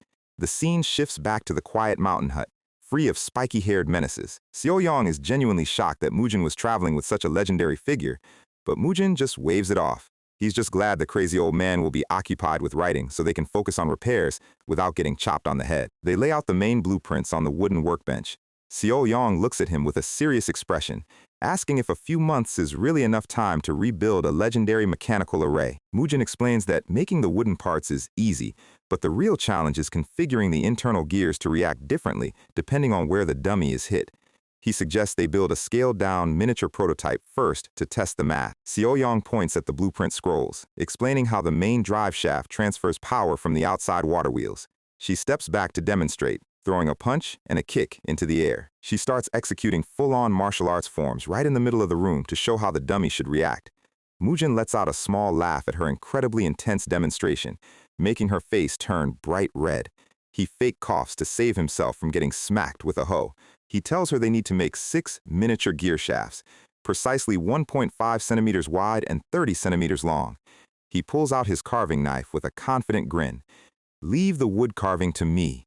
A montage panel showing the sun setting over the secluded mountain cabin and transitioning into a quiet, star-filled night as candlelight flickers through the workshop windows. Boom. The prototype is complete. It's a gorgeous, palm-sized wooden doll with a perfectly detailed cage of microgears in its chest. They lean in, eyes wide with anticipation. Mujin reaches out and slowly begins to turn the small wooden crank at the base. A soft golden light glows as the internal cogs lock together. Dozens of perfectly carved miniature wooden teeth begin to spin. The precision is absolutely flawless. Zero wobble, zero friction. The rotation transfers smoothly up through the spine. They both hold their breath, staring at the motionless wooden head. The arm slowly lifts up, perfectly executing an automated block. It actually worked. Mujin cheers, holding the working model up like a proud dad. Seo Yong slowly reaches out, her hand trembling slightly. She watches the tiny wooden arm rotate back and forth. She stands there, completely speechless, staring at the doll. For her entire life, her family died trying and failing to solve this math, and this weird traveler just solved it in a weekend. Mujin looks at her with a remarkably gentle, supportive smile, letting the massive emotional realization land. We cut to a few days later, high up on Mount Song at Shaolin Temple's regular assembly. The high elders are gathered around a massive wooden conference table. Chiang Bok, the monitor of harsh speech, is introduced, and yes, his title is incredibly accurate. He complains that he was hoping they'd finally burn down that damned junk of a dummy corridor this winter. He aggressively argues that they shouldn't let Yi Cheong interfere with Shaolin matters, claiming the physician slayer has killed too many people. The other monks listen in silence. The bulky Cheong Wook steps in to defend Yi Cheong, pointing out that almost everyone he executed was a deeply corrupt, evil doctor. Cheong Bok snaps back, asking how they can defend a man who chops off the limbs of greedy physicians who refuse to treat the poor. The corporate meeting of bald grandmasters continues to escalate. Cheong Wook argues that Yi Cheong's contributions to the Murim far outweigh his crimes, and almost every major sect is indebted to him. Cheong Bok dismisses the argument, claiming Yi Cheong's secular companion is just as dangerous. They start shouting over each other, the table vibrating with internal energy. "Stop!" A massive voice booms through the hall, freezing everyone in their seats. Chiang Yul, keeper of the commandment hall, steps forward with an incredibly imposing presence. He points out the real, terrifying security risk. Mujin completed a working wooden dummy outside the temple gates. That means Shaolin's highly classified water wheel-based martial arts are technically leaking to the public. The monks gasp, realizing the legal headache this creates. But Chiang Yul is practical. He says they can't stop the repairs now, so Mujin must perform all future work inside the secure walls of Shaolin. Meanwhile, back at the workshop, Mujin and Seoyong are completely oblivious, happily working on the prototype. And Yi Chong is quietly sitting in a room, writing his medical legacy, a scenic shot of the sprawling Shaolin complex under a bright sun. We transition down to the lower village, where Jusan is looking absolutely, hilariously stressed. He is surrounded by a dense, sweating crowd of tense villagers cheering him on.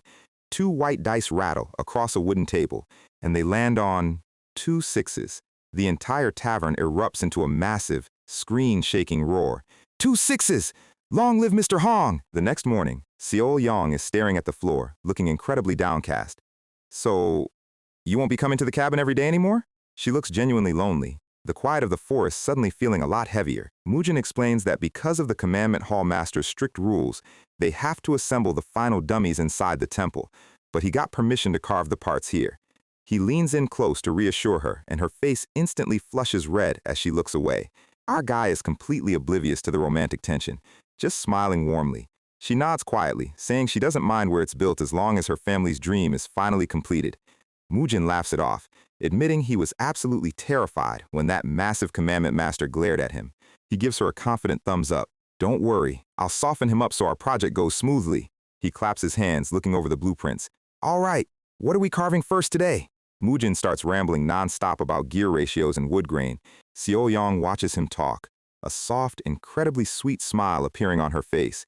She playfully yells at him to stop making a fuss and just focus on carving the gears properly. The sun sets beautifully over the mountain valley, casting a warm orange glow. Down in the village, Jusan is walking down the street, greeting local elders with a bright, massive smile. He waves back to the friendly villagers, looking like the local neighborhood hero. He grabs a wooden stick and starts playfully running around with the village kids. The kids are literally climbing all over his shoulders, laughing hysterically. Suddenly, a loud voice calls out to him from the crowd. It's Wangbong, the friendly, round-faced branch leader of Dengbong, greeting him warmly. Jusan smiles. It has officially been 10 days since Mujin went up the mountain to work inside Shaolin. At night, the lower village is alive with warm lantern lights and bustling activity. Unlike the quiet, highly disciplined temple, the village is absolutely overflowing with chaotic energy. Jusan takes a deep breath, loving the lively atmosphere. Travelers, merchants, and weary tourists all gather at the local inns to unwind. Inside the main tavern, 2 dice rattle across a gaming table. A high-angle shot reveals a massive, packed gambling den filled with shouting men and piles of silver. One group is screaming in celebration, while another man is literally crying on the floor. Standard Friday night. Jusan recalls Wangbong's advice. There is absolutely no easier place to collect alms than a busy gambling table. Wangbong is a total demon who cleans out excited gamblers with a polite smile. But Jusan's strategy is a bit different. Suddenly, a panicked gambler grabs Jusan's shoulder like he's a savior. "Young Hero Hong, you're finally here!" He shoves a handful of silver coins and the dice cup into Jusan's hands, begging him to roll on his behalf. Jusan's sweat drops, holding the dice. We get a quick flashback to day 1, when Jusan rolled 5 double sixes in a row, just for fun. The dice rolled across the table in slow motion. Boom, 6 and 6. The crowd went completely wild, calling him Monk Dice Hong. Rolling double sixes is a 1 in 50 anomaly, but Jusan kept hitting them, and the rumors quickly spread that he was a literal god of gambling. The only major downside? Having a dozen highly suspicious, angry gamblers staring at his neck.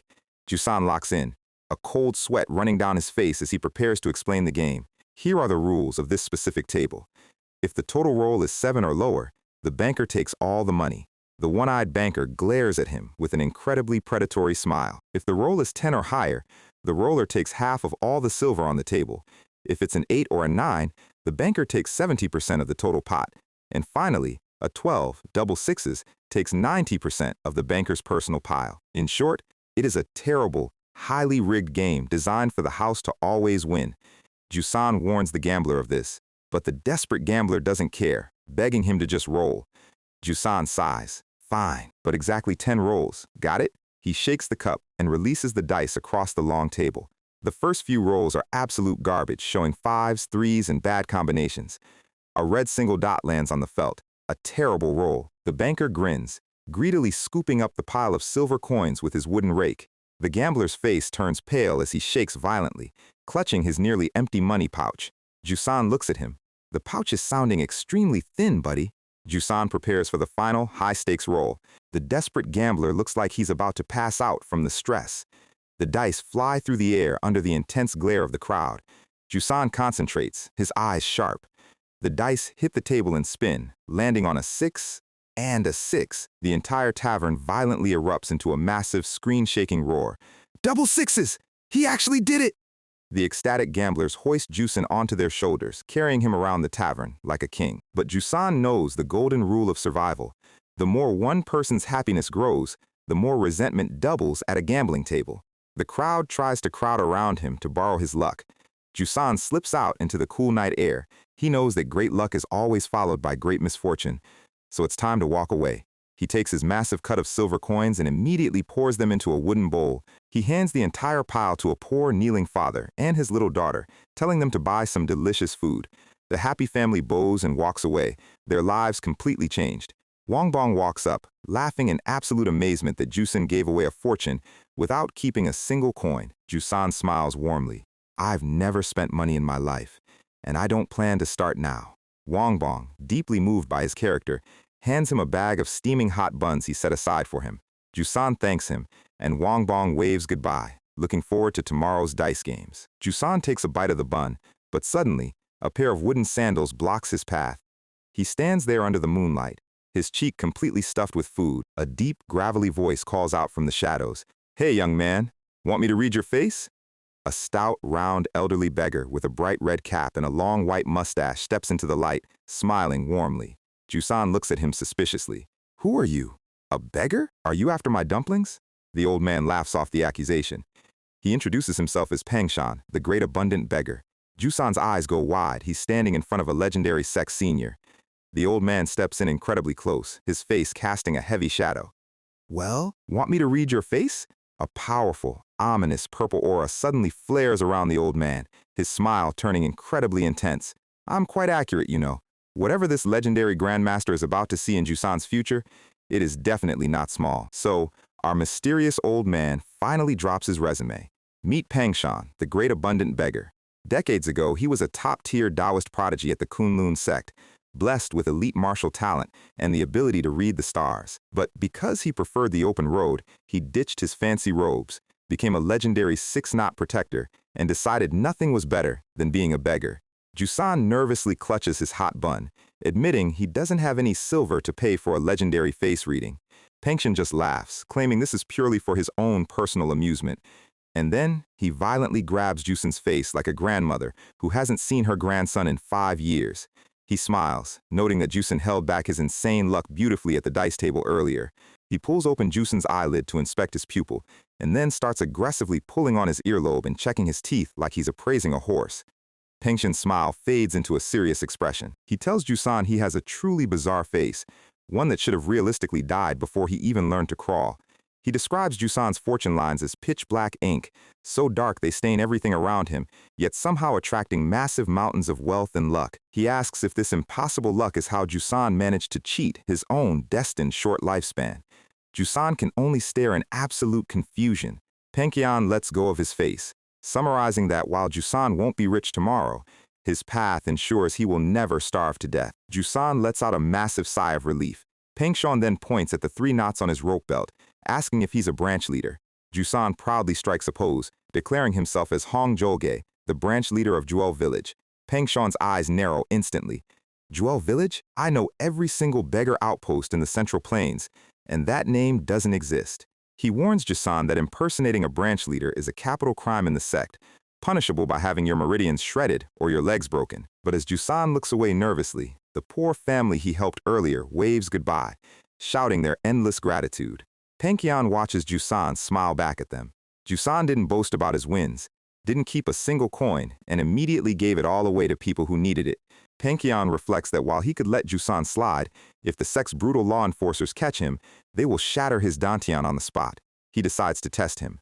Let's see if your luck actually matches that bizarre face of yours. He proposes a high-stakes bet. If Pangshan wins, he takes Jusan's 3-knot rope belt. If Jusan wins, Pangshan will personally teach him elite martial arts. Jusan is completely dumbfounded. Are you just bored, old man? Jusan raises his wooden staff, claiming he's not as defenseless as he looks. But before he can even blink, Pangshan completely vanishes, leaving a purple trail of high-speed movement. Jusan whirls around, his eyes wide. The old man is suddenly standing directly behind him, whispering in his ear that he is on a completely different level. Jusan swings his staff with a high-speed strike. The wooden tip slices through the air, but Pangshan easily dodges it without even tensing his shoulders. Jusan pivots, launching into a rapid flurry of punches and blocks. Pangshan blocks every single strike effortlessly, analyzing Jusan's style. He realizes Jusan's forms are just poorly memorized imitations of basic staff techniques. It's an incredibly messy foundation with too many different martial arts piled haphazardly on top of it. Pangshan decides to end the playtime. He slams his foot onto the snowy ground, releasing a massive purple shockwave. Jusan freezes, his instincts screaming that a predator has locked onto him. A colossal, glowing white projection of an energy palm manifests in the air, towering over Jusan. The sheer pressure of the energy blast forces Jusan's head back, his face tensing under the weight. Pangshan stops his hand just inches from Jusan's nose, the massive energy palm hovering behind him. Is this enough of a demonstration for you, young man? The glowing projection slowly fades as Pangshan smiles. Jusan swallows hard, realizing that if that palm had extended a single inch further, he would be a stain on the pavement. But instead of running, Jusan's eyes light up with pure hype. That was incredible! What's the game, senior? Pangshan pulls out 2 dice. 1 round, high roll wins. He kneels down in the snow, ready to throw first. He rolls the dice, landing a mediocre total of 4. Jusan grins, realizing he only needs a 5 or higher to secure a legendary master as his personal coach. He shakes the dice and rolls them across the frozen dirt, and the dice settle on a beautiful golden 9. Jusan pumps his fist, cheering that he officially won the bet. But then, something highly illegal happens. Pangshan casually reaches down with his finger and flips the dice, turning Jusan's 9 into a pathetic 2. Jusan's jaw drops. What are you doing? Pangshan looks at him with the most shameless, innocent face ever. What do you mean? I rolled a 4, you rolled a 2. Jusan screams, you literally just cheated in broad daylight! The old man just smiles. Well, if you want to cheat and change your dice too, go right ahead. I won't stop you. Jusan stares at him, wondering if this legendary grandmaster has a cognitive malfunction. He looks down at the dice, his mind tensing. He remembers how he's been constantly losing his sparring matches against Mujin, and he desperately needs this master's training. He reaches his hand down to flip his dice, telling himself that 20 years as a beggar means he has absolutely zero pride. But as his fingers hover over the white blocks, they begin to shake violently. His heart starts pounding against his ribs like a sledgehammer, and then the atmosphere completely changes.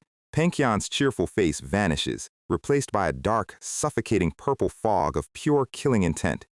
The sheer weight of the aura crushes the air in the street, pinning Jusan to the ground.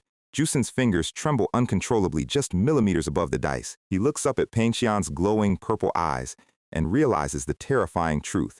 If he reaches out and touches that die, this old monster is going to break his arm and snap his neck on the spot. His survival instincts scream at him. Losing this bet is the only way you stay alive. Pangshan smiles, his eyes burning with purple light. Since you're not changing it, I guess I win? He reaches out and grabs the 3-knot rope belt around Jusan's waist. The purple aura slowly dissipates as Pangshan hoists the rope in his hand, smiling like a kid on Christmas. Jusan is left kneeling in the snow, his face completely pale and covered in sweat. He stares at the empty space around his waist, his mind tensing. He falls to his knees, his voice cracking with absolute desperation. No, please, give that back. You can take anything else. But the old man's face remains completely unyielding. He tells Jusan that if he loses a bet, he needs to learn how to accept the loss with dignity. He turns his back on him, telling Jusan to use whatever luck he has left wisely, because he spent a massive amount of it today. Jusan's eyes turn completely dark as he stands up, gripping his wooden staff with a force that makes his knuckles turn white. I said, give it back! Pangshan doesn't even turn around, casually dodging Jusan's incoming staff strike without looking. Jusan is breathing heavily, his mind completely consumed by the memory of Ma Jiongge. The old man stops walking. The wooden staff slices through the air right past Pangshan's nose, but he doesn't even flinch. Jusan is shaking, tears of anger and grief pooling in his eyes. That rope is the only thing I have left of my father. I can't let you take it. Pengxian holds up the rope belt, telling him he should be grateful he's only losing a piece of hemp for impersonating a branch leader. He warns him that if any other law enforcer from the beggars' sect caught him, his martial arts would have been permanently crippled. Jusan raises his staff, his voice echoing through the empty street. I don't care about your laws! Even if my head rolls on this snow, I'm taking that belt back. They stand under the dim lantern light of the silent village, the tension thick enough to freeze the air. Pengxian looks at him, deeply intrigued by the sheer, suicidal intensity in Jusan's eyes. If you want to gamble your life that badly, want to roll one more time? He tosses the dice into the air. The wager is simple. If you lose, I shatter your dantian and cut off your right arm. If you win, I give you the rope. The dice spin through the air. Pengxian warns him to back down if he has any sanity left. The white blocks clatter onto the frozen ground, settling on a total of 4. Pengxian releases a wave of dark purple energy, so heavy it literally cracks the stone tiles beneath them. Jusan stands in the center of the dark vortex, his teeth chattering from the sheer pressure. He looks down at the dice at his feet, his vision blurring. Pengxian looks at him, his eyes completely cold. So, you're really going to do it? Then, show me. The purple aura flares to a massive sky-high column of pure killing intent. It's a physical force far heavier than before, pressing down on Jusan's skull like a mountain. Jusan's muscles are actively fighting his own mind. His shoulder refuses to extend, his elbow is tensing up on its own, and his legs are shaking so violently he feels like he's about to throw up and black out. But as he looks at the rope belt in Pengxian's hand, his mind locks onto his master's face. I promised I would never lose this again. He takes an agonizing step forward through the purple pressure, screaming at the old man to roll the dice. Pengxian steps through the mist, his red eyes glowing in the dark. It's only 2 steps to reach the dice, the old man says. How long are you going to make me wait? Jusan bites his own lip with enough force to draw blood, using the sharp physical pain to violently snap his mind out of the paralyzing fear. He forces his shaking hand to reach down into the purple fog. Pengxian watches him, noting that he gave him a chance to walk away. But Jusan chose the hard path. Jusan's fingers finally close around the dice. He throws them, and they land on a perfect, clean golden 9. Pengxian's hand moves in a blur of purple light, aiming directly at Jusan's lower abdomen. My victory. As promised, I'll shatter your martial arts and take your arm. But before the palm can strike his stomach, Jusan lunges forward with an animalistic roar. He bites down on Pengxian's incoming hand with everything he has, blood spraying across his face. It's the exact same move his master Ma Jiangge used to save him years ago. Jusan uses the split-second distraction to plant his foot into Pengxian's chest, kicking himself backward. He flies through the air, his fingers catching the hemp rope belt. He rips the rope out of the old man's grip, tensing his fingers around it. Pengxian stares in absolute shock as Jusan lands in the snow. Jusan collapses onto the frozen ground, his face covered in blood and sweat, but his hand is clutching the 3-knot rope tightly against his chest. He passes out. The old man stands over the unconscious boy, looking down at his bleeding hand in disbelief. There are geniuses who can endure killing intent, he thinks, but tearing your own flesh and biting a grandmaster to overcome it? He stares at Jusan's hand, still locked around the hemp rope even while unconscious. What an insane obsession. He realizes that even if he let Jusan slide, Jusan's reckless, self-destructive nature would eventually get him killed in the Murim. But with this level of willpower, he's actually worth raising as a personal disciple. The old man smiles, admitting that he never once thought about taking a student in his long life. But this boy is different. He kneels down, pressing his fingers onto Jusan's chest to perform delicate meridian therapy and stabilize his chaotic energy flow. He hoists the massive boy onto his shoulders, laughing warmly. As expected, he chuckles, looking down at the dice. My face-reading skills really are unmatched. Cut to the next morning outside the gates of Shaolin Temple. Jusan stands with a heavily bandaged shoulder, telling Mujin that he's officially leaving to train under the great abundant beggar. Mujin is completely speechless. You're actually going to follow that crazy old man just because you won a dice game? Yicheong steps forward, telling Mujin to let him go. He confirms that Pengxian is one of the most trustworthy and legendary figures in the beggar sect. Jusan looks down, his voice quiet. He admits that his deceased master probably wouldn't want him to stay as a weak, unskilled 3-knot fraud forever either. Yicheong smiles, wishing him great achievements on his path. Jusan bows deeply in gratitude. Mujin points a finger at Jusan's nose, trying to hide his tears behind his usual sarcastic bantering. See you later, you absolute beggar brat. Don't go getting yourself stabbed. Jusan smirks. Yeah, see you, idiot. Jusan turns around, waving his hand as he walks down the wide stone steps under the green forest canopy. Mujin and Yicheong stand at the gates, watching his silhouette slowly grow smaller in the distance. Mujin's face turns serious, his orange eyes burning with a quiet, powerful determination. He has to finish repairing the dummy alley now, not just for Shaolin, but to make sure he's strong enough to stand beside Jusan when they meet again. And down the mountain road, Jusan walks into the morning light, clutching Ma Zhongge's protective rope belt, ready to begin his true path to becoming a legendary warrior. The immediate danger of Jusan being executed by his own sect is resolved, and he has secured a god-tier grandmaster as his teacher. But now, Mujin is left completely alone inside Shaolin Temple, surrounded by cynical monks who are actively monitoring his every move. Will our guy manage to decode the final dummy math without his chaotic shield Jusan to distract the guards? We'll find out in the next batch. We start with some seasonal progression. It has officially been 2 months since Jusan left to train with the abundant beggar. Autumn leaves are falling over the roofs of Mount Song, and Mujin's grueling manual labor is finally reaching its absolute final stage. Even the crazy old man, Yi Qiang, is practically done writing his massive medical encyclopedia. Mujin wipes the sweat from his forehead, looking up at the falling leaves. He realizes winter is right around the corner, and he actually starts to miss having Jusan around to act as his physical shield. Meanwhile, the massive doors of the wooden dummy alley are surrounded by a sea of red robes. The young monks are buzzing with excitement, wondering if the legendary 300-year-old corridor is actually finished. Some are worried it's another fraud, but others point out that even the cynical hallmaster Chubo put his faith in our guy. And then, the boss-level eyebrows of the precepts hallmaster, Chiang Yul, step into the frame. Chubo steps up to the massive wooden doors, announcing it's time to reveal the final product. The heavy doors creak open, and a bright golden light spills out into the courtyard, making the monks gasp. Behold, the fully restored wooden dummy alley. The polished wooden figures stand in perfect, intimidating formation, stretching down the entire corridor. The monks are completely awestruck, realizing the ancient legends of automated wooden terminators weren't an exaggeration. Mujin steps into the room, holding his wooden staff. Yi Chong walks right behind him, looking like a proud, smug manager. Mujin locks his gaze onto the crowd. It's showtime. The monks are whispering, wondering if this kid actually pulled off the impossible. Mujin steps up to the podium, explaining that this alley isn't a museum display, it's a high-level training mechanism. He grabs the giant wooden lever on the wall, and with a heavy push, he activates the master drive shaft. Underneath the floor, hundreds of high-purity wooden and metal gears begin to rotate. The automated dummies instantly click into life, their wooden joints rotating into perfect guard stances. The smooth, synchronized movement of 36 wooden warriors is absolutely breathtaking. The young monks are literally screaming in excitement. It actually moved!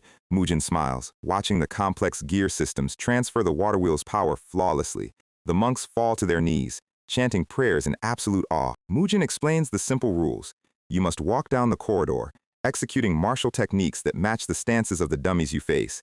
You have to block their counterattacks to reach the exit. But here's the catch. Absolutely no internal energy allowed, or you'll smash my gears.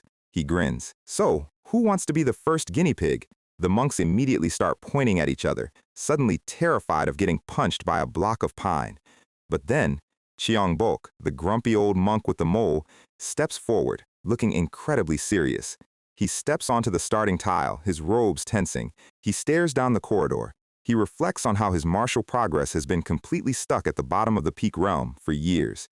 He hated this building, believing its physical shadow was blocking his home's feng shui and stalling his growth. He wanted to demolish it, completely dismissing the idea of moving wooden dolls. He takes his first step, preparing to strike. He swings his hand toward the first dummy's chest, but the dummy instantly reacts, its wooden arm pivoting to deflect his palm with a heavy clatter. Chiang-bok's eyes go wide as he realizes this machine isn't playing around. He declares he'll prove the alley is useless by smashing through it. He moves like a blur, launching into a high-speed sequence. Step 1, Step 2, Step 3, Step 4. He easily deflects the wooden strikes. He tenses his fist, preparing to power through Step 5. But as he advances, a dummy's elbow swings from a blind spot, delivering a heavy, non-lethal impact to his shoulder. Chiang-bok is sent flying through the air, landing flat on his back in a cloud of dust. The monks in the crowd don't even check if he's alive. They immediately start arguing about the martial math of his failure. debating if he should have used a different footwork technique. Mujin watches them, highly satisfied that the mechanics are working exactly as intended. Cheongbok lies on the ground with his legs in the air, while the monks laugh and tease him for getting yeeted at step 5. Cheongbok gets up, his face completely black with rage as he stomps out of the track. He trembles as he stares at the row of automated wooden figures. Cheongook turns to Mujin, panicking.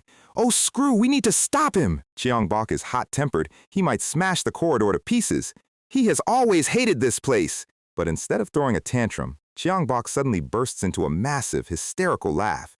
He screams in absolute joy, declaring this is the most genius training method ever created. It's not just a mechanism, it's a physical, interactive martial arts manual. He runs up to Mujin, grabbing him.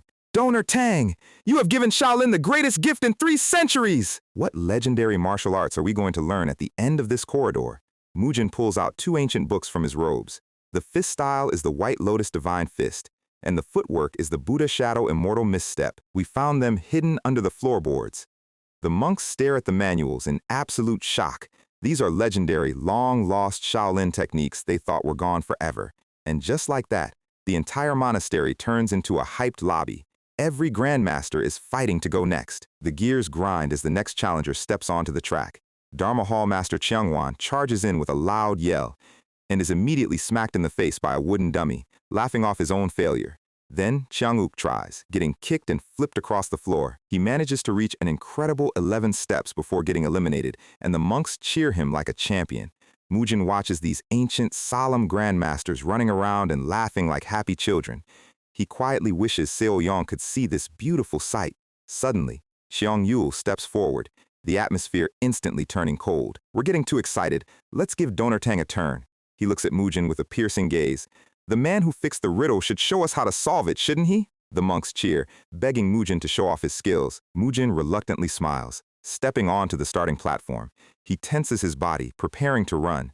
He thinks, "Well, I am literally the developer who coded this entire game. I know every single answer. I restored this entire system gear by gear. Let's show these old guys how a pro speed runs." He locks his eyes on the first dummy, and with a massive burst of speed, he launches himself down the corridor. But as he moves, Cheong Yul's dark, unblinking eyes track his footwork with a terrifying intensity. As Mujin sprints, he calculates his speed. Cheong-uk's record is 11 steps. But if I just complete the whole thing easily, I'll ruin the fun of the riddle for them. I need to fail on purpose. I'll throw the match at exactly 12 steps. The monks watch in absolute suspense as Mujin glides through the first few dummies. He executes a series of flawless dodges, moving like a leaf in the wind. He slips past step 8, 9, 10, 11, he performs a beautiful aerial spin, dodging a wooden sweep. The monks are literally shouting the step numbers in pure hype. 9, 10, 11! Mujin prepares his final, calculated failure. He reaches step 12 and intentionally lets a dummy's wooden palm tap his chest, sending himself flying back onto the platform with a dramatic groan. The monks cheer wildly, completely oblivious to his developer cheat codes. Mujin sighs in relief, thinking his plan worked perfectly, but Cheong Yul slowly walks down the steps, the heavy thud of his sandals silencing the crowd.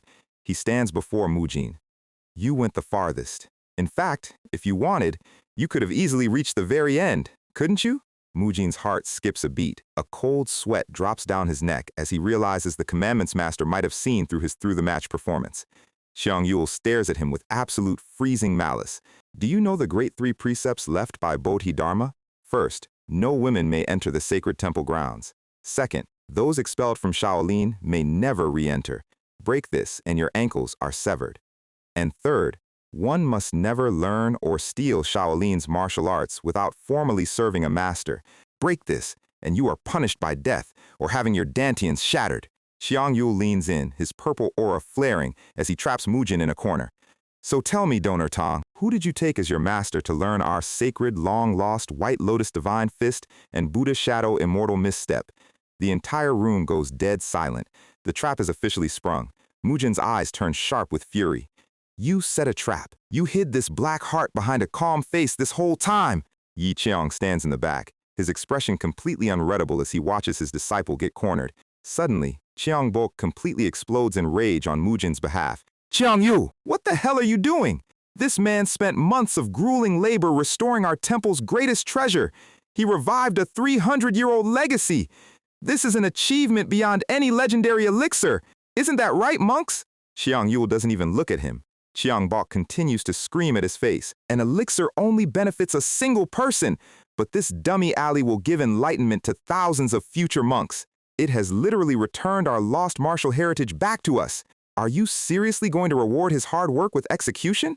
Chiang Yul's face remains a block of granite. Listen, Chiang Bok, it is clear he broke the sacred precepts. No argument or reason is needed. Chiang Bok is practically vibrating with fury. This is the time to express gratitude. Isn't that the basic duty of a Buddhist? It is the precepts, Chiang Yul repeats, cold as ice. He looks at Mujin. I believe he must be properly rewarded for his efforts, and at the same time his Dantians must be destroyed or his life taken. Mujin's eye twitches in horror. This guy is a literal clinical sociopath.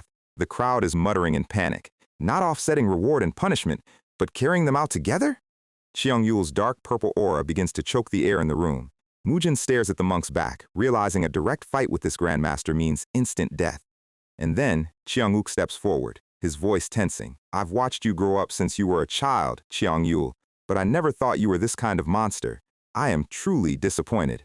Exactly, another monk shouts. How will the donors see Shaolin now? If word of this disgusting betrayal spreads, the entire martial world will call Shaolin a den of demons. The monks are on the verge of a full-on riot, their fingers pointing at Chiang Yul's face. Suddenly, a heavy wooden staff taps against the stone floor. An ancient monk with an incredibly long white beard and a serene, glowing face steps into the hall. Yi Qiang's eyes narrow as he smiles. The divine monk has finally ended his solitary meditation. Chiang-bok immediately runs to the abbot, begging him to stop Chiang Yul's madness. The abbot slowly raises his hand. A massive, quiet wave of green internal energy sweeps through the entire corridor, instantly neutralizing everyone's killing intent. He speaks with absolute room-shaking authority. Proposing punishment for those who break the precepts is the sole authority of the commandments master. Do not argue about it. The monks immediately bow their heads, fall to their knees, and whisper their compliance. Mujin is sweating, watching the monks retreat. Wait, did the abbot just sign my death warrant? He turns to Yi Qiang, completely confused. The abbot slowly clasps his hands together. He announces that they will hold an emergency meeting tomorrow morning at the Longevity Pavilion to discuss the matter, inviting anyone who wants to speak. He walks away, leaving Chiang Yul standing in the dark. Yi Qiang looks at Mujin with an incredibly smug, confident grin. A wide shot of the temple hall as night falls over Mount Song. Outside, the water wheel continues to turn, splashing water over the mossy rocks. Seol Yong is sitting on the stone bridge, her legs dangling over the dark water as she waits. She spots Mujin and waves happily. Mujin, why are you only coming now? The dummy alley worked perfectly, right? Mujin walks up, his long hair completely down for once. He smiles weakly. Of course, the monks were so shocked they literally fell over. He sits beside her on the bridge, the cool night breeze rustling their clothes. The grumpy old Cheongbok tried first and got kicked at step 6. Mujin mimics the monk's dramatic fall, throwing his leg up and making Seol Yong laugh. She grins proudly. See, even a peak master couldn't solve our glorious riddle. She leans in close. Who went next? Did anyone actually reach the end? She gets so close their noses are practically touching, her golden eyes sparkling with pure excitement. Mujin's face turns bright red as he stammers. You really want to know that badly? Yes! She cheers, raising her hand. Mujin laughs, his nervousness melting away. All right, then let me tell you the legendary tale of how Shaolin's greatest masters got absolutely wrecked. He stands up on the bridge, dramatically recreating the monk's hilarious fails as the water wheel turns in the background. A beautiful wide shot of the mountain valley, under a pristine, glowing full moon. They laugh and talk under the stars, completely oblivious to the political storm waiting for them tomorrow. A gorgeous shooting star crosses the night sky, leaving our protagonist's fate hanging in absolute suspense. The dummy alley is fixed, but Mujin is currently facing a literal death sentence tomorrow morning. Will Yi Qiang and the friendly monks manage to out-negotiate the strict commandments master, or will Mujin have to use his agility cheat codes to break out of Shaolin Temple? We'll find out in the next batch. We start with a flashback to a quiet night on the mountain. Seol-Yong is talking about leaving to repair the local water mill. She tells Mujin he will never get to see the real wooden men himself, which brings us right back to the high-stakes council room. While the world is seeing the dummy alley for the first time, Seol-Yong has been living in its shadow since she was 10. The abbot calls the meeting to order. The charge is simple. Mujin allegedly broke the third great commandment. Our guy stands up, completely unbothered by the giant golden Buddha behind him. He asks the room if his months of hard labor earned him zero trust. Yi Qiang watches from the side, waiting for the perfect moment to stir up trouble. Mujin points directly at Qiang Yul. Do you honestly think I fixed your ancient mechanism just to swipe some moves? Qiang Yul, looking like a man who has never smiled in his entire life, says no. But you still broke the rules. That is the definition of a textbook bureaucrat. Mujin slams his hand on the table, the frustration boiling over. He points out the absolute design flaw of the entire trial. Chiang Bok leans forward, listening intently. If you fix the alley, you are forced to learn the moves to calibrate them. If that's a crime, you guys have been dangling a bait hook for 300 years! The room goes dead silent. Chiang Yul counters with some massive prosecutor energy. Could a regular carpenter have fixed it without learning the arts? Yes. So your defense is invalid. Mujin hangs his head. It looks like he is fresh out of cards to play. Xiang Yul asks if that is all he has to say. Mujin grinds his teeth, looking completely cornered. But then, a hand drops onto his shoulder. Yi Qiang steps up to the plate, ready to deliver a masterclass in chaotic lawyering. Let's look at the actual definition of stealing. If a beggar has 0 coins, what can a thief steal from him? Nothing, correct? If you are so broke you don't have a single grain of rice, can anyone swipe your lunch? It is physically impossible. Yi Qiang narrows his eyes, locking onto the monks. Yesterday, literally none of you knew the names of these techniques. So tell me, how did this kid steal something you don't even own? It is an absolute galaxy brain defense. Mujin's face is a perfect mix of awe and complete terror. In fact, aren't you guys the ones stealing the arts he recreated? Xiang Yul is losing his mind. You are reaching, doctor!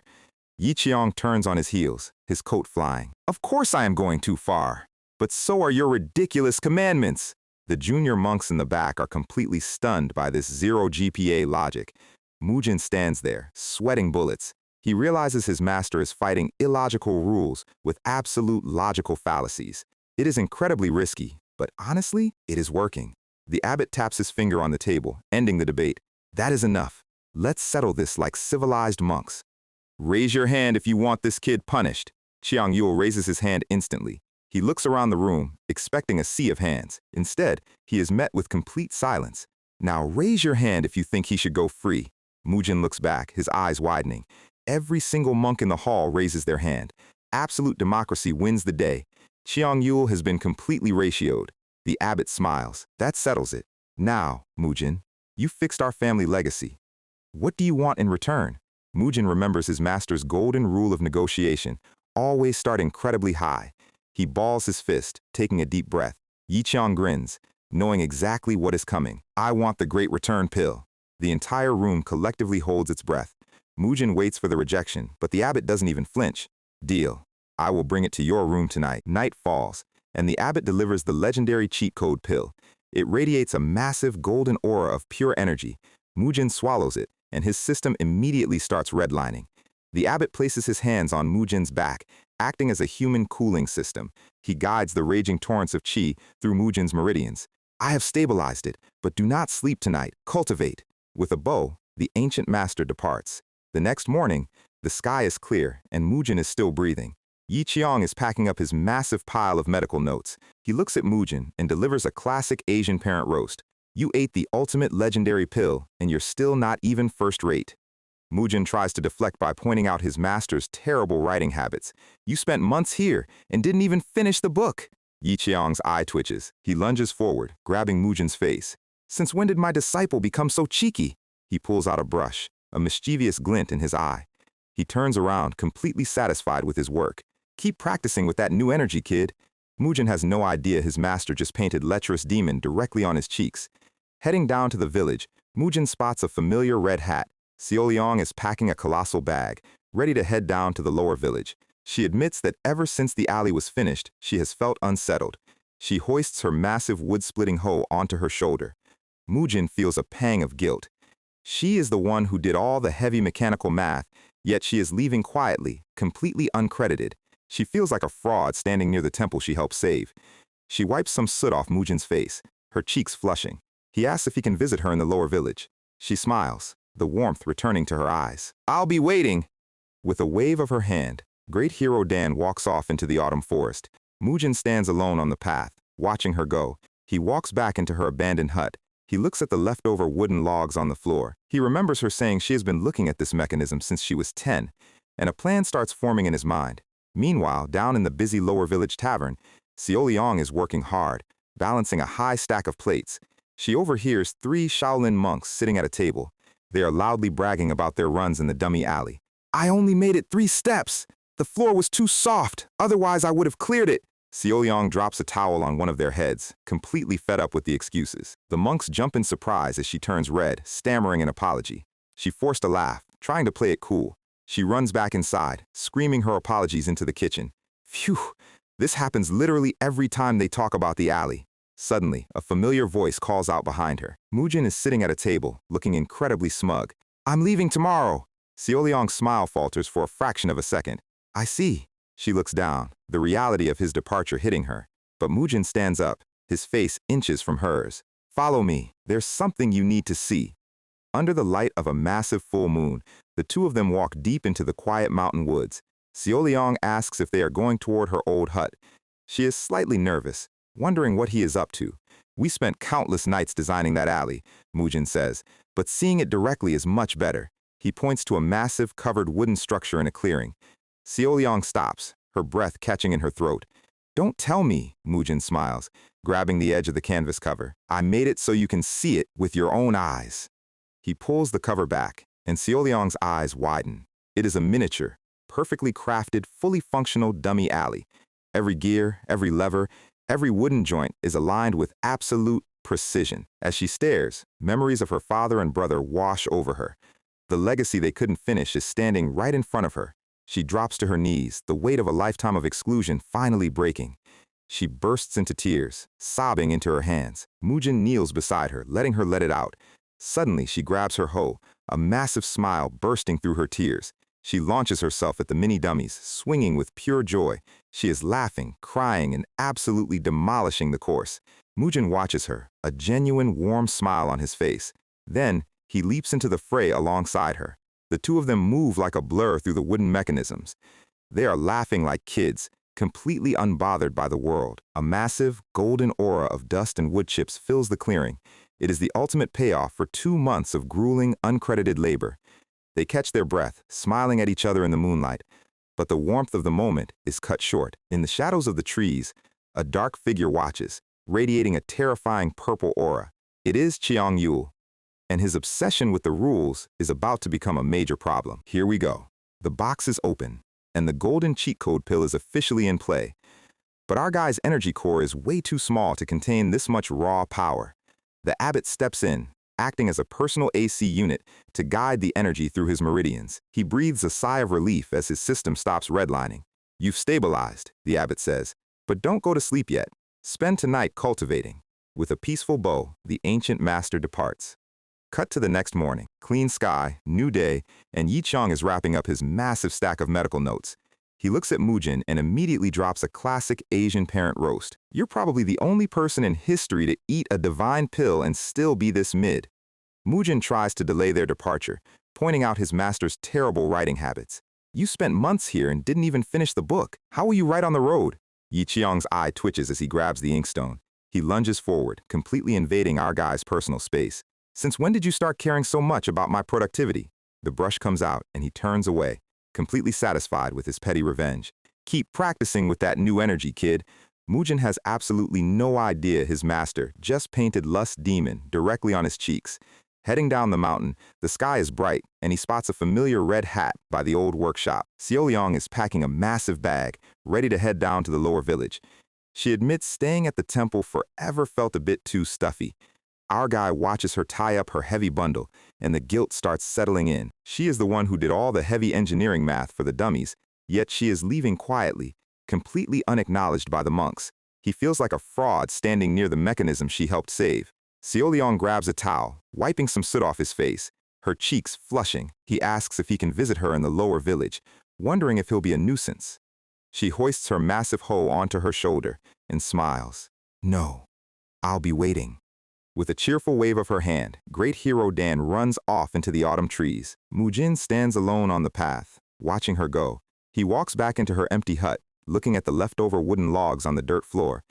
He remembers her saying she's lived in the shadow of this mechanism since she was 10, and he immediately sprints out of the door with absolute purpose. Cut to the busy lower village downtown. Seoleong is working hard at a tavern, carrying a massive stack of plates. She overhears 3 Shaolin monks sitting at a table nearby. They are loudly complaining about their runs in the dummy alley. The floor in front of the 4th dummy was totally off balance. Exactly! Otherwise, I would have easily cleared 5 steps. Seoleong gets so distracted by their excuses that she wipes a bald monk's head directly with her hands like she's polishing a bowling ball. She turns bright red, stammering an apology while the local customers laugh. "I'm so sorry," she screams, running back inside. Night falls, and she finally finishes her shift, stepping out into the cool air. "I heard you messed up real good today," a familiar voice says. Mujin is sitting at a table, looking incredibly smug. "I'm leaving tomorrow," her smile falters. "Ah, really?" She looks down, the sudden departure catching her off guard. But our guy stands up, stepping right into her space. "Come with me. I have a surprise." "Show you?" she asks, completely confused. Under the light of a massive full moon, they walk deep into the quiet forest. She asks if they are heading toward her old mountain hut. She is slightly nervous, wondering why they have to go at this hour. "We spent countless restless nights designing that alley," Mujin says, "but seeing it directly is much better." He points to a massive, covered wooden structure in a clearing. She stops, her breath catching in her throat. "No way! I made it so you could finally see it without closing your eyes to imagine it." He grabs the edge of the canvas cover and pulls it down. It is a miniature, perfectly crafted, fully functional dummy alley. Every gear, every lever, every wooden joint is aligned with absolute molecular precision. As she stares, memories of her father and brother wash over her. The legacy they couldn't finish is standing right in front of her. She drops her tool, the weight of a lifetime of exclusion finally breaking. She falls to her knees, sobbing into the grass. The wind rustles the leaves above them in the quiet night. "Wait!" she screams, her tears of frustration turning into pure joy. She grabs her tool, her fingers digging into the dirt, and she launches herself down the track, laughing and crying as she smashes the course. Mujin watches her, a genuine warm smile on his face. And then he leaps into the clearing right alongside her. The two of them move like a blur through the wooden mechanisms. They are laughing like kids, completely unbothered by the world. The impact shakes the clearing as they clear the dummy lines. A massive golden aura of dust and wood chips fills the forest. The automated gears grind to a halt. They catch their breath, smiling at each other in the moonlight. It is the ultimate payoff for 2 months of grueling, uncredited labor. But the warmth of the moment is cut short. In the shadows of the trees, a dark figure watches, radiating a menacing purple aura. It is Cheong-yul, and his obsession with the rules is about to become a major problem. Cut to a sunny morning at a busy port town inn near the water. Yi Cheong is sitting at a table, violently shaking his leg out of hunger.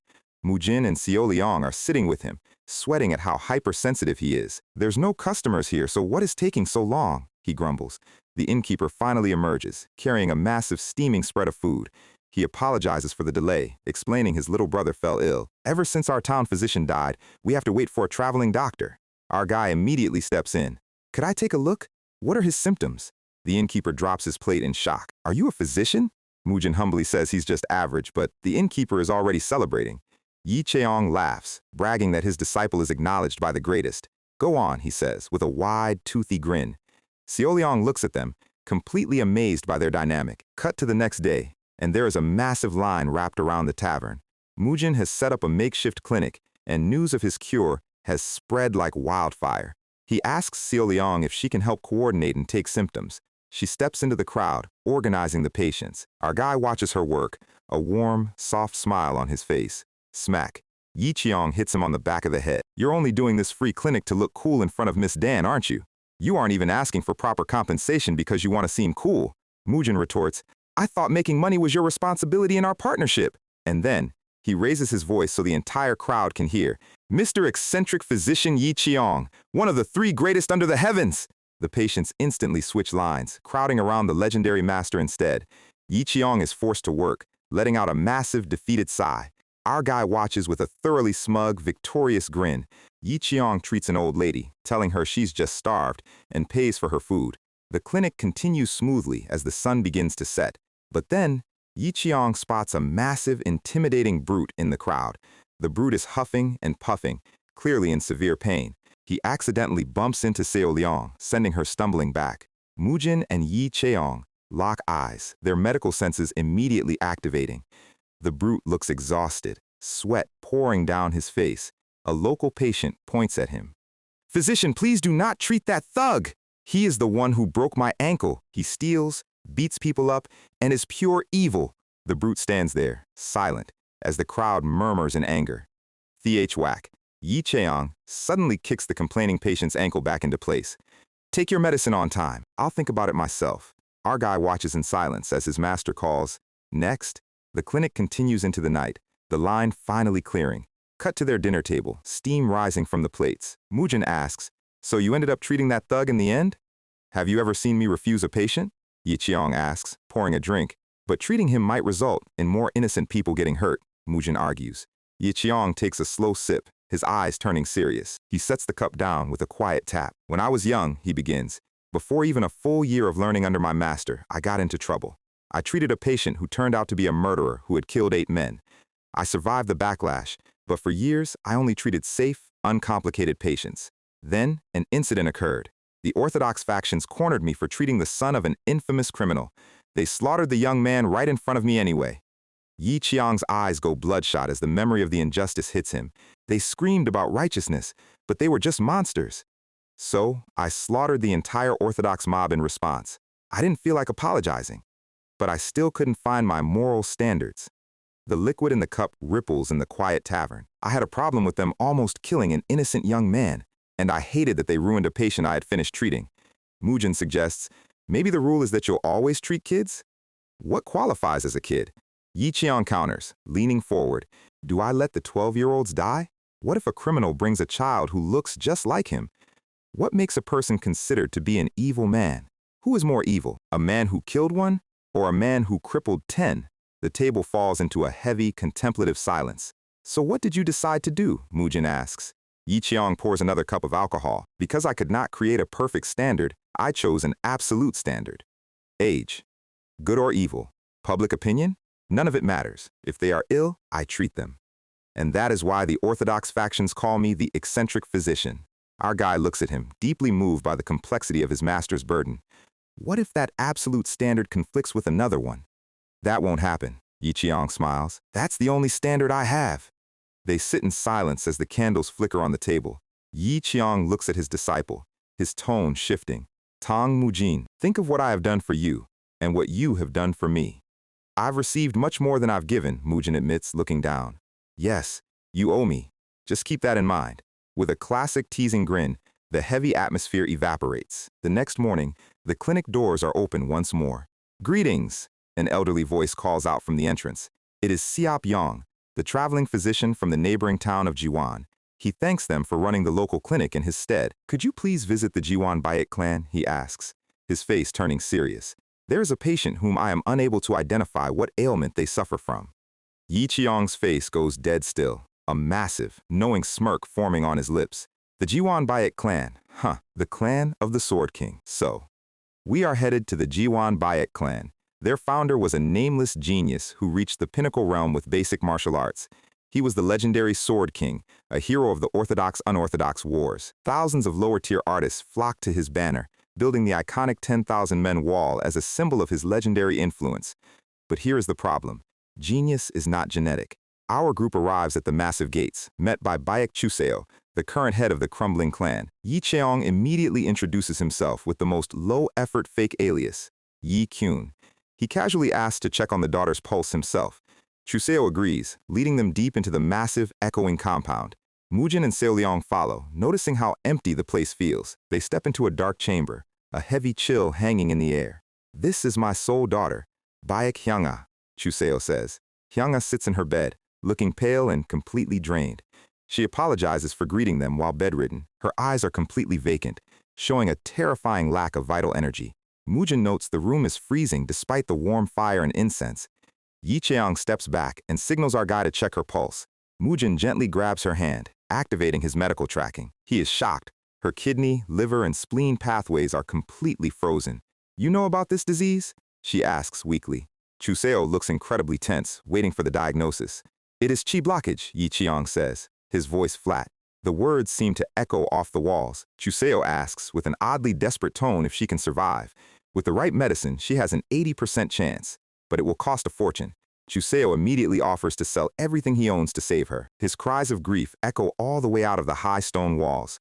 Cut to the workshop, where steam is rising from massive iron pots. Mujin is stuck brewing medicine, wondering where his master has wandered off to. Suddenly, a giant glowing golden snake slides onto his shoulder. Yi Qiang has returned with a bag of rare elixirs and a gold serpent big enough to buy a house. Our guy is holding this massive snake like a pool noodle, realizing his master absolutely stole it. Just what is chi blockage for it to require this much extreme yang medicine? Mujin asks. Yi Qiang explains it is a rare disease where excessive yin energy completely blocks the meridians. If an herb holds extreme energy, it's an elixir. If an animal does, it's an elixir animal. But what if a talking, walking human holds that extreme yin energy? Mujin's eyes go wide as the realization hits him. Yin-yang replenishment, Yi Qiang says. He shares the story of a legendary martial artist named Waryang. Waryang sought out women with chi blockage, using dual cultivation to absorb their yin while leaving them just enough yang to survive. But if an evil artist performs yin-to-yin replenishment, the woman dies instantly. Mujin realizes why Chuseo was so panicked. If word gets out, she will be hunted like a walking cultivation cheat code by every black path artist in the land. They spend the next 10 days boiling the gold serpent into a concentrated golden pill. 10 days later, they stand before the inner gates of the Bake clan. Mujin notices the doors are unlocked and completely unguarded. They walk into the empty courtyard. Where are all the servants? Mujin asks, looking around. They hear the sound of intense wind and footsteps from the training grounds. They peek around the corner. Bayek Chuseo is training in the center of the courtyard, his fists releasing massive waves of yellow light. Mujin watches his form, realizing his combat arts are actually pretty mediocre. But Yi Qiang's face goes completely serious. I've seen those forms before. Chuseo leaps into the air, delivering a heavy downward strike. Mujin pulls his master back, telling him they shouldn't spy on another clan's training. The dust clears as Chuseo finishes his routine. He spots them, wiping his sweat with a towel. Ah, you're here, Physician Yi. He asks if the medicine is finally complete. Mujin proudly holds out a beautifully lacquered box containing the glowing golden pills. The box clicks open, releasing a massive warming wave of golden steam. Chuseo is amazed by the raw yang energy radiating from the container. However, he says, his smile turning cold, we are no longer in need of your services. He explains he has arranged a marriage with the Sima clan, famous for their crimson flame arts. He drops a bag of silver into Mujin's hand, thanking them for the diagnosis. Please keep the medicine for yourselves, Chuseo says, bowing politely. The deal is done. They have been paid, and they get to keep their legendary medicine. Mujin smiles, thinking this is an absolute win-win scenario. But Yi Qiang is staring at Chuseo, his eyes narrowing into slits. As they walk away, a piece of stone falls from the wall. The atmosphere has turned completely icy. This is great, Mujin says, tossing the silver bag. Are we going to sell the medicine? No, Yi Qiang says, his face dark. We're going to the Sima clan. Wait, what? Right now? I just remembered the fist art Baek Chuseo was practicing, Yi Qiang says. It is the Flaming Righteous Fist, an extreme yang art meant exclusively for cultivating heat energy. If he was practicing extreme yang cultivation and his daughter has a convenient chi blockage, the puzzle pieces are starting to fit together, and the picture is absolutely horrifying. No way, Mujin says, his mind reeling. He wouldn't do that to his own daughter. You've been too lucky until now, Yi Qiang warns, his tone chilling. You reached first-rate prowess so fast that you don't understand how desperate martial artists get. They walk along the high stone walls of the compound. Mujin thinks back to his training, realizing he has had elite masters, legendary elixirs, and perfect guidance. Did you forget why those Yangtze River pirates sold kids to the Black Path? Even if it's to break through a wall. This is insane, Mujin says, looking down. Right now, we are talking about the son of the great Sword King, Yi Qiang says. He has lived his entire life cursing his lack of talent, watching the castle his father built crumble to pieces. Desperate times make ordinary men take horrific measures. But, in conclusion, we need to verify if this is really a coincidence. 2 days later, at dusk, two shadows leap onto the roof. They are dressed in full black stealth gear. They run like blurs across the rooftops of the Baek clan estate. Mujin tracked Chuseo's schedule, knowing he will be in the training grounds for hours. I treat patients regardless of consent. That is my only standard, Yi Qiang says as they run. They drop down silently into the inner courtyard. Not a single guard notices their entry. They slide through the window of Byakyang-a's chamber. She wakes up in shock, but before she can scream, Yiqiang's finger moves like lightning, hitting her vocal meridians to mute her instantly. "We're here to treat your chi blockage, so don't bother struggling," he says, pulling down his mask. Hyang-ah stares at them, her eyes wide with terror. "Before we begin, did your father tell you about the Sima clan marriage? And do you know that a yang-based cultivator will perform yin-yang replenishment to steal your energy?" Hyang-ah's eyes tremble as the horrific truth is laid bare. She shrinks back into her blankets, shaking. Mujin looks at her, his heart aching for her situation. "Your father is currently training his yang arts to prepare for the harvest. Do you understand what that means?" She buries her face in her hands, her shoulders shaking as she silent cries. "Miss Bayek," Mujin says gently, stepping forward. He opens the lacquered box, revealing the glowing golden pills. He restores her voice, and she immediately lets out a choked gasp. "Please," she says, her voice trembling, "understand that this will make things difficult. I will not take the medicine." Mujin is completely dumbfounded. "Do you intend to die from this?" She looks down, her silence confirming her choice. She is willing to let her father consume her life force just to save their failing clan.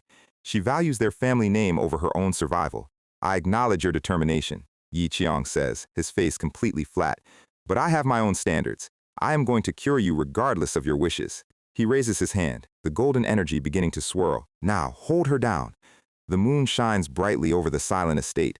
They force the medicine down her throat, her body beginning to glow with heat. Xiaoliang runs into the room, shocked by the chaotic scene.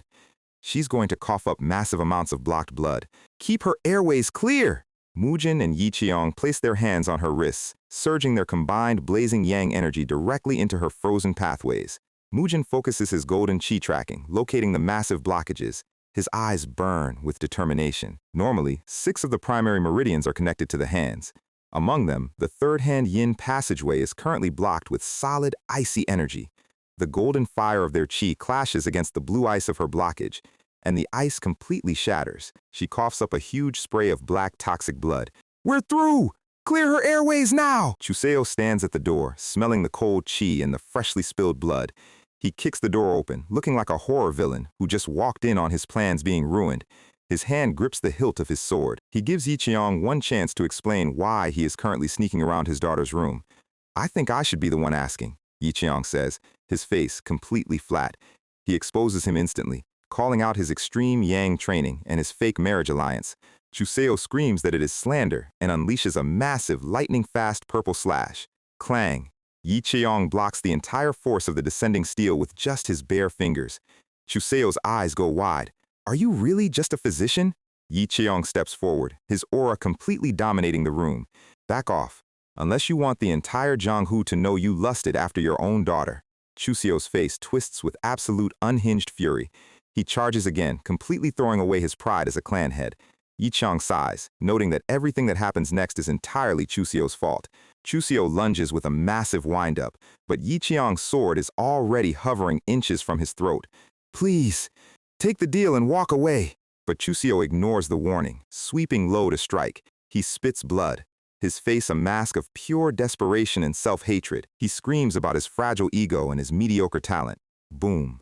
Yiqiang counters with a massive palms-forward strike that sends him flying. Chuseo crashes through the wooden railing, collapsing onto the courtyard floor.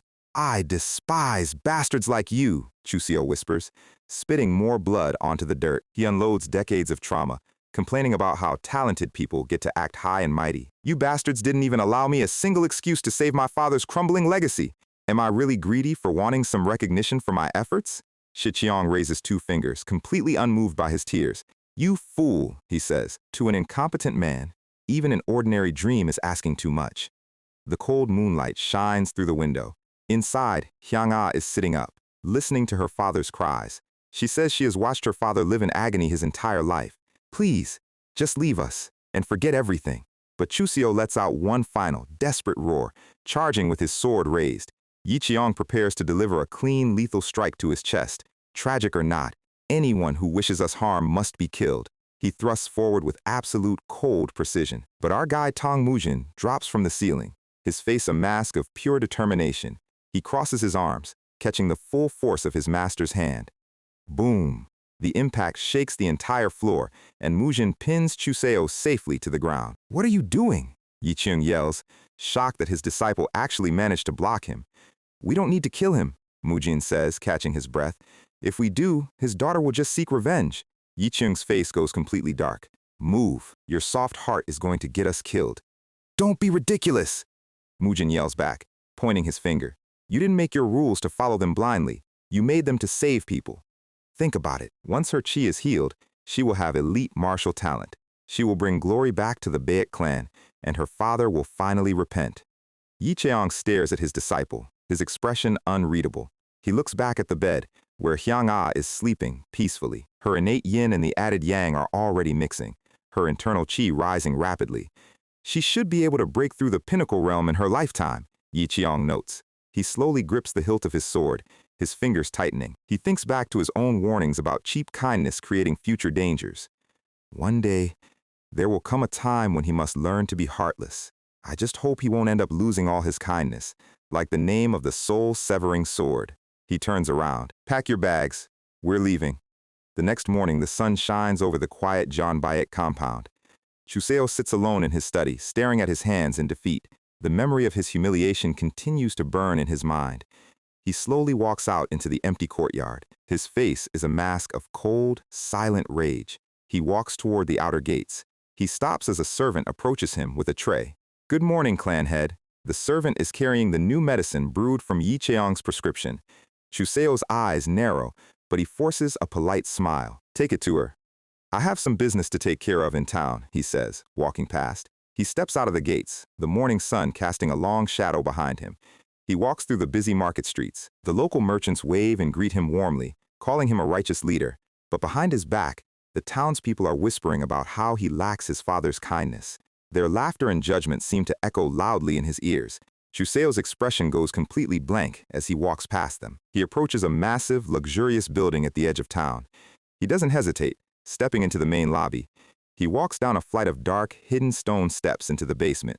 A voice calls out from the darkness of the room. "What brings the righteous Baek clan head to the den of the killer shade?" Chuseo tosses a golden ingot onto the table, his eyes burning with pure malice. "I have someone I want to kill." Under the dark night sky, the hit order is officially written. Yi Kyun, disguised as a physician, eliminate within 3 days. The shadow assassins of the killer shade prepare their blades. They stalk through the high grass, closing in on our group's campfire. "A girl who designs and a guy who builds. They are just making toys," the leader whispers. "It's nice to have such an easy target." He pulls out a set of poison daggers, his eyes cold beneath his mask. "Xiaoliang, sleep up the tree," Shi Qiang says casually. "Mujin, count how many there are." Swish. Yi Qiang fires a wave of purple chi needles, hitting the bushes. Mujin and Yi Qiang immediately fall to their knees, groaning in fake pain. "Oh no! Is this poison?" Mujin yells, dramatically clutching his stomach. The remaining assassins fall for the bait, stepping out of the grass with their swords raised. Our guy is lying on the dirt, literally biting his lip to keep from laughing. The lead assassin steps forward, completely confident in his easy victory. "EAST!" Xiaoliang screams, dropping from the branches. "Someone is watching!" Instantly, Mujin and Yi Cheong spring off the ground, their swords flashing like lightning. The air splits as Mujin's heart-piercing style cleanly dismantles the front line. The blade reflects the cold crescent moon above. The fight is over in seconds. Yi Cheong pulls back the collar of a dead assassin. He inspects the dark tattoo on the man's chest. "The killer's shade," he mutters, his face turning serious. "Should we head back to Jiwan?" Mujin asks. "The one who hired them is definitely Chuseo." "That's likely," Yi Cheong says, "but I have plenty of enemies who want my head. It is better to head to Luoyang. Assassins can't move so freely in the capital." "But wouldn't they just chase us as soon as we leave?" Mujin asks, concerned. "I'll take care of it myself. You two go ahead and wait for me in Luoyang." He pulls a massive, thick manuscript from his coat and tosses it to Mujin. "Learn every single page of this medical book by the time I'm back." "When will you be back?" Mujin asks, looking at the massive volume. Yi Cheong turns his back, staying silent. "Sir?" Mujin calls out. The old man doesn't answer, his eyes fixed on the moon. "If I don't return, head to Gansu province. I left 2 more books under the walnut tree. Master those 3, and you'll be the greatest physician in the Jianghu." Mujin is stunned. "Greatest physician? Really?" Yi Chong smiles softly. "Yes, now get some sleep. The forest falls completely quiet under the crescent moon. Mujin and Xiaoliang sleep soundly by the dying fire. Yi Qiang sits away from them, his bare torso covered in tight white bandages. Suddenly, a thick, purple cloud of poison qi begins to seep out from his chest. He grinds his teeth, struggling to contain the toxic flow. His veins glow purple beneath the bandages as he circulates his internal energy. The moment I lose focus, the poison seeps out, he thinks to himself. I built my poison core with zero care for stability, and it is finally catching up. He sits alone in the toxic mist, looking weathered and fragile. Mujin continues to sleep, completely unaware of his master's struggle. The killer shade has tried to kill me before, but they always gave up midway. But I cannot allow Mujin to be dragged into my own mistakes. He must survive to carry my dream. He looks at his hands, his knuckles white. At best, I've got 3 years left before this poison kills me. Memories of training Mujin flash by, the slashes, the bickering, the triumphs. He remembers their dynamic, realizing how much the kid has grown. The firewood snaps, sending sparks up into the dawn sky. Yi Qiang takes a deep breath, his resolve solidifying. 3 years, it's enough time to finish things up. Cut to the next morning. Our guy is still asleep on the grass. Meanwhile, back at the Killer Shade headquarters, reports arrive via carrier pigeon. The leader, Black Butterfly, slides his fingers across his abacus. Yi Qun is actually the infamous eccentric physician Yi Qiang, he notes. He summons his top assassin, Black Cat, his eyes glowing behind his eye patch. Gather every previous client who wanted Yi Qiang dead. It is finally collection time. Cut to Shaanxi province, Fengxiang, where a heavy rain is pouring. Yi Qiang walks up a muddy hill, his bamboo hat dripping wet. His face is a mask of somber determination. He spots an ancient, white-haired man standing before a simple grass grave. The old man turns around slowly, his long white eyebrows trembling. I greet you for the first time in 15 years. Master, Yi Qiang says quietly. The ancient master stares at him, the wind rustling his white robes. 15 years, it still feels like yesterday, the master whispers. Yi Qiang tells him he has found a disciple, though not an official one. But I consider him to be my disciple. The master looks down at the grave, his eyes filled with absolute hollow grief. I hear your name often in rumors, Chung. You must have found someone similar to yourself. Are you here to unleash your anger at me again, like you did on the day you left? Yi Qiang looks at the grave. Master, do you still refuse to practice medicine? The master closes his eyes, a single tear mixing with the rain. Just as your medicine was born from your daughter, my medicine has died with my son. The rain continues to pour, and somewhere in the distance, a sword is drawn. The past is catching up to the eccentric physician, and the storm is about to break. Let's kick things off with a quick history lesson on the local healthcare system. Meet the legendary Book of All Diseases, the ultimate medical cheat code that turns anyone who reads it into a god-tier healer. But 15 years ago, during a massive faction war, this divine medical lineage supposedly went completely extinct. The last Grandmaster, heartbroken after losing his son, sealed his arts away and decided the world could go rot. 2 grieving fathers, 2 completely different coping mechanisms. One gave up on medicine entirely, while the other, our guy Yi Qiang, started practicing because of his loss. When Yi Qiang realized his master was just going to sit on his hoard of knowledge like a grumpy dragon, he lost his mind and walked out. That was 15 years ago. Now, we are back at the master's hidden bamboo estate, and things are not looking great for the old man. Yi Qiang is standing over him with a blade, calling him out for hoard-blocking the cure to literally everything. He asks his master if he has ever kept a body count of all the people who died because of his stubborn silence. Yi Qiang admits he became a literal toxic monster, drinking poison and killing bad guys just to master the healing arts. He built his entire reputation as the eccentric physician on blood and spite. He spent over a decade blaming his master's negligence for his own dark reputation. But then he mentions Mujin. Our boy Mujin is different. He actually cares about people and has a pure heart. He tracks his karma, counting every single life saved and lost as a debt to the world. Yi Qiang boasts that while he became a monster, his disciple is destined to become the greatest healer under the heavens. He demands to know where the legendary Book of All Diseases is hidden. The master warns him that Yi Qiang's toxic reputation is only going to drag Mujin down with him. Yi Qiang basically replies that he never officially signed the adoption papers, so Mujin's hands are clean, and if anyone tries to argue, he will just delete them. The master looks at his former student's trembling, poisoned hand. He notes that his own son died to the Orthodox faction because he dared to save an unorthodox patient. The master spent 15 years playing it safe, only treating patients who would not bring drama to his doorstep, hating the world the entire time. But seeing Yi Cheong now, he realizes he made a massive mistake 15 years ago by not passing down the lineage. He tremblingly points his bloodied finger toward the wall. The directions are set. The legacy has been passed. The butterfly lands on the empty pedestal. The master asks if sacrificing their own lives is enough to wash away the debt. Yi Cheong stands in the doorway, stating there is still one more person who needs to pay. Then he sets the entire place on fire. No half measures, just pure chaos and a very dramatic retirement plan. Meanwhile, back in Loyang, the sun is shining and our main duo is trying to find a place to crash. They try the prestigious Sima clan, but the gatekeepers are strictly not accepting guests today. The guard basically tells Mujin he looks like a country bumpkin with zero credentials. Mujin sighs, realizing he should never have trusted his master's advice about being welcome anywhere. Seo Leong asks why he didn't just show off his insane acupuncture skills or his combat moves. Mujin tries to cope, claiming the Sima clan is just too blind to recognize absolute talent. Seo Leong suggests they find a cozy inn, while she looks for work as a carpenter and he looks for a local clinic. She tells him to stop being so incredibly nervous, which Mujin immediately and hilariously denies. They find a massive local clinic that actually happens to be hiring extra help for the winter. Mujin politely asks why a massive place like this is so short on staff when the winter season is about to hit. The elderly clinic owner tells him he will understand soon, as Loyang's winters are built different. First, the senior assistant named Zhong Sam decides to give Mujin a quick pop quiz. He asks what prescription to write for a bad pulse, difficulty urinating, a mild fever, and intense thirst. Mujin asks if he is limited to just one answer. The master tells him to take his time and not panic.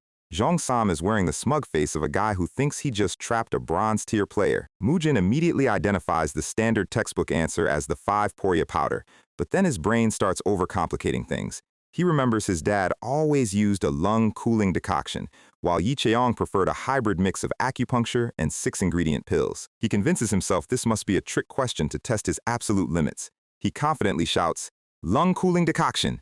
Zhong Sam instantly hits him with the wrong. Mujin panics and tries his master's method, getting hit with another massive wrong, before realizing it was literally just the basic textbook answer. The doctor tells him he still has a lot to learn, but right as he says he can start tomorrow, a blood-spattered martial artist crashes straight through the floor. Mujin is left wondering what kind of local healthcare emergency is currently unfolding. The head physician panics, yelling for his assistant to call the security guards. Unfortunately, the guard is taking a personal day. And then the clinic door literally gets blown off its hinges. A completely feral martial artist with glowing red eyes and foaming at the mouth charges in with a sword. He is screaming about killing absolutely everyone in his line of sight.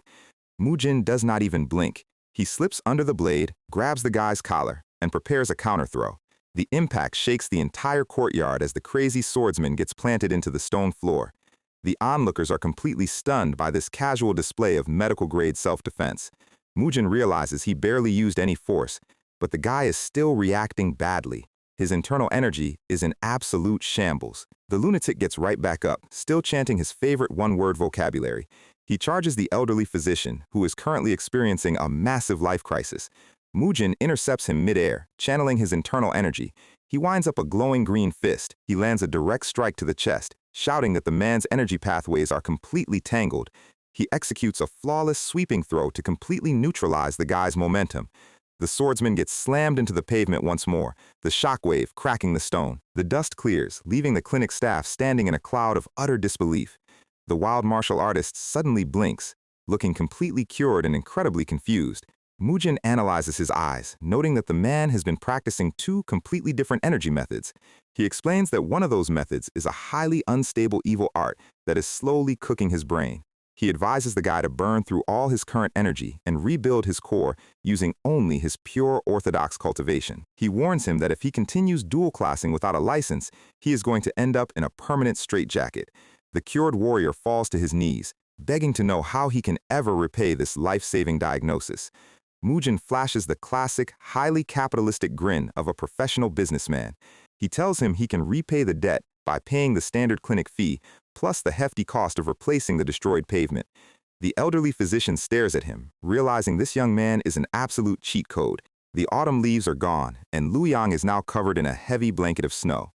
Mujin is rocking a stylish new winter coat, looking like a proper first-rate physician. His original plan of casually drinking tea and reading his master's medical notes has been completely ruined. Rumors of his god-tier acupuncture and combat acrobatics have spread like wildfire, drawing a massive line of patients. The head physician explains that during winter, countless homeless and rogue martial artists migrate to Luoyang to find shelter.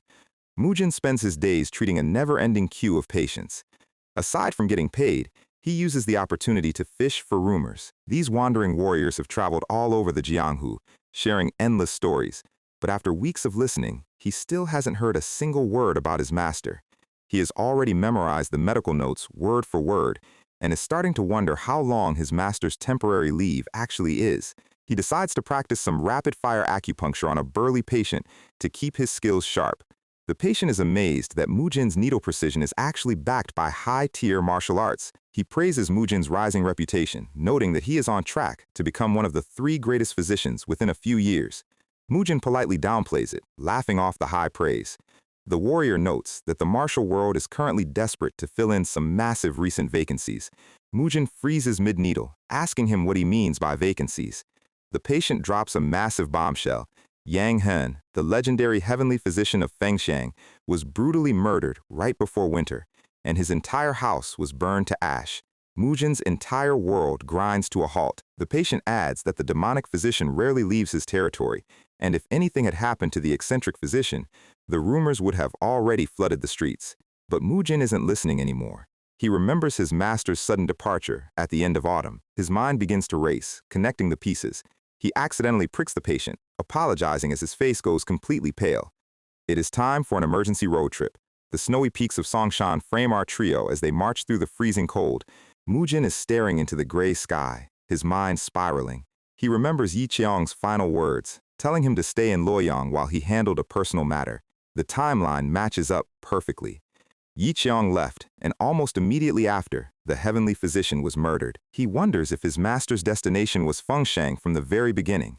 What if the assassins they fought in the woods were actually hunting his master, and the heavenly physician got caught in the crossfire? The more he speculates, the worse his anxiety gets. Suddenly, a snow-covered branch taps his shoulder, snapping him out of his panic. Xiaoyong looks at his worried face, reminding him they took time off specifically to go verify if his master is safe. She notes that Yi Cheong is definitely the type of guy to cause a massive natural disaster rather than be a victim of one. She reassures him they will find him soon, and they continue their march through the snow. They finally arrive at the ruins of the heavenly physician's estate. It is nothing but a barren, snow-covered foundation. The local guide explains the villagers quickly cleared the ruins because they thought the fire was a terrible omen. Mujin immediately asks if anyone saw masked assassins fighting nearby. The guide notes the house was isolated from the rest of the village, so no one saw anything unusual. Mujin walks among the snowy stone pillars, feeling a heavy weight lift from his chest. If there was no massive battle, it means his master probably was not caught in a huge ambush. He breathes a massive sigh of relief, thanking his lucky stars that his wild speculations were wrong. So Liang smiles, noting that his face has finally brightened up after days of constant worrying. She proudly takes credit for suggesting they visit the site instead of pacing around the Luoyang clinic like anxious parents. She asks if they are ready to head back now that they have seen the truth. Mujin hesitates, asking if they can make a quick detour to Huizhou to check the old walnut tree his master mentioned. Xiaoliang immediately beams, completely down for another adventure. Mujin is surprised by her quick agreement, asking if she is actually okay with it. She asks him if he is feeling guilty for dragging her all this way, and our guy immediately stammers an admission. She looks up at the falling snow, her expression softening. Mujin looks at her, realizing she always has a quick answer to make him feel better. He thinks to himself that, without her, he would still be a nervous wreck. Xiaoliang suddenly stops, her fingers shivering. She extends her cold hand toward him. She blushes furiously, demanding he warm her hands because of the freezing winter cold. Under the massive snowy landscape, the two walk hand in hand. This is the kind of wholesome content we signed up for. The old guide waves them off with a knowing smile, telling the young couple to enjoy their winter date. They arrive in Hizhou, greeted by a massive, snow-laden tree standing against the mountains. They walk toward it, still holding hands as Xiaoliang tries to look completely casual. She sneaks a blush-filled look at Mujin, who is currently completely oblivious to her internal panic. The giant tree stands silent under the winter sun. Next to the roots are two small, snow-covered mounds. Mujin realizes this is indeed his master's ancestral hometown, and those mounds are the graves of his family. His eyes light up as he approaches the base of the roots. He realizes his master came all this way to tend to his family's graves before heading out to face his fate.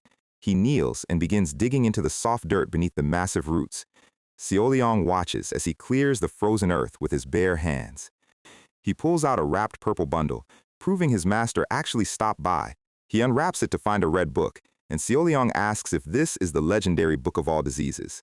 Mujin opens it, noting the handwriting keeps changing throughout the pages.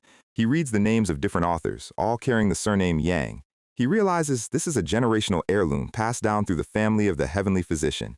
He is blown away by the deep, peerless medical insights written inside. He flips through the pages, eager to absorb everything. Suddenly, his fingers catch on the middle section of the text. The pages are completely stuck together by a thick, dark stain. He wonders if the book got damp and froze under the earth. He slowly, carefully pries the stuck pages apart. The dark stain splits, revealing a crimson, dried texture. Mujin's entire body goes cold as he looks at the substance. It is blood. Lots of it. Written directly in blood across the page is the title Havenly Fichisician. His pupil dilates in pure, unadulterated horror. He remembers his master smiling, talking about his grand dream of gathering all the medical knowledge in the world. He remembers Yi Qiong's face reflected in a wine cup, telling him he owes him a massive debt. His master told him to keep that debt in mind. As the image of the burning estate flares in his mind, Mujin realizes the terrifying truth. His master did not just visit the heavenly physician, he became him.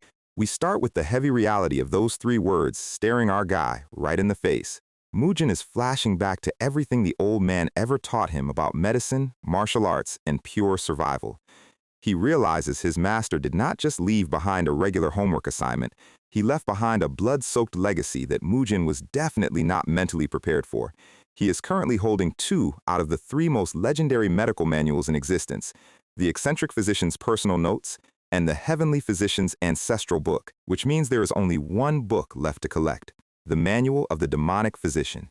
Yi Qiong's entire master plan was to round up all 3 books and bury them under this specific tree. He went on a solo crusade into enemy territory just so his student could have the ultimate reference guides. Our guy is standing in the snow, realizing his master is basically running a high-stakes scavenger hunt with his own life. Seoleong notices him shivering, and it is definitely not because of the freezing wind. She steps up, immediately picking up on the massive panic radiating from his shoulders. She places a gentle hand on his coat, trying to bring him back to reality. But Mujin's face has gone completely dark. She notes that he looks significantly more terrified than he did when they first left the clinic, and for a girl who is usually ready to swing her pickaxe at any problem, she looks genuinely worried. Mujin stands in silence, the weight of his master's impending death finally catching up to him. He grips the book so hard his knuckles turn white. He turns to her and asks a very sudden, very heavy question about where she would rather go. She looks him dead in the eyes, sensing that this is not just a casual travel debate. She says she wants to go to Chengdu. She gently takes his hand, trying to reassure him that they are in this together. She tells him she wants to go back to his family's clinic with him. She even offers to take as many detours as he wants, promising she is getting better at her movement techniques. But Mujin looks down, dropping the ultimate disappointment on her. He hands her a heavy pouch of travel money. He tells her she needs to go to Chengdu alone, promising his father will have a warm room waiting for her. Seoleong immediately snaps, demanding to know why she is being left out of the party. The winter wind howls through the branches, matching the sudden tension between them. Mujin tries to play it cool, claiming he will be right behind her, but we all know he is lying. His face is practically screaming that he is heading straight into a war zone. She looks at him for a long moment before sighing, asking for just 2 days before he departs. And now we jump into the title card, as she gets to work on a very specific, high-speed project. She has been drafting a highly compact, custom wooden cylinder. Mujin looks at the device, completely clueless about what this pocket-sized gadget is supposed to do.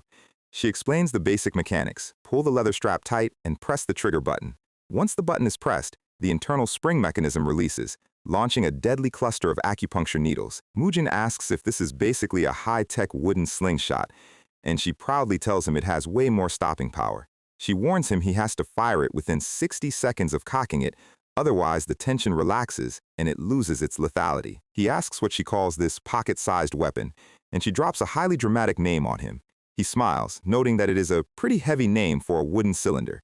She blushes, pulling his collar down to hide her embarrassment. She tells him if she did not give it a cool name, he probably would not bother using it in a real fight. Mujin looks at the device, genuinely touched by the fact that she spent her last 2 days crafting a literal lifesaver for him. She tells him to make sure he meets her in Chengdu, and then she pulls him into a sudden, tight hug. Her face is completely red, and our guy is left standing there like a statue. Slow, emotional beat. She buries her face in his winter coat, letting the quiet snow fall around them. He holds her back, finally promising that he will return to her. But as he looks over her shoulder, his expression hardens. The vacation is officially over. Now we jump far to the north, to the freezing, windswept shores of Lake Qinghai. A heavily guarded carriage is slowly making its way through the whiteout. The escort is made up of some highly intimidating, black-hooded cultists. But their scenic winter stroll is about to get violently interrupted. A lone shadow slips past the carriage wheels. One of the guards barely has time to blink before a dark blade cuts through the storm. The side of the carriage is instantly painted red, and the horses start screaming in panic. Inside, we finally meet the demonic physician, who honestly looks like an angry custom character someone gave up on halfway through. He is complaining about being stuck in this freezing wasteland for a month searching for a rare, poisonous bird. He is staring at his map, completely unaware that his entire security team has just been deleted outside. The carriage jolts violently, and he angrily assumes they hit another rock. But then the entire carriage roof gets sliced clean off, sending him tumbling across the floor. He screams at his drivers, demanding to know what is going on. He looks out the broken door and freezes. A massive, dark pressure fills the air, turning the falling snow into purple mist.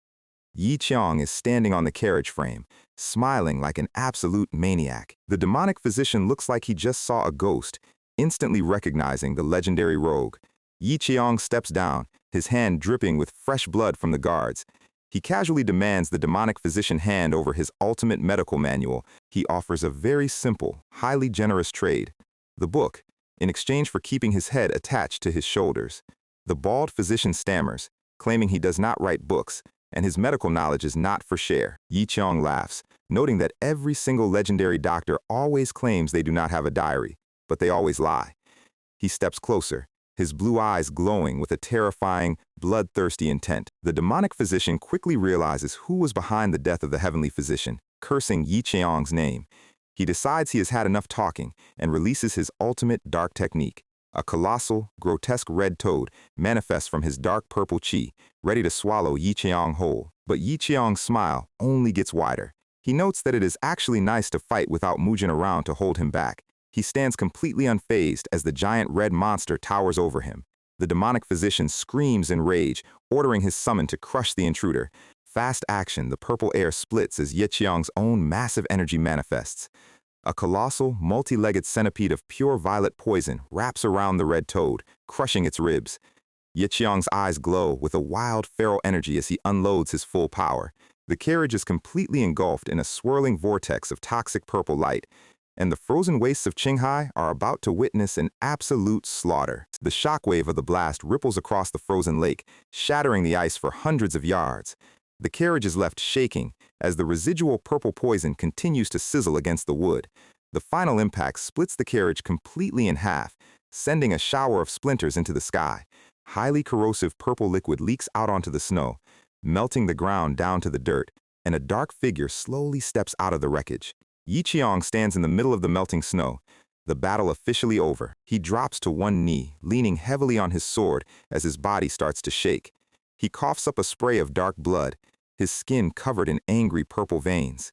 He looks down at the remains of the demonic physician, who is currently looking extremely dead. He reaches into the wreckage and pulls out the third and final legendary medical text. He stands alone in the frozen landscape, the complete set of divine manuals finally in his possession. He kneels in the snow, desperately trying to stabilize his breathing as his poison core starts to fracture. He looks at his hands, which are completely covered in dark purple veins and fresh lacerations. He mutters about those annoying assassins from the Killer Shade who have been tracking him for months. He notes that if those hunters had come at him in a fair fight, he would have cleared them out instantly. But because they kept chip damaging his health, his poison core ended up collapsing at the worst possible moment during his duel. He tries to suppress the overflowing toxic energy radiating from his fingertips. The purple vortex slowly dissipates, leaving a massive, smoking crater in the middle of the frozen lake. Yi Qiang looks toward the horizon, his expression grim. He knows his time is almost up. He slowly walks away from the melted ruins of the carriage, leaving a trail of dark blood behind him. The snow begins to fall heavily again, quickly bearing the evidence of the slaughter. We cut back to the title card as we transition to a cozy, dimly lit mountain inn. The winter storm is howling outside, throwing snow against the wooden windows. Inside, Yi Cheong is sitting alone in a corner, staring quietly into space. He has a hot bowl of soup in front of him, the steam rising into the cold air. He stares at his own reflection in the broth, looking incredibly tired. Suddenly, a memory of Mujin pops into his head, smiling and offering to eat his food if he is not going to touch it. Then Jusan pops up, loudly complaining that a hungry beggar should always get fed first. And Seoliong is right there, bossing everyone around and ordering extra plates of meat dishes. Even the old Shaolin abbot is there, complaining that the greasy food does not suit his refined vegetarian tastes. Yi Chong smiles a very rare, genuinely soft smile at the memory of his noisy companions. But as the wind rattles the door, the illusion completely shatters. The table is empty, and he is entirely alone in the quiet tavern. He looks out the window at the dark forest, the reality of his isolation setting in. He sits by the single candle, knowing he will never get to have another noisy meal with them. He thinks to himself that once he buries these texts for Mujin, it would be nice to travel to the Southern Sea. He realizes he only has 1 or 2 years left to live and wants to spend them seeing the vast world. He takes comfort in knowing he left enough knowledge behind to give those foolish kids a proper running start. But his peaceful retirement planning is about to get violently cut short. He looks down and notices a dark purple drop of liquid falling into his soup. The broth instantly starts to turn purple, sizzling against the spoon. He notes that his poison core is leaking so badly he can barely keep it contained anymore. He sighs, looking out the open window into the dark woods. Dozens of dark shadows are silently moving through the trees, surrounding the inn. His eyes narrow as he realizes the killer shade hunters have finally caught up to his location. The assassins move like a coordinated pack, closing all possible exits. Yi Cheong slips out of the window, sprinting into the deep snow to draw them away from the town. He runs through the dark forest, the winter wind whipping against his face. He tells himself to stop having useless thoughts about the future. The hunters are right on his heels, their cloaks fluttering in the storm. Fast action. They leap from the branches, surrounding him in a massive circle. Yi Cheong slides to a halt in the clearing, the snow kicking up around his boots. He stands near a single, frozen river, completely surrounded by masked figures. The crescent moon shines brightly overhead, casting long shadows across the clearing. More and more assassins drop from the cliffs, sealing every escape route. Yi Cheong looks at the massive crowd, realizing they brought their entire roster just to collect his bounty. The lead assassin steps forward, his eyes cold and calculation running through his mind. Yi Cheong slowly draws his massive sword, the steel singing in the quiet air. He takes a firm stance, the snow crunching under his feet. He stands tall, completely unfazed by the dozens of blades pointed at his chest. The purple fog starts to rise from his shoulders once more. He notes that not having those annoying hunters tailing him anymore will finally clear his head. He looks at them with an expression of pure, unadulterated contempt. He whispers that this chase is finally coming to an end. The assassins raise their weapons, waiting for the signal to strike. Yi Cheong's icy blue eyes flare with a terrifying light. The air splits as the entire front line of assassins charges forward at once. The first wave of blades descends toward him like a wall of steel. Yi Cheong grips his hilt, his hand completely covered in purple veins. He casually asks how much the bounty on his head is worth these days. He smiles a terrifying, bloodthirsty smile, calling them impatient little brats. He notes that after tailing him across 3 provinces, they could at least introduce themselves before dying. He demands to know their names so he can write them on their graves. The entire clearing is illuminated by a massive golden light from the rising sun, but the warmth is immediately swallowed by a dark, suffocating purple pressure. Yi Cheong looks inward, realizing his poison core has completely cracked. The inner core finally shatters, releasing a massive torrent of unchecked, highly concentrated toxins. He notes that he spent his entire life wanting to die, but unable to, and now he is at a point where even if he wants to live, he cannot. A colossal wave of violet energy erupts from his body, turning the snow into purple steam. The assassins freeze in absolute horror as the sky turns dark. The massive purple storm completely engulfs the clearing, obliterating the trees and the hunters alike. Yi Cheong stands in the center of the eruption, smiling like a true demon as he unleashes his absolute final strike. And the Jianggu is about to lose one of its greatest legends in a storm of purple fire. Yi Cheong is not holding back anymore. His internal poison core is completely shattered, and he is letting every single drop of his toxic energy flood the field. The raw power of his final outburst splits the winter air like a violet lightning strike. He looks like a literal demon, laughing as his purple chi starts eating through the snow. The assassins from the Killer Shade are currently experiencing a massive reality check. They realize his chi pressure is so intense, it is actively scrambling their senses, but they still think they can play the waiting game since his body is actively falling apart. They think they can just stall him out. They really do not understand what kind of monster they are dealing with. Yi Qiang mocks them for overthinking, swinging his blade with a massive purple arc. He is a one-man blender, turning the snowy clearing into a zone of absolute destruction. His blade clashes against their steel, shattering their weapons like cheap glass. Even with his life bar rapidly ticking down to 0, he is still dominating the fight. The assassins try to regroup, but they can barely keep their footing. The shockwave of his strikes travels up their arms, breaking their wrists on impact. He is moving like a blur of dark purple lightning. Every single swing is a masterpiece of raw, unfiltered violence. He laughs at their employers, mocking them for spending a fortune on elite fighters just to have them turned into statistics. The remaining hunters are starting to realize that the bounty on his head was definitely underpriced. The snow is stained red as he cuts through their ranks with 0 effort. He stands in the middle of the carnage, his face covered in blood and his smile wider than ever. But internally, he knows exactly what they are trying to do. They are only going for shallow cuts, waiting for his poison core to finish him off so they can claim his head. He blocks a flurry of thrown daggers with a casual flick of his wrist. He notes that he has no intention of staying in their little trap, and then he releases the final, massive surge of his unstable core. A colossal pillar of purple energy erupts from the ground, swallowing the entire clearing. The light is blinding, completely erasing the snow and the forest from view.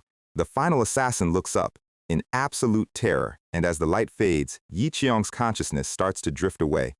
His mind enters a silent, starlit void. He is standing in a quiet space, surrounded by the glowing projections of his past.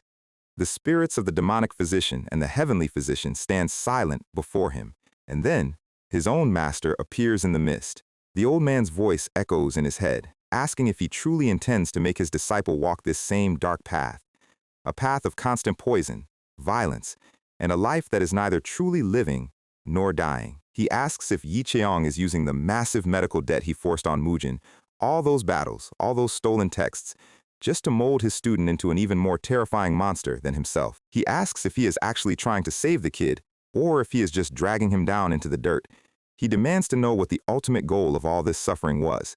The purple fog swirls around him, heavy with the weight of 15 years of regret. Yi Qiang looks at his master's spirit as he slowly sinks into the abyss. His vision is fading, the darkness closing in from all sides. His white hair flutters in the void as he lets out a quiet breath. He looks back at all his memories of Mujin, the kid carving the wooden dummies, complaining about his training, bickering with Jusan, and showing off his medical progress. He remembers Mujin demanding the rejuvenation pill and the quiet farewell they shared under the autumn leaves. Yi Qiang internally answers that he does not actually know what Tong Mujin will eventually become. He admits he forced the kid to be indebted to him, pushing his own violent path onto his shoulders. He forced him to inherit a legacy built on blood and poison, but he notes that he is merely passing down the only things he has left to give. And so, he offers a final prayer, a prayer that his disciple will find a better, kinder path than any of them ever did, a path that does not end in a lonely, blood-stained forest. He tells his master's spirit that there is no need to wait for him at the gates of the afterlife just yet, because he still has one last thing to protect before he goes. We return to reality. The purple storm has cleared, leaving Yi Qiang leaning heavily on his sword, blood dripping onto the snow. The remaining Pinnacle Realm assassins are standing around him, completely stunned. Yi Qiang just chuckles, a dark, raspy sound. The assassins realize something is very wrong. Suddenly, they all start coughing up dark, toxic blood. The final poison burst did not just push them back, it completely infected their lungs. They collapse into the red snow, dead. Only one scout is left, watching in absolute horror from behind a snowbank. The scout is shivering, realizing the old man's poison was a delayed death sentence for everyone in the clearing. Yi Qiang looks toward the hidden observer, his eyes glowing red through the blood. He notes that they really thought his final move was just for show. The scout ducks down, terrified of being spotted by a dying god. But Yi Qiang does not pursue him. He slowly turns around, walking away from the pile of corpses. His vision is almost completely gone, everything turning into a blurry white haze. He detects the scout hiding behind the snowbank, calling him a damned vulture waiting for him to die. He mutters to himself that it does not matter. He just needs to bury his book of ancient poison before his body completely shuts down. He stumbles through the heavy snow, his breathing shallow and his strength completely spent.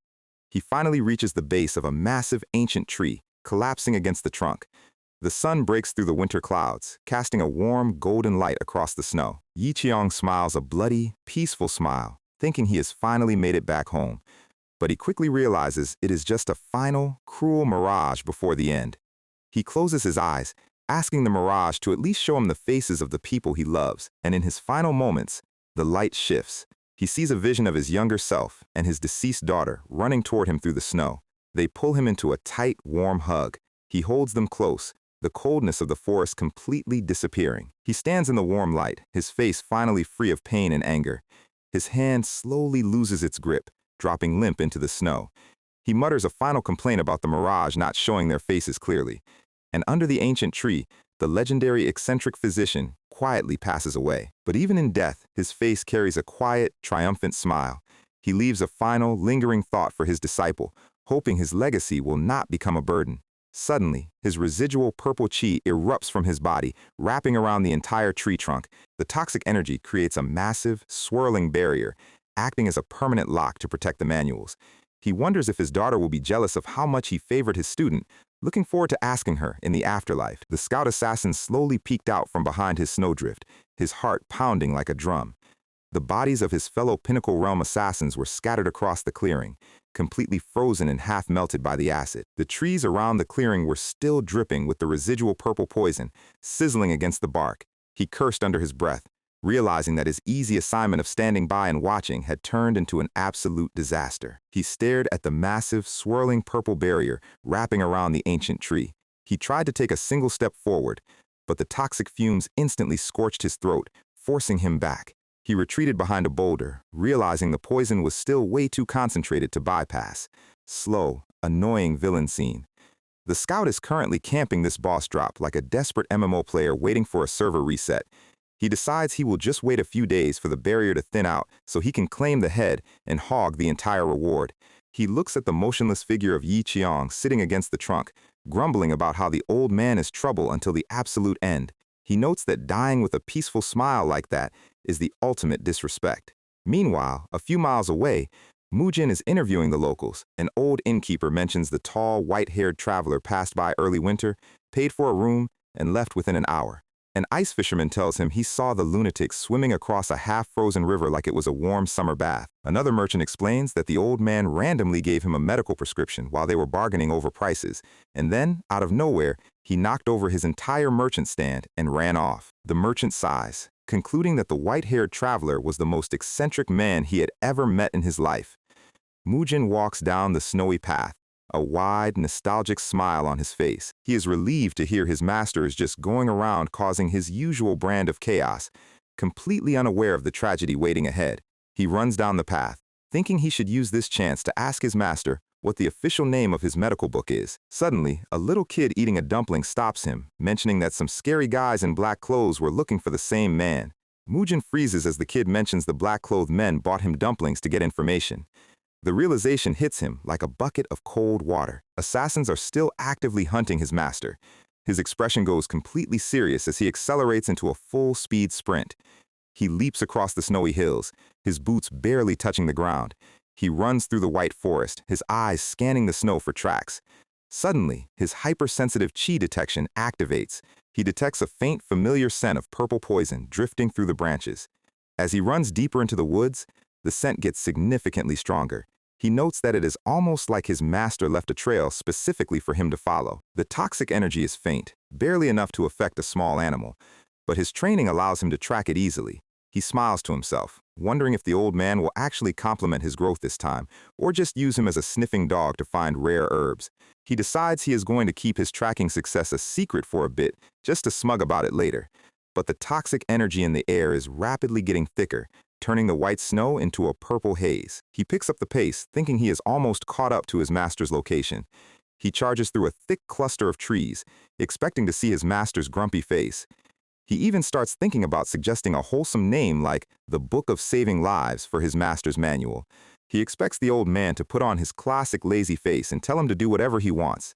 He slides down a snowy slope, his eyes locking onto a dark cloaked figure huddled near a rock. He assumes his master is just camping outside in the freezing weather like a lunatic. He decides to sneak up behind him to show off his stealth and progress. He approaches the figure silently, the purple chi swirling around them. He plans to land a playful tap on the shoulder. He reaches out his hand, his heart full of excitement. He steps right behind the dark cloak, his smile wider than ever. He delivers a high-speed strike to the shoulder, shouting, "Master!" But the figure turns around, and our guy experiences the ultimate comedic anticlimax. It is definitely not his master. It is the ex-scarred scout assassin who looks completely flabbergasted. The scout's brain has temporarily stopped working. Murim immediately backs up, his hands raised in a polite customer service apology. He stammers that he is incredibly sorry and thought the guy was someone else. The scout's expression immediately turns to pure rage, demanding to know what is wrong with this kid. Murim keeps apologizing, trying to de-escalate the situation. But the assassin is not having it. He draws his blade, screaming that Murim has chosen the wrong day to play pranks. He lunges forward, his sword flashing under the gray sky. The scout promises to show him exactly how the harsh world works. Murim draws his own sword, his expression instantly turning serious. He notes that while the mistake was entirely his fault, he has zero intention of getting stabbed over a simple misunderstanding. As their blades clash, the scout is hit with a massive shockwave of internal energy. The assassin's eyes widen as he realizes this kid's aura is at least first-rate. Recognizing his top priority is to secure the eccentric physician's head and avoid a useless, exhausting fight, the scout sheathes his blade and backs off. He grumbles at Murim to keep his eyes open next time and walks away. Murim watches him go, but then his eyes slowly drift toward the massive tree ahead. The entire walnut tree is wrapped in a thick, swirling vortex of dark purple poison. The scout yells at him from behind, warning him to back off unless he wants his skin melted off. But Murim is not listening. The familiar scent of his master's chi is radiating from the center of the vortex. He slowly walks into the purple mist, his boots sinking into the toxic snow. The barrier is thick, but his inner poison core immediately activates, absorbing the toxic fumes to protect his lungs. He takes another step forward, the silence of the forest closing in around him. He approaches the base of the trunk, his heart sinking into his stomach. He looks down at the motionless figure of Yi Qiang sitting against the bark. Slow, heavy, emotional peak. He drops to his knees, his hand trembling as he reaches out. He whispers his master's name, but there is no response. He grabs his master's wrist, desperately searching for a pulse. But the skin is cold, and the heartbeat is completely gone. Murim's eyes go wide, with a crushing, silent grief. He stares at the peaceful smile on his master's bloody face. The realization of his master's sacrifice hits him all at once. The scavenger hunt, the stolen books, the final barrier. It was all for him. He grips his master's sleeve, his head dropping as the first tear falls onto the purple snow. The toxic barrier around the tree begins to spin faster, reacting to his overflowing internal energy. The scout assassin watches from a distance, completely dumbfounded that the kid is not dead yet. He realizes the poison barrier is actually starting to disappear, being sucked directly into Murim's body. The scout gets greedy, drawing his dagger as he prepares to rush in and claim the head. He thinks this is his golden opportunity to secure the reward, but as he takes a step forward, Murim slowly raises his head. The chapter closes on Murim standing up, his eyes glowing with a terrifying, dark purple aura of grief and awakening rage. The vulture has officially crossed the wrong disciple. Murim is in an absolute blood-red rage. The scout is realizing he picked the worst possible day to work overtime. Murim does not want to hear his excuses. He lets his fists do the talking, and from the sound of it, the conversation is extremely brief. He grabs the scout's collar, his eyes locked on to the weapon. He asks if this is the exact blade that ended his master's life. The scout is looking at our guy like he just summoned a final boss. Murim slams him into the frozen dirt, completely breaking his composure. He drags him by the hair toward the ancient tree. A trail of fresh blood paints the white snow. Our guy is officially out of customer service patience. He shoves the scout's face right next to the cold, motionless body of Yi Qiang. He demands to know what they did to him. The scout stammers, swearing it wasn't his fault. Murim points to the dagger. His body is cold, and the scout is holding the matching sheath. The scout begs for his life, claiming he was just the cleanup crew and never touched him while he was breathing. Murim stares at him, his gaze colder than the Shanxi winter. He asks why, if the scout's dead friends were the ones who did it, he didn't do anything to stop them. The scout whimpers that the others were simply too strong. Mujin doesn't care about the logistics of his cowardice. He plunges his blade directly into the scout's chest. He tells him excuses don't bring back the dead. The scout falls silent, his life bar hitting 0. He begs one last time, but Mujin is already looking past him. A single tear falls down Mujin's face, but his eyes remain completely hollow. Under the massive frozen tree, the silence of the wilderness returns. Mujin lets out a quiet, trembling breath. The reality of the situation finally hits him. His master is gone, really gone. The massive buildup of emotional trauma finally breaks him. He releases a colossal, agonizing scream, his internal chi exploding outward.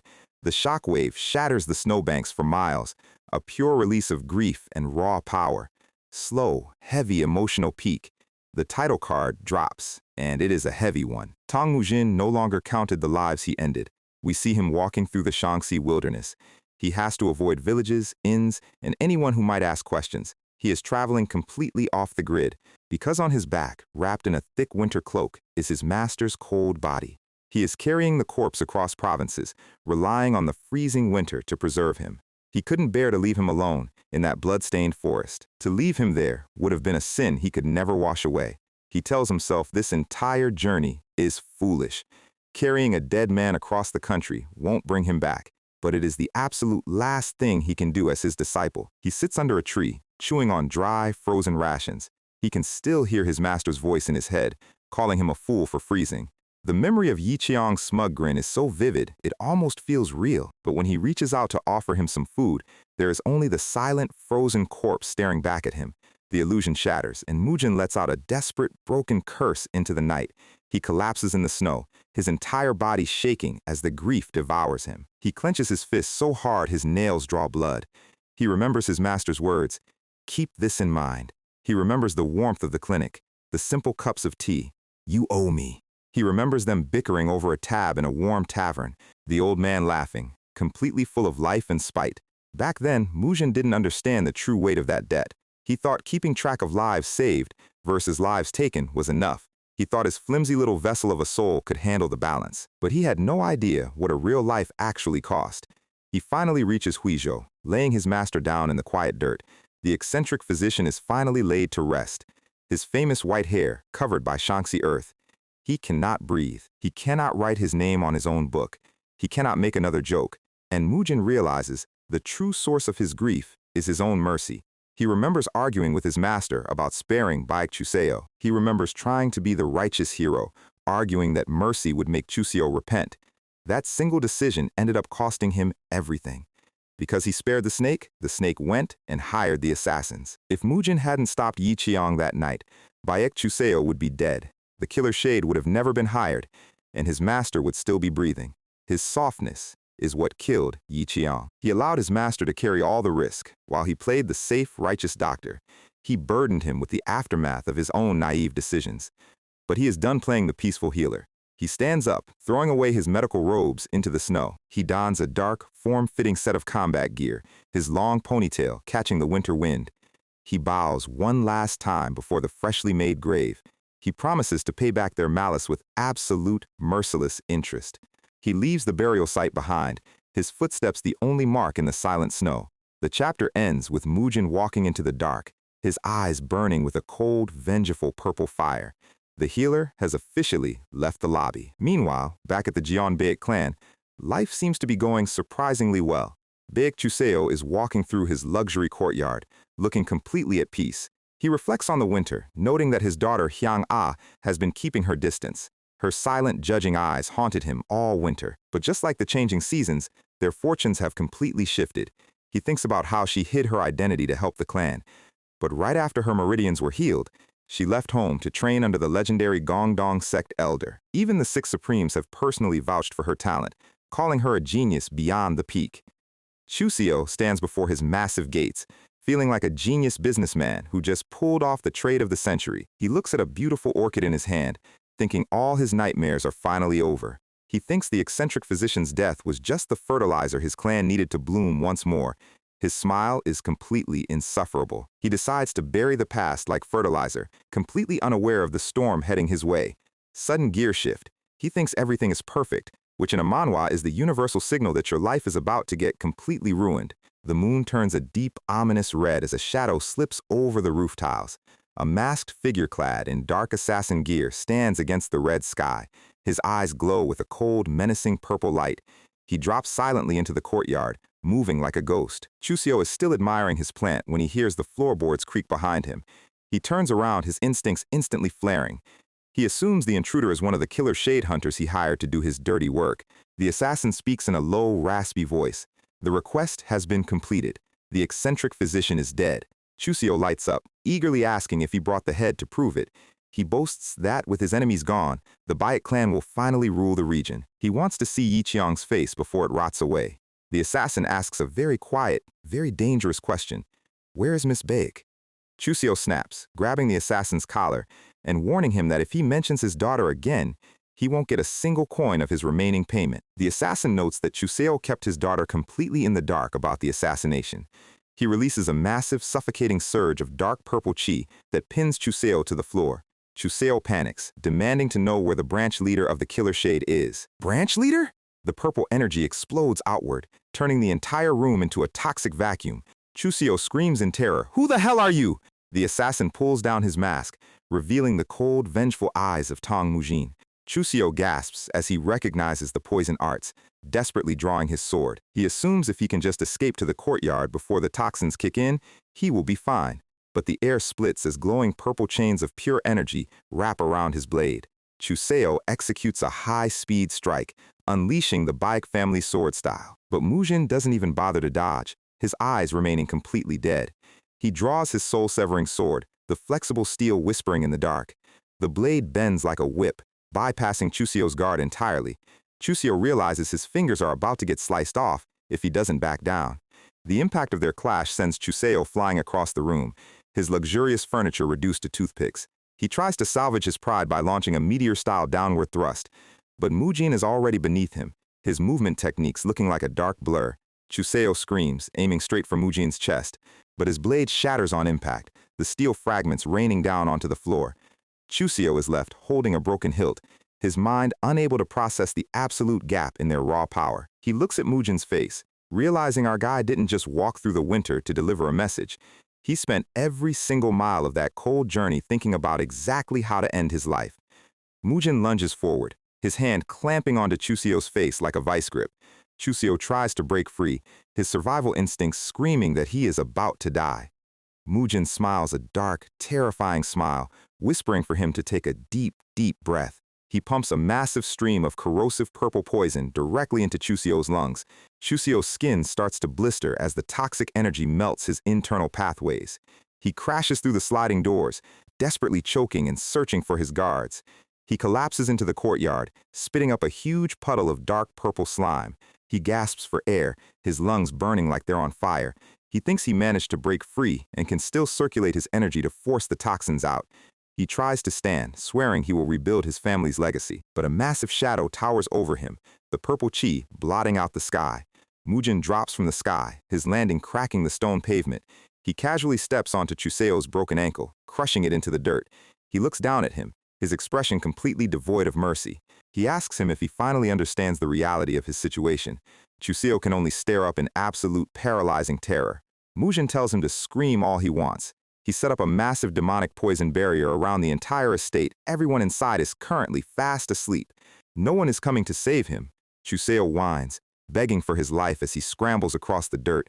He claws at the stone, screaming that he cannot die until he rebuilds his family's legacy. Mujin looks at him with pure disgust, noting that it is always the most arrogant villains who end up begging the loudest. He raises his sword, the moonlight reflecting off the bloody steel.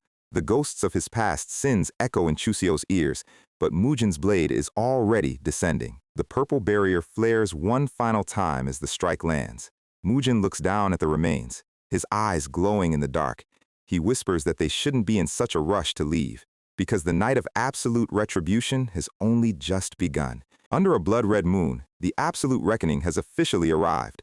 Baek Chuseo is currently having the single worst night of his entire life, begging our guy Mujin to just end his misery. His veins are literally cooking from the inside out, his meridians melting under a lovely cocktail of extreme temperature shifts.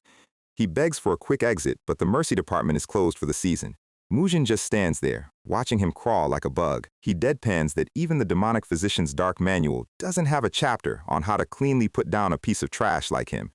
He reminds him that his greed is the exact reason Yi Qiang is dead. The crying and begging continues, but the karma check has officially cleared. Murim doesn't waste another microsecond. He shatters Chuseo's dantian with a single, brutal palm strike. No martial arts, no chi defense, just raw physical agony. Then, Murim places a single, dark purple droplet of death's bloom sap right on Chuseo's forehead. He explains the rules of this twisted little game. If Chuseo sits completely still, the droplet will slowly slide down to the cut on his nose and kill him instantly. If he thrashes around, the poison spreads, and his death becomes 10 times worse. That's the fastest death I can give you. A literal ticking clock made of liquid toxic waste. Chuseo is frozen, sweat pouring down his face. He realizes his grand ambitions of restoring his clan are completely cooked. None of his pride matters anymore. He just wants to escape the nightmare. The droplet slides down. He looks up at Murim and sees a demon far more terrifying than his father ever was. One final twitch, and Chuseo collapses, dead. The room falls dead silent. Murim stares down at the corpse, completely devoid of emotion. Next stop, the J1 branch of the Killer Shade. The crescent moon shines over the assassin stronghold.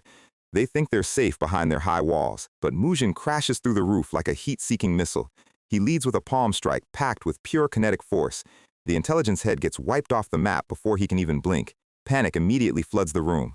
Another assassin lunges with daggers, screaming about poison. Murim just looks at him like he's an inconvenience. If you wanted to hunt poison, then you should have been ready to die by it too. The purple toxic mist begins to saturate the air. Murim doesn't let up for a single microsecond, launching a devastating flurry of strikes. White Lotus Divine Fist, Flower Storm Rampage. He leaves a trail of broken bodies in his wake. This isn't a fight, it's an absolute slaughterhouse. Murim stands amidst the wreckage, cold and unyielding. He knows there is no turning back from this path. He grabs a surviving henchman by the face and pumps corrosive chi directly into his skull. But as he walks out, he analyzes his own performance. He realized his defense had major holes, and he needs to reforge his skills to survive the upper ranks. Suddenly, a masked scout spots him from the shadows. Murim's eyes widen as the scout immediately books it. "It's not over yet?" The scout leaps across the rooftops, fleeing at high speed. Murim realizes he's completely out of standard, throwing needles. If this runner slips away, the entire Killer Shade organization will know exactly who is hunting them. The gap between them is widening. Murim locks eyes on the target. He needs to end this right now. He reaches into his robes, searching for any viable option. No needles, no backup weapons. Then, his hand brushes against something custom-made. The Heavenly King's needle case. Xiaoliang's ultimate parting gift. He aims the wooden cylinder at the fleeing silhouette. A blinding beam of light splits the night sky, screaming toward the target with terrifying speed. The projectile rips through the air like a meteor. The scout doesn't even have time to scream. The massive kinetic impact knocks him clean out of his mid-air leap. Before he can hit the pavement, Murim drops down like a shadow, driving his blade straight through the scout's chest. A clean, lethal finish. No loose ends. Red crescent moon hangs over a silent town as dust and smoke settle. Murim catches his breath, his eyes cold and focused. The threat is neutralized, but the cost of getting sloppy is getting higher. He looks down at his handiwork. Suddenly, a nearby window creaks open. A local resident holding a candle peers out, muttering about a stray cat.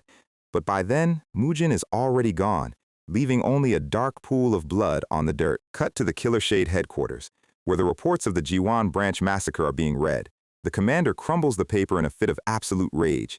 He immediately orders all Pinnacle Realm assassins to cancel their active missions and return. He's convinced that they aren't dealing with a rookie or a rogue sect. He believes the legendary eccentric physician himself has returned from the grave to wipe them out. Crows fly over their massive fortress as the Shadow Network enters high alert. Meanwhile, our guy is taking a much-needed break from the spotlight. He is traveling disguised as a merchant bodyguard, carrying the needle case. He's got the classic straw hat and traveler's basket look down to a science. No one looking at him would guess he just single-handedly liquidated 2 assassin branches. He adjusts his hat, keeping his head down. A talkative merchant companion, Mr. Jin, slaps him on the back, asking why he's so gloomy. He praises Murim's talent for sculpting miniature wooden faces, requesting one for his daughter. Murim puts on his best fake customer service smile and agrees, holding the carving stones. Internally, He's just glad the disguise is working to throw off the killer shade trackers, but his mind keeps drifting back to the close call at the branch. He realizes that if he hadn't carried Seoleong's needle case, his crusade would have ended right there. What if he poisoned the needles? What if they were microblades? No, he needs to focus on returning to Chengdu to systematically hone his core power. He vows to train until he can obliterate their headquarters without breaking a sweat, for his master's sake. Suddenly, a tiny bit of dark poison chi leaks out from his sheer intensity. He quickly suppresses it, hoping no one noticed the sudden drop in temperature. Then, his hyper-attuned senses flare up. He spots a bodyguard with his face wrapped up. There is something incredibly sharp and familiar about those eyes. He tries to play it cool. No assassin could have known he'd join this specific merchant company. Besides, covering your face is standard practice to beat the desert heat. He scratches his neck, telling himself he's just being paranoid. He continues walking past the cart, letting his guard drop just a fraction. The blue-eyed bodyguard watches him walk away, narrowing his gaze. The cartwheel hits a rock, making a sharp cracking noise. Instant betrayal. The bodyguard lunges forward with a lethal backstab strike, but Mujin is already spinning around, parrying the blow with perfect execution. Did you really think I'd let you sneak up on me? The force of the clash sends both of them leaping away into the forest canopy. They land near a quiet riverbank, far from the prying eyes of the merchant caravan. Mujin is incredibly annoyed that these pests aren't giving him a single moment of peace. If he wants to keep his identity hidden, he has to end this fight quietly, which means no signature poison and no signature flexible sword. He's going to have to rely entirely on hand-to-hand combat, Buddha Shadow Step combined with the White Lotus Divine Fist. They exchange a flurry of devastating blows, the sheer shockwaves shaking the leaves off the trees. Mujin realizes this guy is way too skilled to be a common killer shade scout. He unleashes a massive barrage of phantom palm strikes, boxing the assassin in. The assassin is forced onto the defensive, grunting under the sheer physical pressure. Mujin slips past his guard, reaching out to tear off the assassin's mask. The cloth rips away in the struggle, exposing his face. Mujin prepares to deliver a finishing strike, but his hand freezes midair. He recognizes the unique blue chi and the distinct facial features: thick, bushy eyebrows, sharp blue eyes, and messy blue hair. The assassin looks just as flabbergasted, staring at Mujin's eyes. Namgung Myung? The two former rivals stand chest to chest, completely sweating and staring at each other in absolute hilarious shock. We start with a quick flashback to the moment Namgung Myung got the boot. His dad basically told him he was a disgrace to the family name, ordered him to get some real-world experience, and told him not to come back until he stopped acting like a spoiled brat. Back in the present, Myung is currently counting his literal pennies at our table, explaining to Mujin how he had to take a low-tier porter job just to buy bread. He slides over a plate of local specialties, telling our guy to eat up, while sweating bullets over whether his pouch can handle a single extra bottle of cheap liquor. Mujin is internally losing it watching the grand heir of the wealthiest clan in Anhui budget his dinner. Myung asks if Mujin is heading back to Chengdu, just as a squad of local mercenary bodyguards strolls into the tavern. The leader of these absolute clowns is bodyguard Meng, a guy with a face designed to be punched. He hears Myung talking about paying back his debts to the eccentric physician and immediately slams Myung's head into the table. Meng yells at him for slacking off instead of cleaning up the merchant carts. Mujin's hand instantly drifts to his waist. He can see Myung's dark, violent aura starting to leak. Myung slowly turns around with a grin that screams, "I am about to end this man's whole career." But instead of painting the walls with Meng's teeth, he keeps the fake customer service smile plastered on his face. Meng is still pointing fingers and screaming like a toxic lobby host, completely unaware of how close he is to a closed casket funeral. Mujin realizes that if Myung lets loose, their cover is blown, so he prepares to knock the bodyguard out cold. But Myung just bows, rubs his hands together, and offers to buy the bully a nice, cold drink to make up for his negligence. Meng scoffs, calls Myung's offer trash, and walks away laughing. The other porters mock him for being a total pushover. Meng is out there living his best life, completely oblivious. Mujin leans in and asks Myung if he is seriously fine with taking that kind of disrespect. Myung just shrugs. He says he's learned to endure far worse since leaving home. And besides, his father always taught him that a real man pays his debts. Suddenly, 3 coin pouches land on our table with a soft thud. Myung looks up with a mischievous smirk, holding the stolen bags. Mujin is stunned. This guy just used high-level chi manipulation to pickpocket the entire squad. Over at the bar, Ming and his buddies realize their wallets have completely vanished. The waiter is not amused. No cash means no exit. While the bullies are getting manhandled by tavern security, Myong casually orders 2 bottles of the good stuff. The thugs get thrown out into the dirt like yesterday's garbage. Myong is sitting there, smiling like a literal angel. Mujin realizes his rival has accidentally re-specced his entire build into a masterclass thief. The next day, they continue traveling with the merchant convoy. Mujin reflects on Myong's bizarre character arc. His dad wanted him to build discipline, but instead, he unlocked a natural S-tier talent for stealth-based robbery. Honestly, this makes him an even bigger liability for his family, but we're not complaining. Mujin pulls out a handful of wooden sticks, trying to focus on his own progression. He wants to adapt the fleeing monkey arts to throw lightweight acupuncture needles instead of heavy stones. He focuses his internal energy, trying to channel his toxic core into his fingertips, and prepares to launch the needle. He throws it with all his might, but the stick just floats away and plops uselessly onto the grass. It's just too light. Without weight, the projectile has zero kinetic stability. Myong watches him struggle and walks over with a curious look. He mimics Mujin's hand posture, trying to figure out the technique. "Hey Jin, is that the fleeing monkey arts?"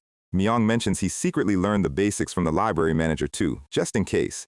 He takes a stick, winds up, and lets it fly with perfect, fluid motion. The wooden stick pierces deep into a tree trunk like a solid steel dagger. Mujin is dumbfounded. The raw power of that throw was absurd. Myong explains that the secret is using chi manipulation to wrap the air around the projectile, stabilizing its flight path so it doesn't lose momentum. Mujin is internally crying. His master never taught him this because he said it was a useless parlor trick. But seeing it in action, he realizes Myong is actually a fantastic teacher. Myong offers to give him a live demonstration of how it works in a real combat scenario. They walk back toward the caravan, looking for a target. They find bodyguard Meng actively extorting a poor porter for some pocket change. Myong spots a random fly buzzing near Meng's head. He extends his hand, focusing his energy on the insect. He grins like a maniac, locking his eyes onto the target. His blue energy wraps around the tiny fly, completely taking control of its flight path. Mujin is watching this thinking, "Okay, this is neat, but how does a fly help us in a fight?" Meng starts swatting frantically, screaming about a swarm of bugs circling his face. While Meng is completely distracted, Myong pulls out a tiny wooden splint. Mujin panics, thinking Myong is about to deliver a lethal throat strike over some petty drama. Meng is still spinning around like a toddler, fighting a ghost. Myong channels his energy, his blue aura flaring up, but he isn't aiming for the neck. He is aiming for the jade bead hanging from Meng's hat. The stick flies with perfect precision, cleanly snipping the thin string. The bead falls, and Myong catches it mid-air before Meng can even realize his hat is lighter. Meng curses his terrible luck and stomps away, while Myong pockets the high-quality jade. He flashes a thumbs up, suggesting they use the jade to buy another round of drinks. Mujin just stares at him with absolute deadpan exhaustion. As they walk away, Mujin realizes he is actually starting to enjoy this idiot's company. He asks Myong if he has ever been to Chengdu, unaware that back on the rooftops under the full moon, a mysterious female figure is watching them from the shadows. A few days later, they are on a merchant vessel cruising down the Yangtze River toward Chongqing. Myong is still wrapping his head around how they got the cash for the tickets. He is holding a beautifully carved wooden fish, completely mesmerized. Mujin carved a masterpiece in 10 minutes, sold it to a crowd of wealthy merchants on the docks, and bought VIP tickets with gold left over. Myong is hyping him up like he's the ultimate business partner. Mujin just huffs, telling him to focus on keeping his balance on the rocking deck. Suddenly, Myong sweeps his legs, screaming at him to stabilize his center of gravity. Mujin faceplants hard. He hasn't felt this level of embarrassment since his beginner days. Myong is gloating, remembering how he used to dominate his sparring sessions back home. Mujin sits on the deck, realizing his mechanical execution is still way too rigid. He has all these top-tier, legendary arts in his arsenal, but he lacks the fluid muscle memory to link them together in actual combat. He vows to land at least one clean hit on Myong before they dock. Fast forward through several days of training montages. Every single night, the result is exactly the same. Mujin is lying flat on his back, staring at the moon, completely defeated. As he laments his lack of progress, he notices a dark, ominous silhouette on the water. Myong steps up beside him, his expression suddenly going cold. Up on the foggy cliffs, a massive lit fortress stands over the river. A small patrol boat filled with armed thugs approaches their ship. Mujin's eyes narrow. He knows exactly who these guys are. The Yangtze River Stronghold. The river bandits have returned. The ship's captain quickly tosses a red pouch of tribute down to the bandits' boat. The pirate leader catches it, nods, and lets their vessel pass without incident. Mujin asks the captain what is going on, since he and Jusan supposedly destroyed this gang last year. The captain explains that they regrouped under a new leader a few months ago. Mujin looks back at the fortress, his blood starting to boil. They saved those kidnapped kids, but the rot in this river just keeps coming back. He feels a heavy, frustrating weight in his chest. It feels like all their life-or-death efforts were completely in vain. The next morning, they finally arrive and walk into the bustling streets of Chongqing. Myong is cheering, relieved to be far away from his family's search radius. He suggests they celebrate by hitting a high-end entertainment pavilion. Mujin tells him to save their coins, but adds that they don't have to worry about the bill. He mentions he knows a place where they can eat and drink completely for free. Suddenly, a massive cloud of dust kicks up as a crowd of people starts sprinting towards them. A mob of wealthy merchant owners surrounds Mujin, screaming, "Mr. Tang, eyes back!" Myong's jaw literally hits the floor as they are swept up by the adoring fans. The pavilion master himself runs down the stairs, treating Mujin like a visiting deity. He immediately escorts them to the most exclusive VIP room on the top floor. Myong looks at the giant, breathtaking Guanyin statue in the lobby, realizing Mujin carved it to pay off a dinner bill. The master bows, ushering them into a room that looks like an imperial palace. Myong is standing there, completely speechless. He whispers that even his father, the head of the Namgung clan, doesn't get VIP treatment this grand.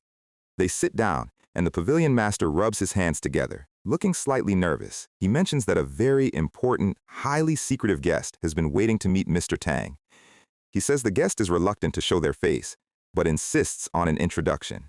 Mujin thinks it over. The only enemy he has in Chongqing is the remnants of the river pirates, and the beggar sect wouldn't set him up. He tells the master to bring them in. The master bows out, smiling. A parade of servants enters, filling the massive table with the finest dishes. The spread is absolutely ridiculous. Myong is happily digging in, completely forgetting his young master pride. He jokes that, for a meal this expensive, the owner might ask Mujin to carve an entire mountain. Mujin just smirks, enjoying the leverage. They raise their cups, pouring out some expensive liquor. "For now, let's drink!" Suddenly, a massive, imposing shadow appears behind the paper sliding doors. The doors slide open, and a burly, stern-looking man in gray robes steps inside. He bows formally and introduces himself. "I am the Yangtze River Stronghold leader, the current one." Myong freezes, his cup stopping mid-air. The room instantly drops to sub-zero temperatures. Mujin's eyes go sharp. He secretly channels his energy, preparing to launch a poison strike if this is an ambush. Under the table, he uses chi manipulation to float his chopsticks, ready to throw them. He locks his gaze onto the pirate chief, analyzing his stance. The floating chopsticks hum with dark, condensed purple energy. Mujin is confident that between him and Myong, they can end this guy in under 10 seconds. But the pirate chief doesn't draw his blade. Instead, he grabs the back of 2 chairs.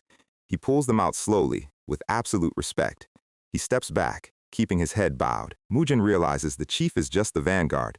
Someone far more important is coming. He tenses up, his poison core ready to release a toxic mist. A foot steps through the threshold.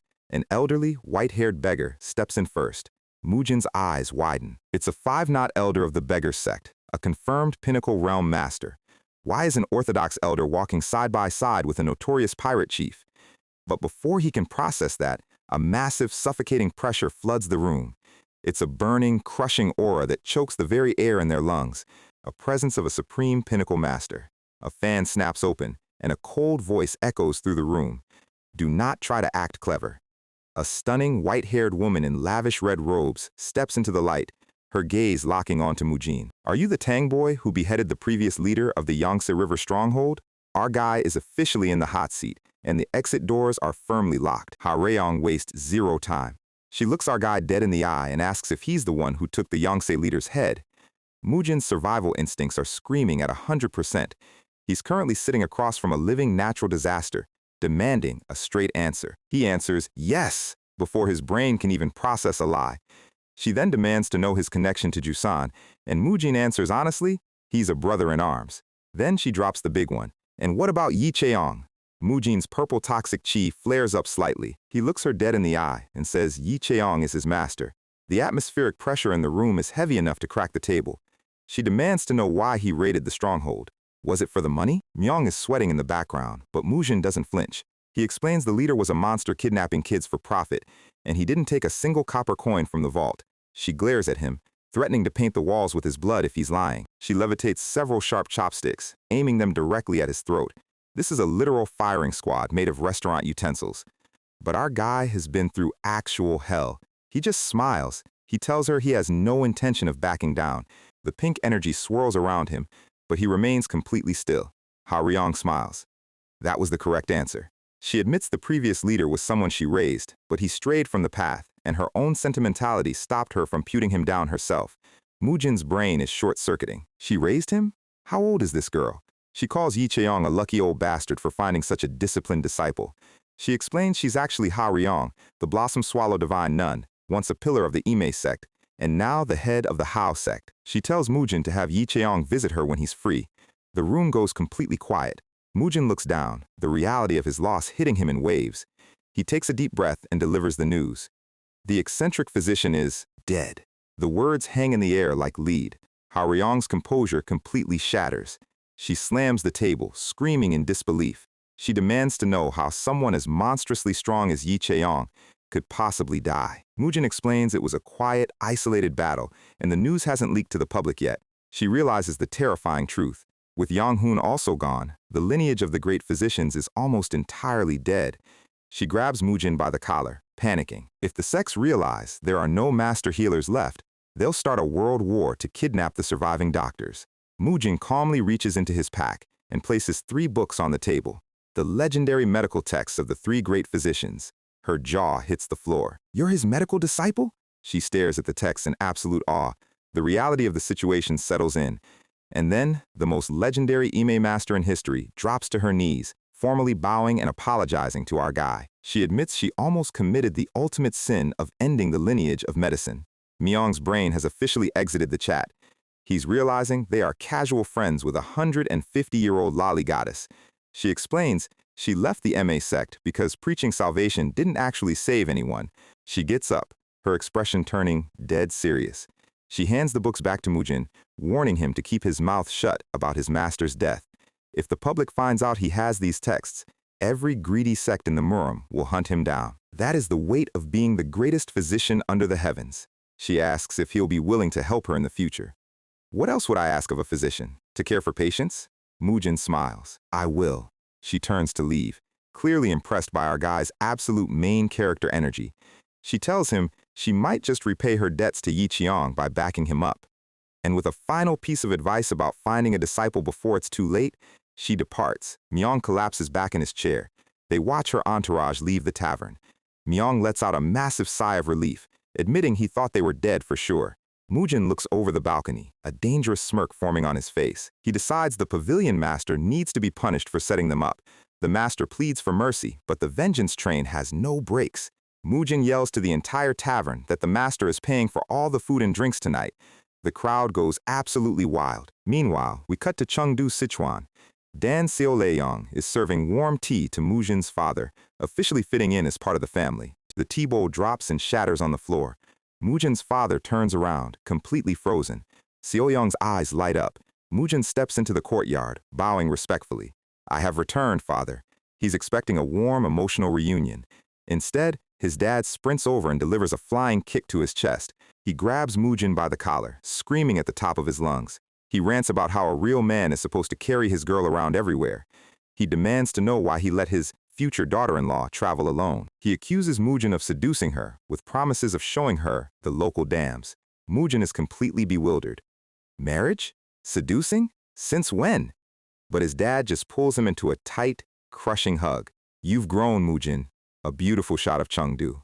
It's good to be home. Later, inside the clinic, his dad asks how his training went. Mujin quietly places the 3 legendary books on the table. His father's jaw hits the floor as he reads the titles. Mujin tells him he's mastered their contents and will help him learn them too. His father is reading through the pages, completely flabbergasted. He realizes his son has achieved a level of medical mastery he can't even begin to comprehend. But instead of pride, he feels a deep, sinking fear. He knows the vast, terrifying world his son is entering, and he worries for his safety. He tells him to go get some rest. Suddenly, the doors fly open with a loud slam. Mujin looks up in shock. A horde of sweaty blacksmiths led by Sokji Song barges into the room. Mujin is completely overwhelmed. They literally drag him out of his own house yelling that they can't trust him after he left Xiaoliang behind. At the forge, Xiaoliang is sitting in a chair like a literal mob boss. Seok explains that after Mujin made that flawless dagger last year, smiths from all over the land gathered in Chengdu to learn from him. He hands Mujin a pouch of rare black sand, tungsten. They haven't been able to melt it because its melting point is too high. Mujin immediately analyzes the metal, explaining they need high-temperature yellow flame charcoal. Seok laughs, saying Xiaoliang can easily build a custom furnace for them. He points to a massive, newly constructed pavilion. Mujin is sweating. She built an entire inn for the visiting smiths? We see a montage of the local townspeople. Butchers, elders, shopkeepers, all doting on Xiaoliang. She has officially conquered the entire city of Chengdu. She waves to Mujin, telling the smiths not to give him too much trouble. Mujin looks at the cheering crowd, completely bewildered. But then, his expression softens.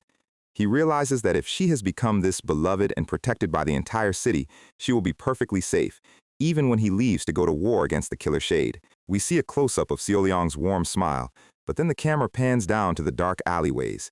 While the crowd is celebrating, a dark, hooded figure is watching the forge from the shadows. A killer shade scout has officially infiltrated Chengdu.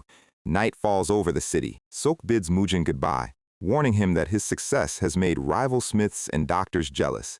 Mujin waves him off, heading down the quiet streets. He checks his waist, making sure his sword is secure. He starts practicing his bare-handed fist forms as he walks, hoping Myong isn't causing too much trouble back in Chongqing. Suddenly, multiple shadows leap across the rooftops. A coordinated ambush. They drop down from above, dark energy flaring. Mujin's eyes go cold. You shouldn't dare screw around in someone else's hometown. He lunges forward, delivering a devastating punch that shatters the lead attacker's guard. He pins him to the ground, drawing his blade. He looks down at the masked attacker, preparing to deliver a clean execution. The steel reflects the cold moonlight. Suddenly, the attacker screams in terror. "Mujin, stop! It's me!" He pulls down his mask, revealing a highly specific buck-toothed face. "Hu Wancheng and Ban Yongjeo!" Mujin's aura of death instantly evaporates. These aren't assassins. They're just the local neighborhood troublemakers from the flourishing forest sect. He towers over them with a look of absolute soul-crushing disappointment. He tells them to go home before he actually loses his patience. They scramble away in absolute terror. Mujin heads back into his room, sliding the door shut. He collapses onto his bed, letting out an exhausted sigh. The moon shines quietly over the roof. Suddenly, the room is flooded with a warm, glowing blue light. Mujin opens his eyes and sees a familiar, smug face smiling down at him. Yi Cheong. His master spirit looks at him, teasing him about being slow to learn, and as the two of them stand side by side in the white spiritual plane, where he's trying to brag to his late master, he thinks he's finally mastered his physical coordination, showing off his speed and body alignment, and asking if he did a good job. But Yi Chong just grins, admitting his technical execution is fine, but there is still a massive, fatal exploit in his mental defenses. He turns around, walking away into a quiet, snowy dreamscape. Mujin follows him through the white void, arriving back at the ancient, snowy walnut tree. Yi Cheong sits down under the roots, looking completely at peace. He closes his eyes to rest. But before Mujin can even ask what's wrong, a pitch-black shadow with glowing purple eyes spawns directly behind his back. A blade is pressed against his throat, and the dream turns into a literal horror game. Just stay right there and watch. Mujin realizes he's trapped in a nightmare tear paralysis. He can't move, he can't talk, he can't do anything but watch. Up in the branches of the walnut tree, another shadow drops down, holding a dagger directly over the sleeping Yi Cheong. The blade hovers, and Mujin's anxiety levels spike to 100. "Go ahead." The dagger drives straight through his master's head, and Mujin's spiritual landscape begins to violently glitch out. He screams silently as the blood splatters across the snow. The trauma of that night is literally tearing his mind apart, showing him a looping reel of his worst nightmare. His hands shake as he stares at the crimson pool. Yi Cheong suddenly sits back up with knives in his skull, completely unbothered. He tells Mujin he's the loudest muted person he's ever met. "Now why don't we finish things off?" The shadow assassin pulls off his mask, and the face underneath is Ban Yongjo, the local thug he just beat up. Dream Yongjo laughs, asking what's more shocking, that he's Killer Shade or that he just executed his master. He explains he was just a mediocre second-rate bully in Chengdu, so why is it hard to believe he became a professional hitman? The dream glitches again, showing the assassin mask in his hands. Yi Cheong mocks Mujin's naive mindset from the roots. He points out that Mujin is still counting the lives he saves to feel better about his kills. He asks him when he will finally learn to stop trusting people. Paranoia is the only way to survive. 5 times! That's how many times he should have suspected any masked man. Suddenly, the dream targets the rest of his loved ones. Jusan, his father, and even Xiao Liang, all of them are shown lined up with daggers hovering over their heads. And then, in a split second of pure psychological trauma, the daggers strike. Their faces shatter like fragile glass, a cascade of blood and shards raining down. Mujin watches his entire world get deleted because of his softness. Tears mix with the crimson void as he breaks down completely. They all float in the blood pool wearing blank white masks. Yi Qiang asks him one final time, "Learned your lesson yet?" Mujin bows his head in the dark, giving up his last shred of mercy. "Yes, master." The dream collapses into a massive, vascular root system of pure qi. A single line of crimson connects back to his physical mind. Mujin's eyes snap open in the real world. He is lying in his bed, his gaze completely dead. He turns his head, seeing a figure sleeping next to him. Without a second thought, he grabs Yangzhou by the throat and slams him into the floor. Yangzhou wakes up choking as Mujin's cold, killer aura saturates the room. Mujin presses his sword directly to his cheek, his voice a low, terrifying whisper. He tells him he knows he's a Killer Shade member, pretending to be a local bully. He notes that despite swinging a sword, Yongjeol is terrified of being stabbed himself. Mujin throws the gagged and bound thug over his shoulder and walks out of the estate. But as he crosses the courtyard, the local sect members spot him. They point and scream, recognizing the kidnapped Yangzhou on his shoulder. They demand he put him down, drawing their fists. Mujin drops Yangzhou onto the pavement and turns around. He looks at the sect leader with cold, purple eyes, announcing he's just taking out their garbage.